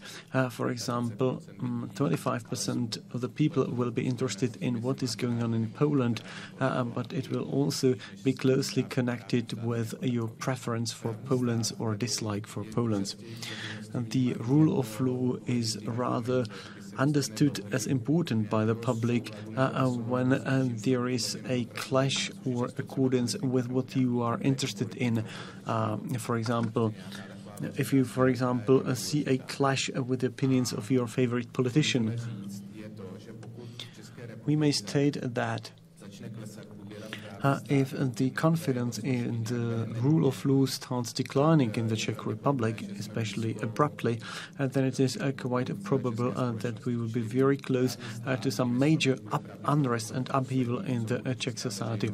So the rule of law is the last thing that the people will stop believing in, and there is not much confidence in the rule of law.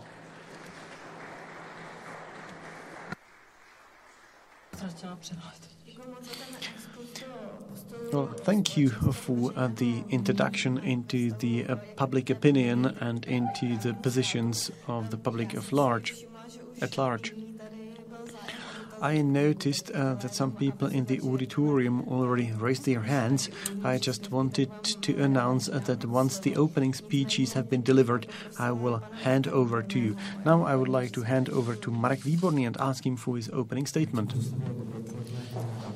Thank you for the floor. Thank you for the invitation, ladies and gentlemen.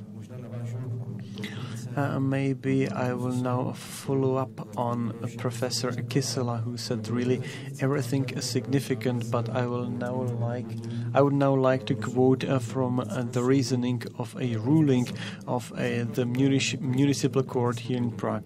The fundamental rights must be granted even in a state of emergency, and they can only be restricted in a foreseeable manner. So this is a very short quote, a short citation at the very beginning, and I think it very much indicates what the answer will be to the question how the rule of law fared during the pandemic. I think we can also use the reference to a half full or half empty glass of water. Because on the one hand, we saw what has been described by the colleagues. On the one hand, very chaotic measures were adopted. First, the measures were adopted by the government, then by the Ministry of Health, and then again by the government. But the rule of law, in fact, turned out to be functioning because the courts, in fact, exercised the control function, even though it took some time. In the second phase, the courts were able to assess the restrictions, and very often the restrictions were also revoked. But it also points to the second large problem, which can be observed in the executive and legislative power.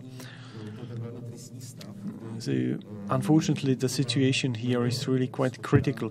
The executive power was not able to adopt measures that would be in line with the legislation.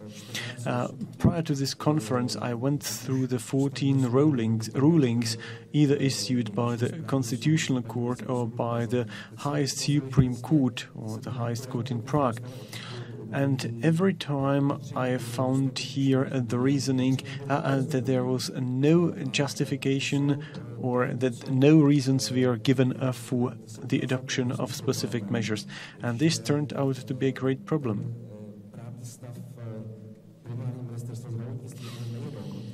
The legal situation in the Ministry of Health is really in a very desperate condition. So the court did not challenge the factuality of the measures. I think that very often the measures were correct in terms of their factual target, but unfortunately the ministry which issued the measures did not give any reasons for it, and this is one of the reasons why we had to adopt the Pandemic Act several times. Because we really missed several things in the decision-making of the government or the Ministry of Health.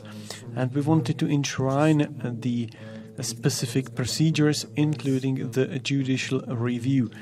So the judicial review is also enshrined in the Act, despite the wish of the Prime Minister to remove it. And the courts have used this very frequently. So if I conclude this part, I may state that the pandemic has shown that, and I think it is quite important for the new government that is being formed and the new legislators, and I do not only mean the members of the lower but also the members of the higher chamber, upper chamber of the parliament, but we must really revert to the crisis legislation because during the pandemic it has turned out very important. The crisis legislation in the past was drafted for completely different situations that we experienced in the past. But nobody foresaw a pandemic to such an extent. The Public Health Protection Act was designed for this purpose, but unfortunately it has turned out that this Public Health Protection Act cannot be used, especially after the measures were only adopted by the Ministry of Health. This was challenged by the courts because the courts believed that it is not possible to come with these measures only on behalf of one single person, in this case the Minister of Health. Or very often it was only the first deputy minister, or for example a high-ranking civil servant who adopted some measures, and then we can hardly concentrate so much power in one single person, so much power that can restrict the fundamental rights of humans, citizens. We can't concentrate it in the hands of one single person, be it an executive body or, for example, a civil servant. So these are the controversial points which turned out during the pandemic. I represent here the legislative power and both chambers because we really cooperated very closely during the pandemic. And I think that we may state that this experience has been really quite new for both chambers of the Parliament. When you take a look at the Rules of Procedure, section 99, it describes how the procedures should be conducted in the state of a legislative emergency. This section has turned out to be quite important, especially in situations when crisis legislation had to be adopted very fast. So we are able to use this section 99. On the other hand, it turned out that there were tendencies, especially of the government, tendencies to abuse this section 99. In that case, it is important that the majority in the Parliament, the lower or upper chamber, can really execute the controller function and simply indicate that some things must be debated within the legislative emergency procedure, even within a couple of hours.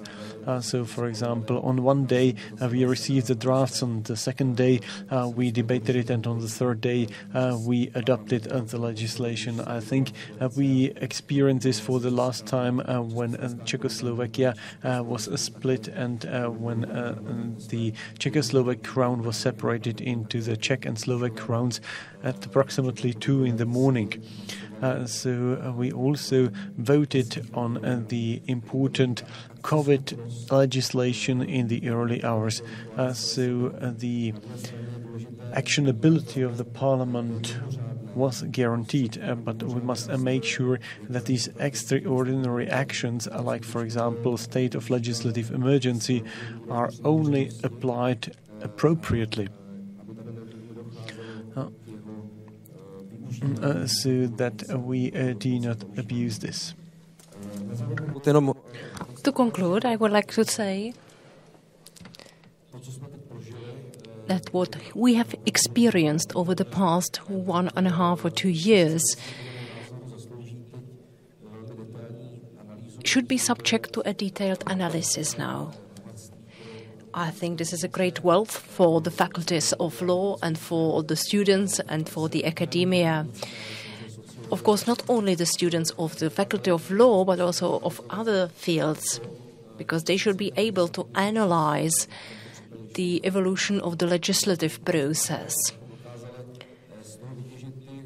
We should try to make the changes that are necessary, especially in the area of the crisis legislation.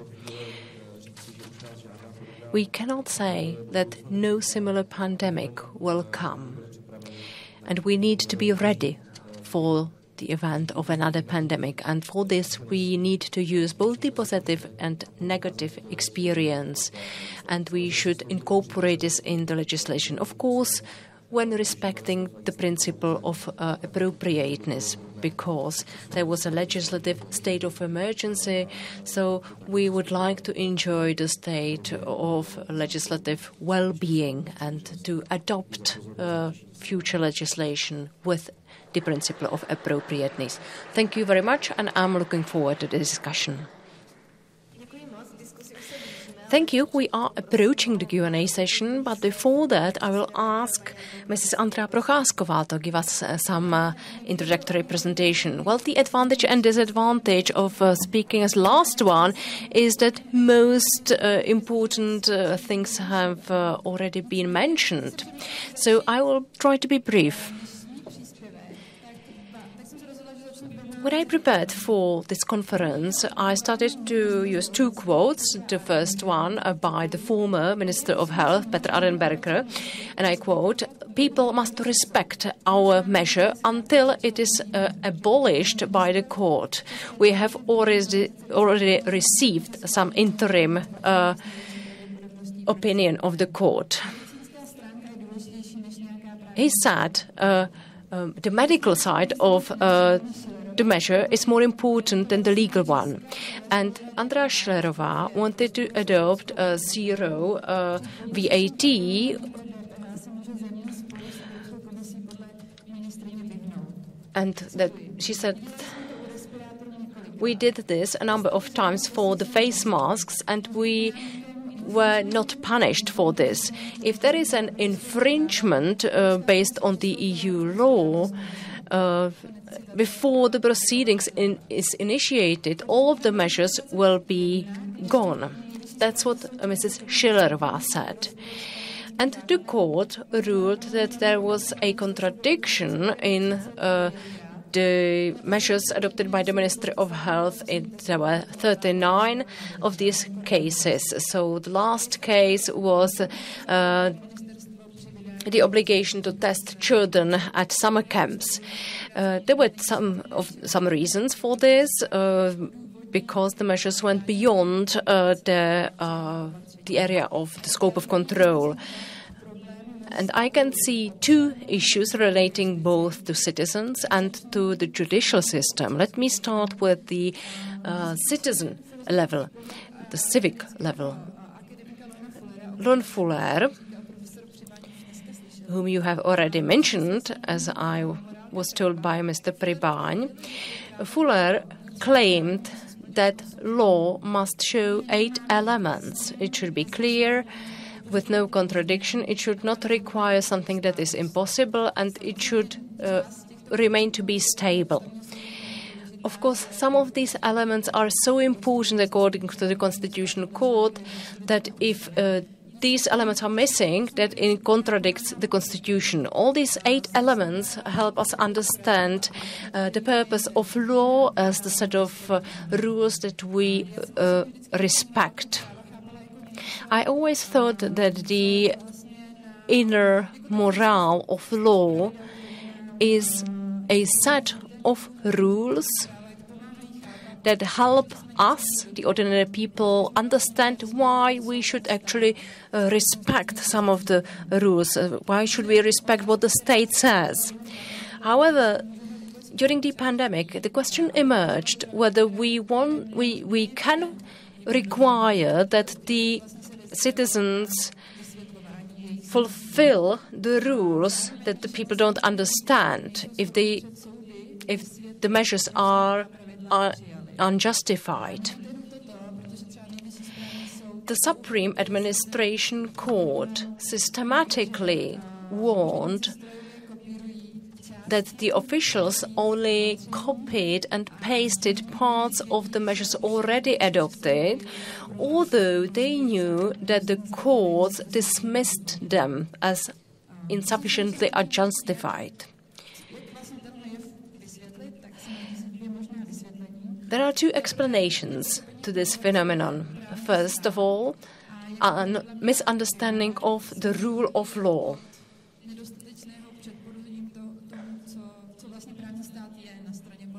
So this may be a misunderstanding of the rule of law on the side of politicians. Not everyone may understand why we should have a separation of powers, why you should be controlled if you were elected by the people. And the second explanation is clear purpose of writing these bad measures and rules. And that's what politicians also say. Alena Schillerová herself is a lawyer. And it means that these errors were not probably caused by misunderstanding of the legal system. During the pandemic, it seemed that the law was an obstacle to controlling the pandemic. And perhaps it would help the overall situation if the lawyers don't step in the process. And the Supreme Administration Court provided clear definitions of how to write the measures and acts. Liberal democracy is based on the fact that the politicians will not go beyond their competences and that they will not misuse the powers invested in them.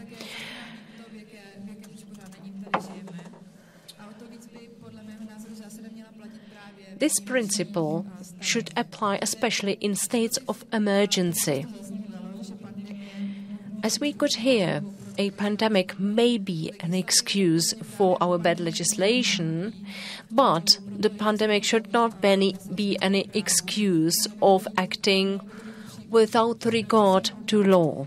It should be the other way around. Let's look at how it works in the opposite direction towards those who have the power. For example, taking off the responsibilities of the president. We have been discussing this for many weeks and we are requiring legal analysis. We want an update on the medical condition of the president because we can feel that this is a major intervention. And it's good that we are discussing this. But let's put this into contrast with the pandemic, and we can see that there is not sufficient respect towards the people. Over the past 1.5 years, the freedoms and the rights of people were reduced, and it was said that we required legal cleanliness for no reason. So thank you very much. That's all, and I'm looking forward to the Q&A session. Thank you, Mrs. Procházková, for your introductory words, and I would like to ask you whether there are any questions in the audience.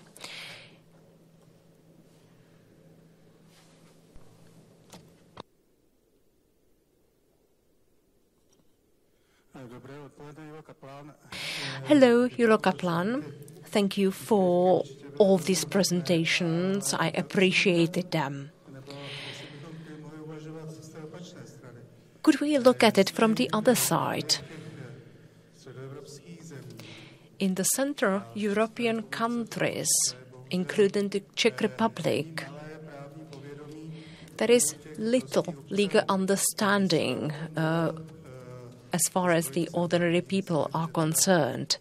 Mr. Kysela mentioned this, and he said that people should be empathic when communicating the measures.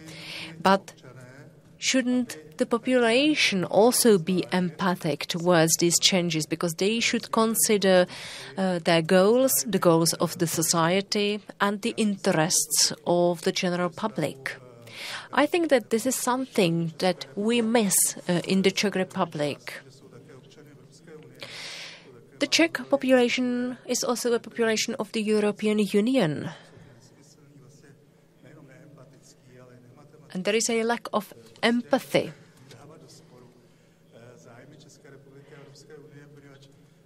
And it's a problem to put in contradiction the Czech interests and the EU interests, because we are part of the European Union, and the same goes for the Polish and so on.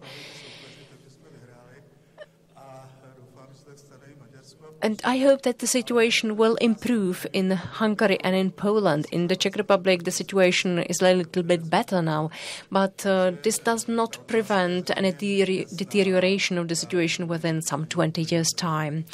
So thanks a lot, and I hope that all of the speakers can respond to my question. So, lady first. Well, I wanted to not answer this question. Mr. Kysela wanted to respond, actually. Well, I think that I'm obliged to answer this question. This is a complicated question, of course, as you will understand. So I don't know whether we are competent enough to answer this question.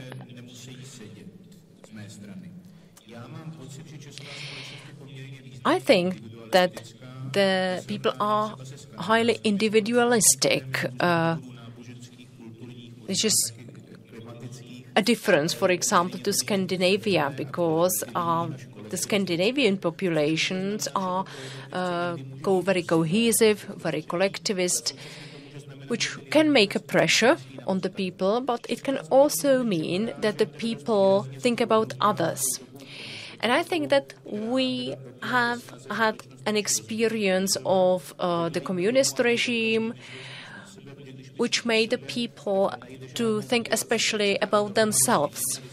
And there is no motivation to speak to others and cooperate with the others, because if you are just an individual, you are no obstacle for the state. So this certainly plays a role, a significant role in the process.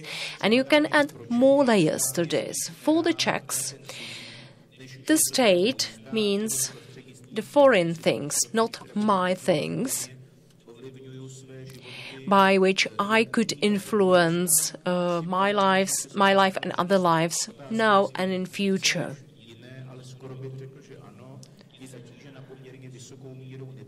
There is also a huge mistrust in the political representatives, which is strange because we choose the politicians and then we don't have any confidence in them. And we could add even more such components. And when the state issues regulation, then we think that this doesn't mean anything for me.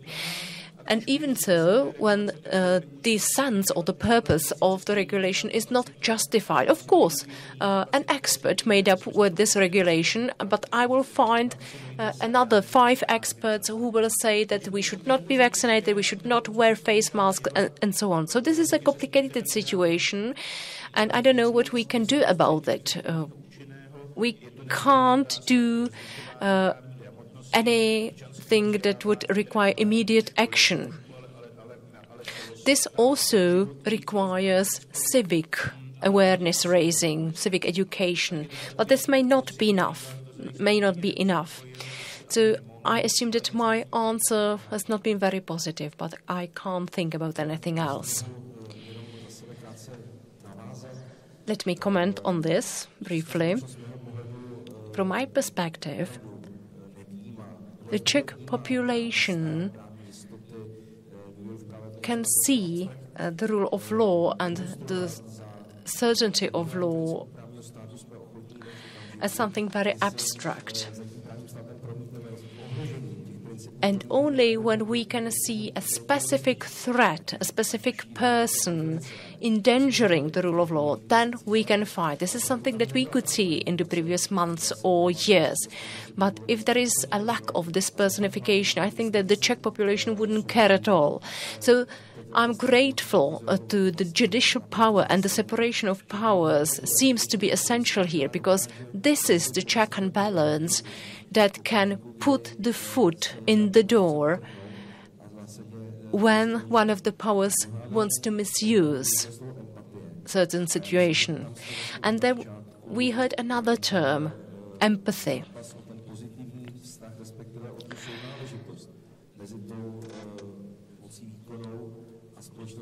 Well, I think that we lost the fight for the cooperation between the powers and the population.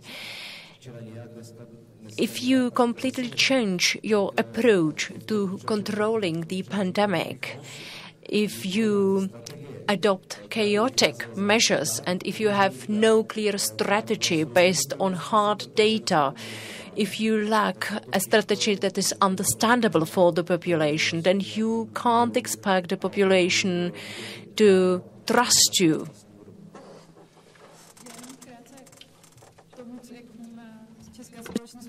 So I think that Mr. Buchtík will give you more information on how the Czech society perceives the rule of law. So when you take a look around Europe, or for example around the United States, there is also a low legal awareness. You don't always need to know what the measures mean, but you must know why the measures were adopted. And if you just identify yourselves with the rules, or for example with the politicians who are just in power, or with some other authorities, then it is quite enough. I think it would be really great to have a high level of legal awareness if for example, 80% of people in the Czech Republic or anywhere else had a high level of legal awareness, but it is quite impossible to request this from the people. I think there is not only one reason from my perspective, and it's very difficult to find one only answer, and if you then promote one single answer, then you are very populistic. I would like to point out some moments, like for example the trust. The trust is very slow and difficult to gain, but it can be lost very quickly. We very often have the feeling that we can, for example, come up with a new agenda and that we will change the society in half a year or in a year, but that will fail because the processes take a long time to establish themselves. For example, if you do not talk about the EU for 10 years and about its importance, then you can't simply expect that a couple of months before the presidency, the public at large will suddenly become awakened and realize the significance of the EU. But it is a failure of the elites. Quite definitely. On the other hand, we had the trust in the Czech Republic. The government enjoyed really a high level of confidence, but unfortunately it lost the government, especially in international comparison. For example, in March 2020, 75 people had trust in the government, and now it was now 25. So we started at the level of Scandinavian countries, and right now we are even below Spain. And in Spain, the confidence in the government is really quite low. So we can't expect the government to be well educated. On the other hand,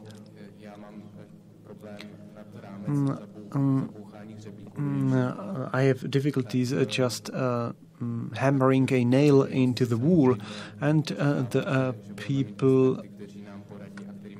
And the people just have some other skills, and if we do not have the trust in the institutions, then it's really bad. Now I would like to ask Mr. Svoboda, Pavel Svoboda, I would like to ask you the following question. It is a question concerning the legislative process.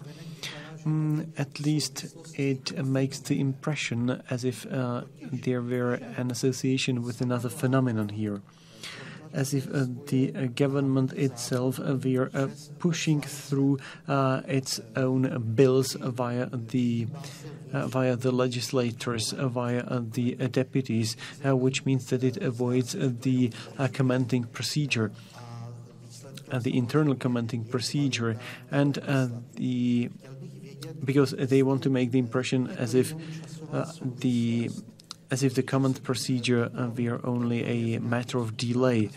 So I would like to ask you if it is only a coincidence, even though I see many occurrences of this coincidence recently, or if there is some link with the fact that, for example, there was a lockdown in the ministries and they were not able to operate at full swing either. So this question goes to Marek Výborný, so I would like to ask him if he can in fact give us hope that the new government and the new parliament will not succumb to this infection. Thank you for this question. If we really form the government as it seems to be, I think I can guarantee that we will not act this way. But unfortunately, I'm afraid that what was said here had in fact no association with the pandemic. It was a general condition, a general state. I'm just stating an objective matter, an objective fact. The government was really a minority government, and it had some opposition within itself. We could see it also in various votings.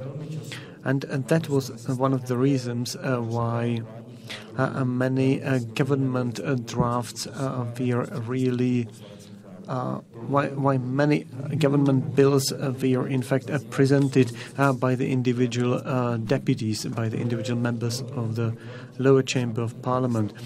And another thing is that the individual ministries unfortunately draft the bills in a very bad quality. I think that the legislators, the lawyers in the individual ministries should be re-educated so that they really know how to draft the legislation. And the bills were not commented on by the Legislative Advisory Board of the government. So that is why the government always wanted to present its own bills via the deputies.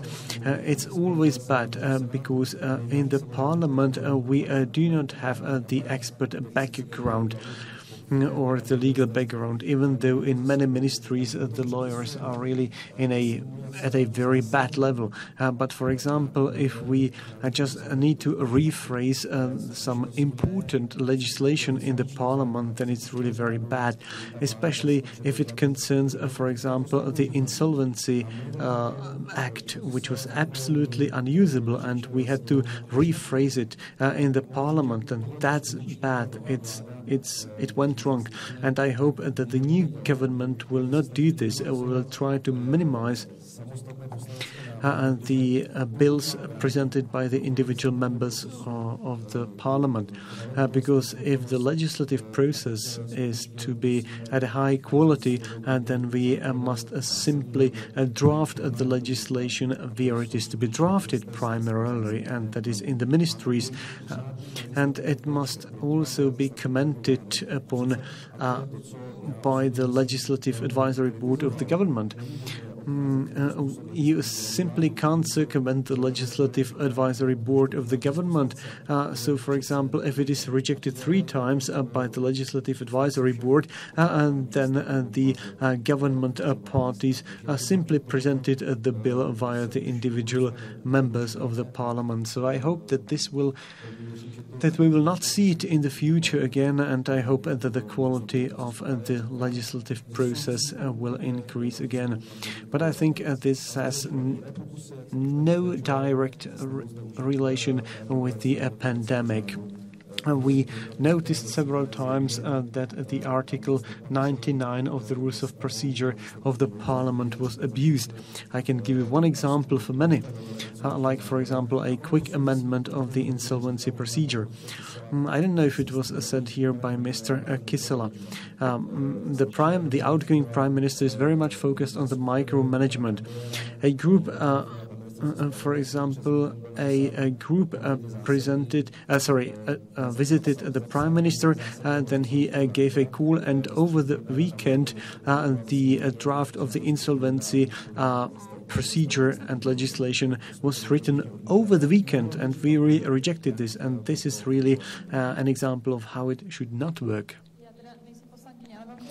I'm not a member of parliament, I'm no deputy, but I have a note from the journalistic perspective. I think it is not bad if the members of the parliament come up with their own legislative initiative, but it must really be an exception. Very often there is a discontent in the government. For example, Mrs. Pekarová has now said that she would, for example, simply suggest a draft on the marriage, on the same-sex marriage, because she knows that the government would not adopt it. So that is why she wants to present it as her own bill. I simply know that this is an exception where it really makes sense that you circumvent the government, because the government should also emit a signal as a whole. It should at least convey a direction it wants to act. And one more note, if I'm not mistaken, the Civil Engineering Bill, the Civil Engineering Act, was an act presented by the government, but there was really huge oppression against it. Well, it was voted for by SPD, the Communist Party, and the ANO Party. It was adopted for the third time, but there were many remarks were not incorporated into the text. So you see what respect they have for the Legislative Advisory Board of the government. I myself am not opposed to the bills presented by the individual members of the parliament, but they are here mainly for the opposition, because the opposition cannot present it via the government. So in this case, it is really fully justified. So then the majority must simply decide whether or not it will be adopted, whether or not it is presented first by the opposition or coalition. Just a minor note, in 2008 I co-wrote a book about the theory and practice in law. So this existed even before Andrej Babiš. The minister can, for example, put a motion. This is what Andrea was talking about, but not only. So we must know the reason why the minister is doing it. Maybe he wants to attract attention, or, for example, he was just refused by the government. And then there is another second type, and that is the bills presented, motions presented by the individual deputies. But if, for example, it is only presented and drafted by the individual civil servants despite the will of the minister, and then they are no civil servants and they are also pursuing their own politics. I do not want to claim that this would be well spread, but I do not want to say that the government is really producing only the best legislation. But even if the government adopted very good or produced very good legislation, the deputies very often wanted to amend it regardless of the quality of the legislation, because they had their own idea, or some lobbyist told them what the bill should look like. Which influenced the quality of the legislative process in the advisory board, because, for example, the Legislative Advisory Board knew that they just drafted a bill and then it was completely amended by the Parliament. And now I would like to move on further, and I would like to quote some questions from the internet. At the very beginning, Mr. Kissler said at the beginning that the limited preparedness of the legal proceedings turned out. And the Spectator says if we are going to prepare the legislation for even greater health risks than COVID-19, which might which might, for example, come when we have some bacteria resistant against the antibiotics. So maybe I would like to extend this question a bit and would like to ask if the Pandemic Act really sorted out the problem with the preparedness. Well, first of all, there is limited effectiveness of the Pandemic Act. So, if I'm not mistaken, at the end of February next year, its effect will terminate. So there will be no longer the Pandemic Act. But the Pandemic Act should have complemented the Public Health Act as well as the Crisis Act. So, definitely, this is not over. And as Mr. Výborný said, we have to come back to the regulation of these crisis events and situations. We don't need to adopt fundamental changes, but what we need to modify is the Crisis Act and the Public Health Act.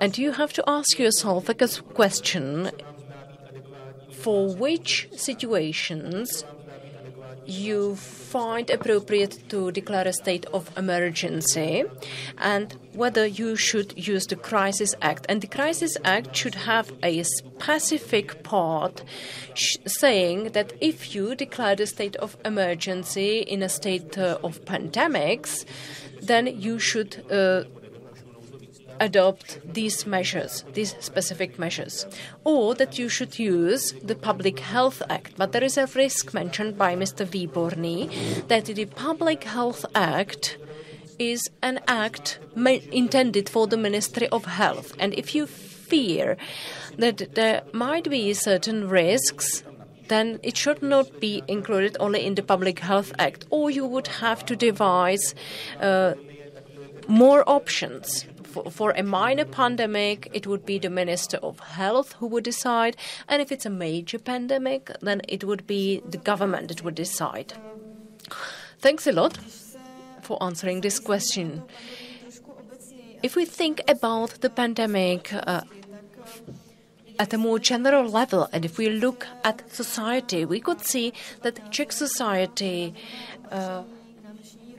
was divided as regards wearing face masks, inoculation, vaccination, and so on. And my question to Martin Buchtík is, if we have evidence, hard data about this division within our society, can the pandemic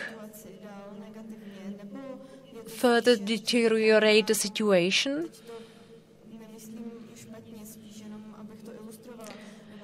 I'm just trying to illustrate this situation. Or is it just a headline in the media that society is divided? Well, it has been proven that society is fragmented. It's not polarized. It's not divided into two main camps, as we could see, for example, from the headlines in the US. And but I will not elaborate on the situation in the US.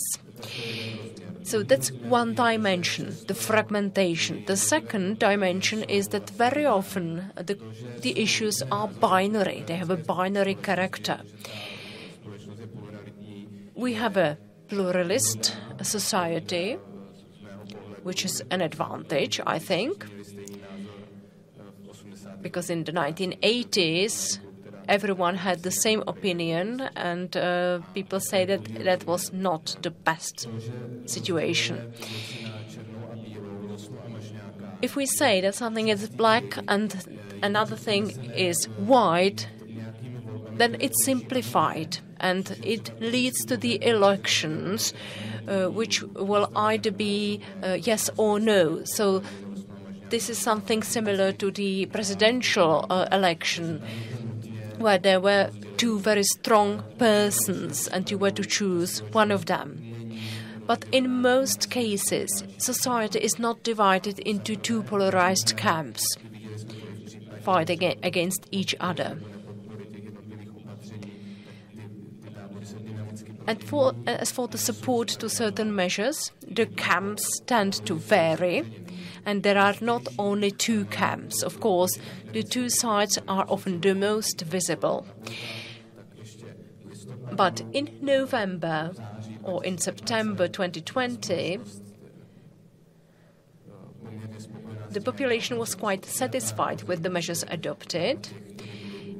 In autumn,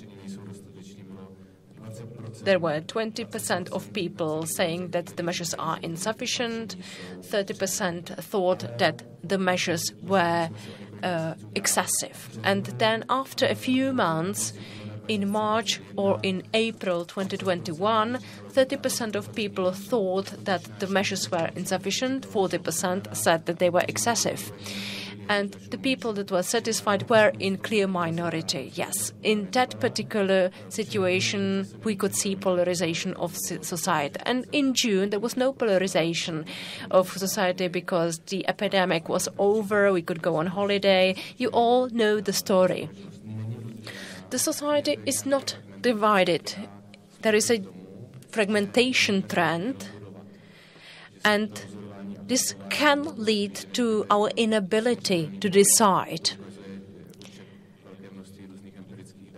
And empirical data tend to show that this is a situation in which we can't decide. It seems that polarization of society is more significant, it's more visible, but it's a cognitive trick that is played on us. Okay, thank you. Are there any questions from the audience?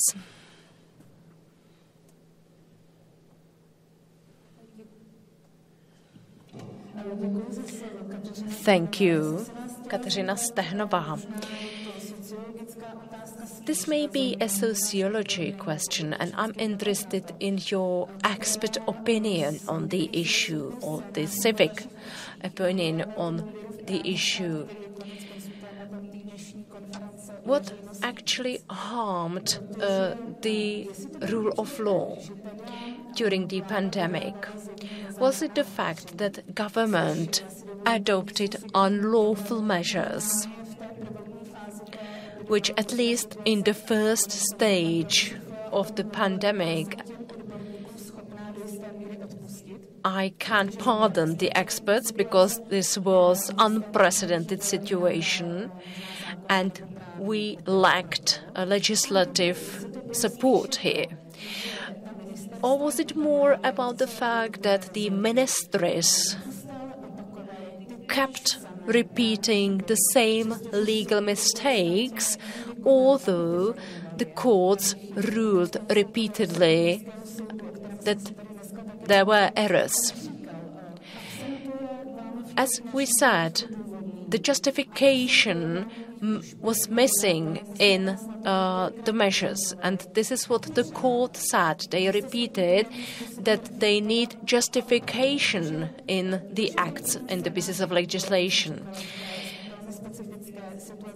In the first stage, when someone adopted unlawful measures, I can't see any misuse of the situation because there was no willingness to breach the rule of law.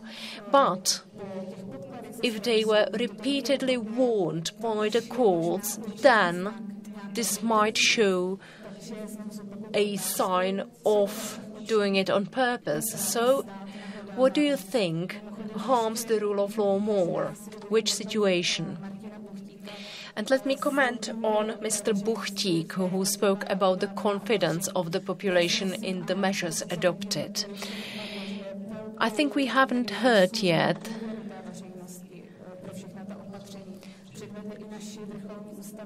that our high representatives, our politicians, were to blame for the mistrust, because you should remember Minister of Health Roman Primula and others who met in the restaurants which should have been closed. They were not wearing any face mask. Or Miroslav Kalousek, who was seen with a pint of beer in the street, although it was forbidden to sell the pints of beer even outdoors.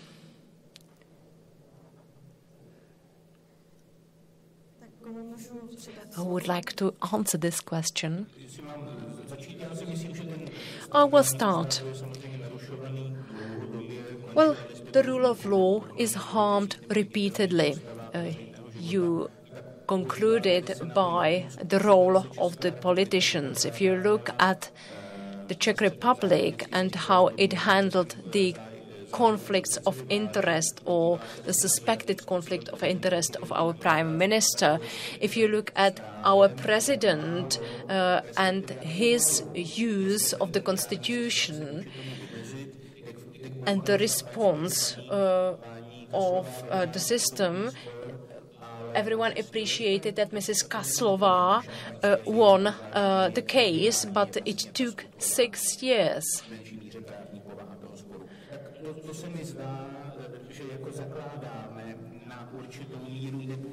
So it seems to me that this is a base for the mistrust in the state, because a double standard. If you are rich, you have sufficient power,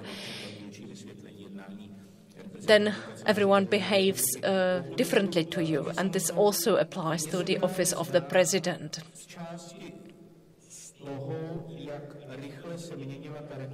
As I could see, the fastness of adoption of the regulation in 2020, and as I could observe the slow response of the court, and everyone was reluctant to say something because you could cause a death of many people. The judges are alibistic sometimes.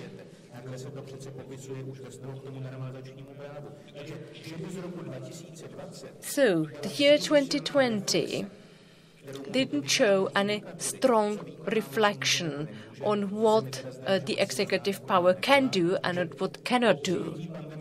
After the adoption of the Pandemic Act, the government could think that they could go on like that, but then it was not possible any longer. And I'm not sure whether the government or the judges are to blame. And then came the next stage, which you have talked about. This is the situation when the judge repeatedly says this is the wrong way of doing that. If there is a lack of competences,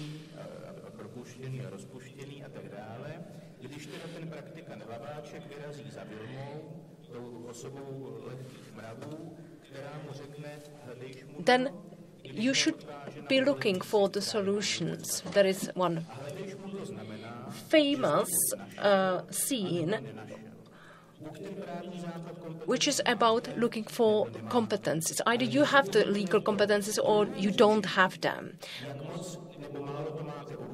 But if you seek for justification, then you don't care about the legal competences. You just have to convince everyone else. And if you have no justification, then you will not convince the others. But if you do have a justification, then what will be the sufficient justification?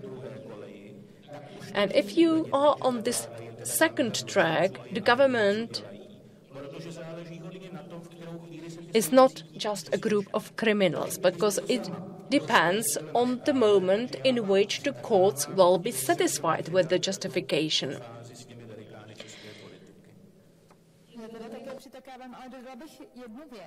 Let me add one thing.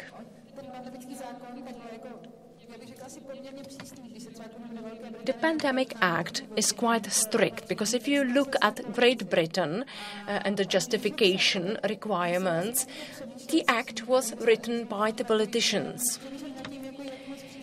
And they needed to consider how strict the regulation should be. So if there is a lack of justification for the courts, that may be the worst case. Because if you are beyond your competences, then it's evident. Sometimes this may happen because you don't really know what your competences are if you are a ministry official.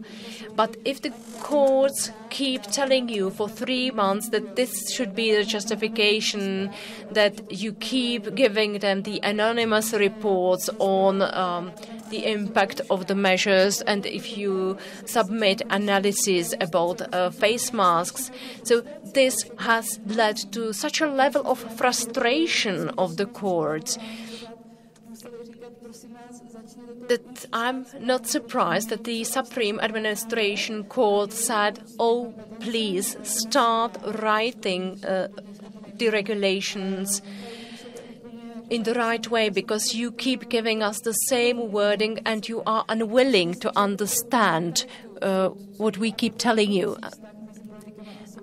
And this is important for the future relationship between politicians and the judges.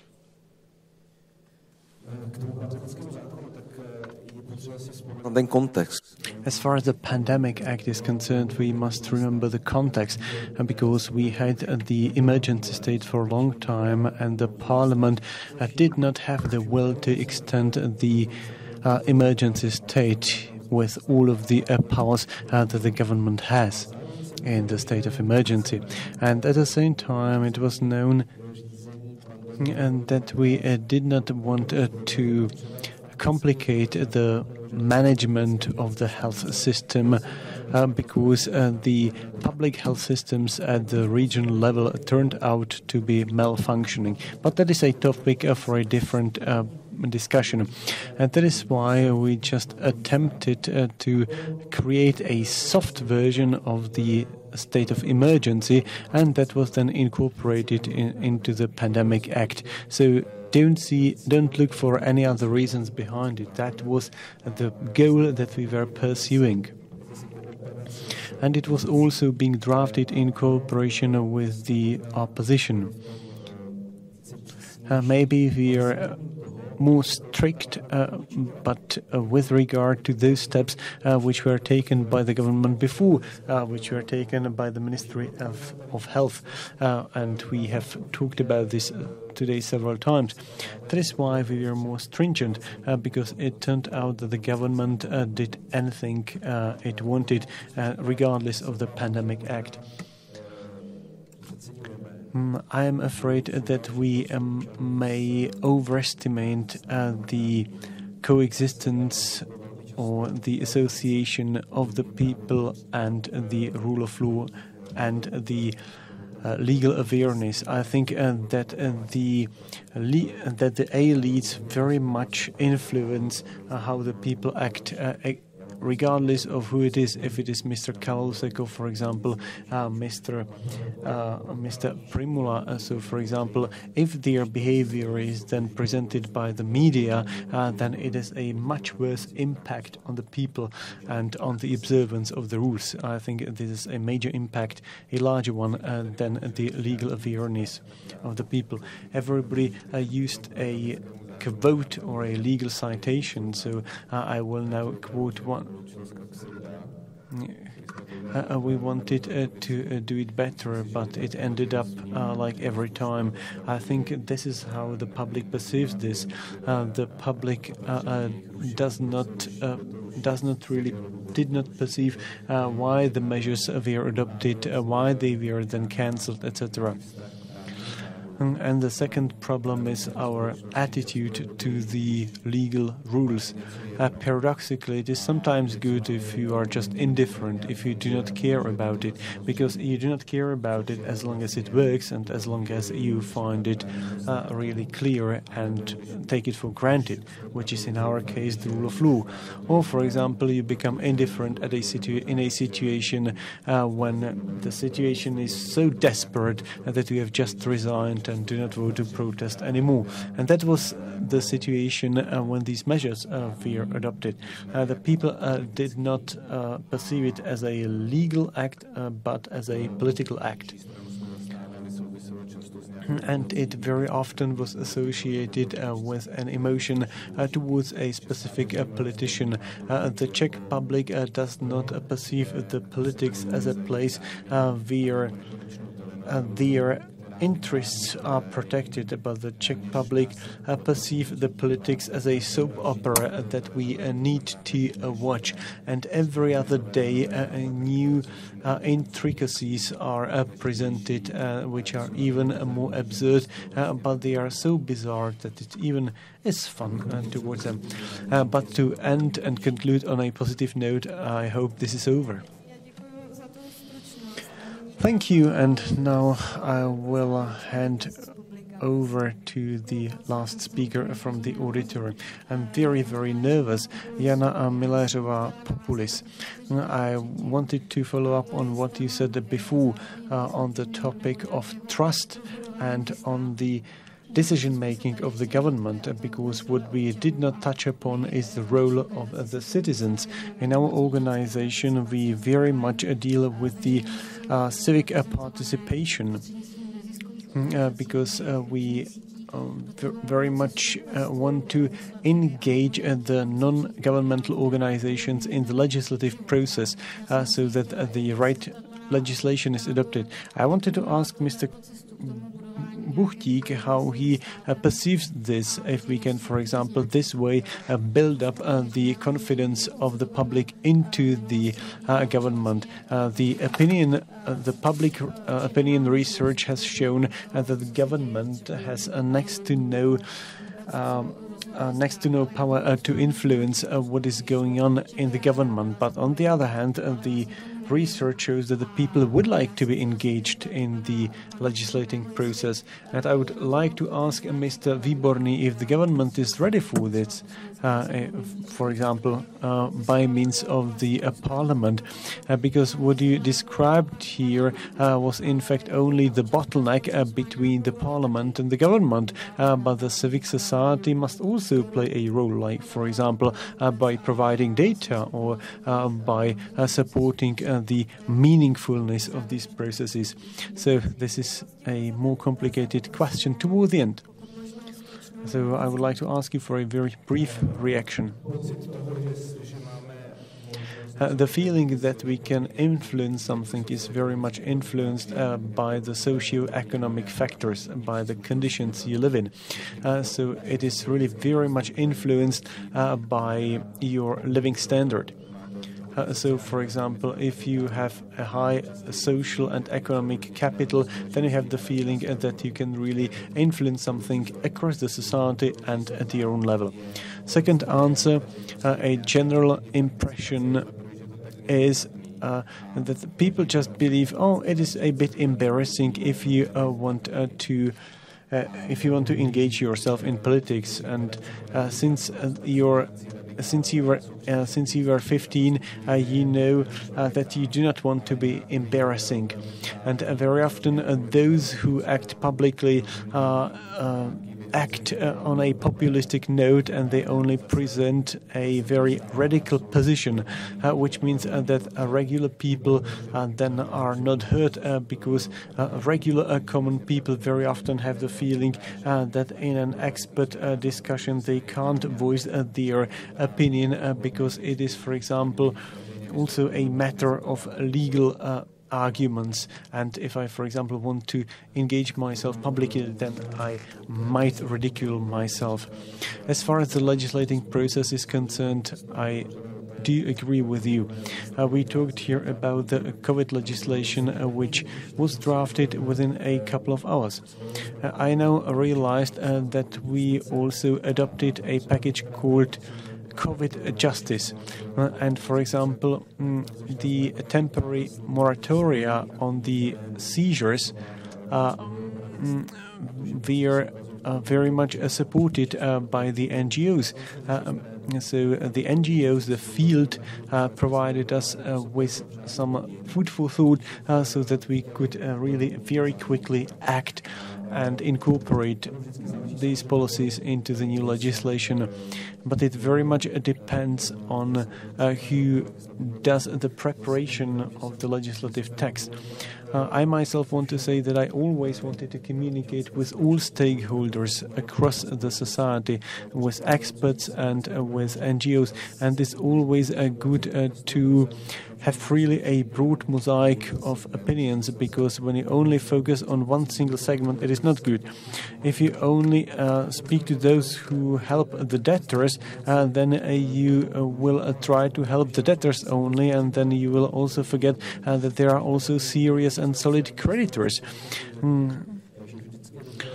So it's always good to find a balanced solution, and I myself am convinced that it is possible, and I'm saying it out of my own conviction and experience.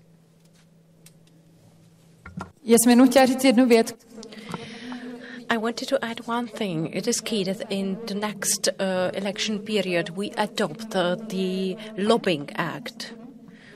You don't think so? Well, I think so, because at the European level, the MEPs ask all of the players, all of the stakeholders to the table, and they ask about the form of the regulation. But, you know, different people may have different opinions on the matter. Well, I would like to thank everyone for their comments and questions, and now is the time to conclude the third panel, because our time for this conference is over. We could speak for hours about the rule of law, as well as about the pandemic and other issues that have been mentioned. It is a great pleasure for me to thank all of the panelists, as well as the audience here and online, and ask for the support of the Institute for Christian Democratic Politics, the organizer of the event, as well as the Martens Center, Wilfried Martens Center. And I would like to ask you to go on with the discussions in the adjoining room. So thanks a lot for the discussion, and I hope that this conference has been valuable for you.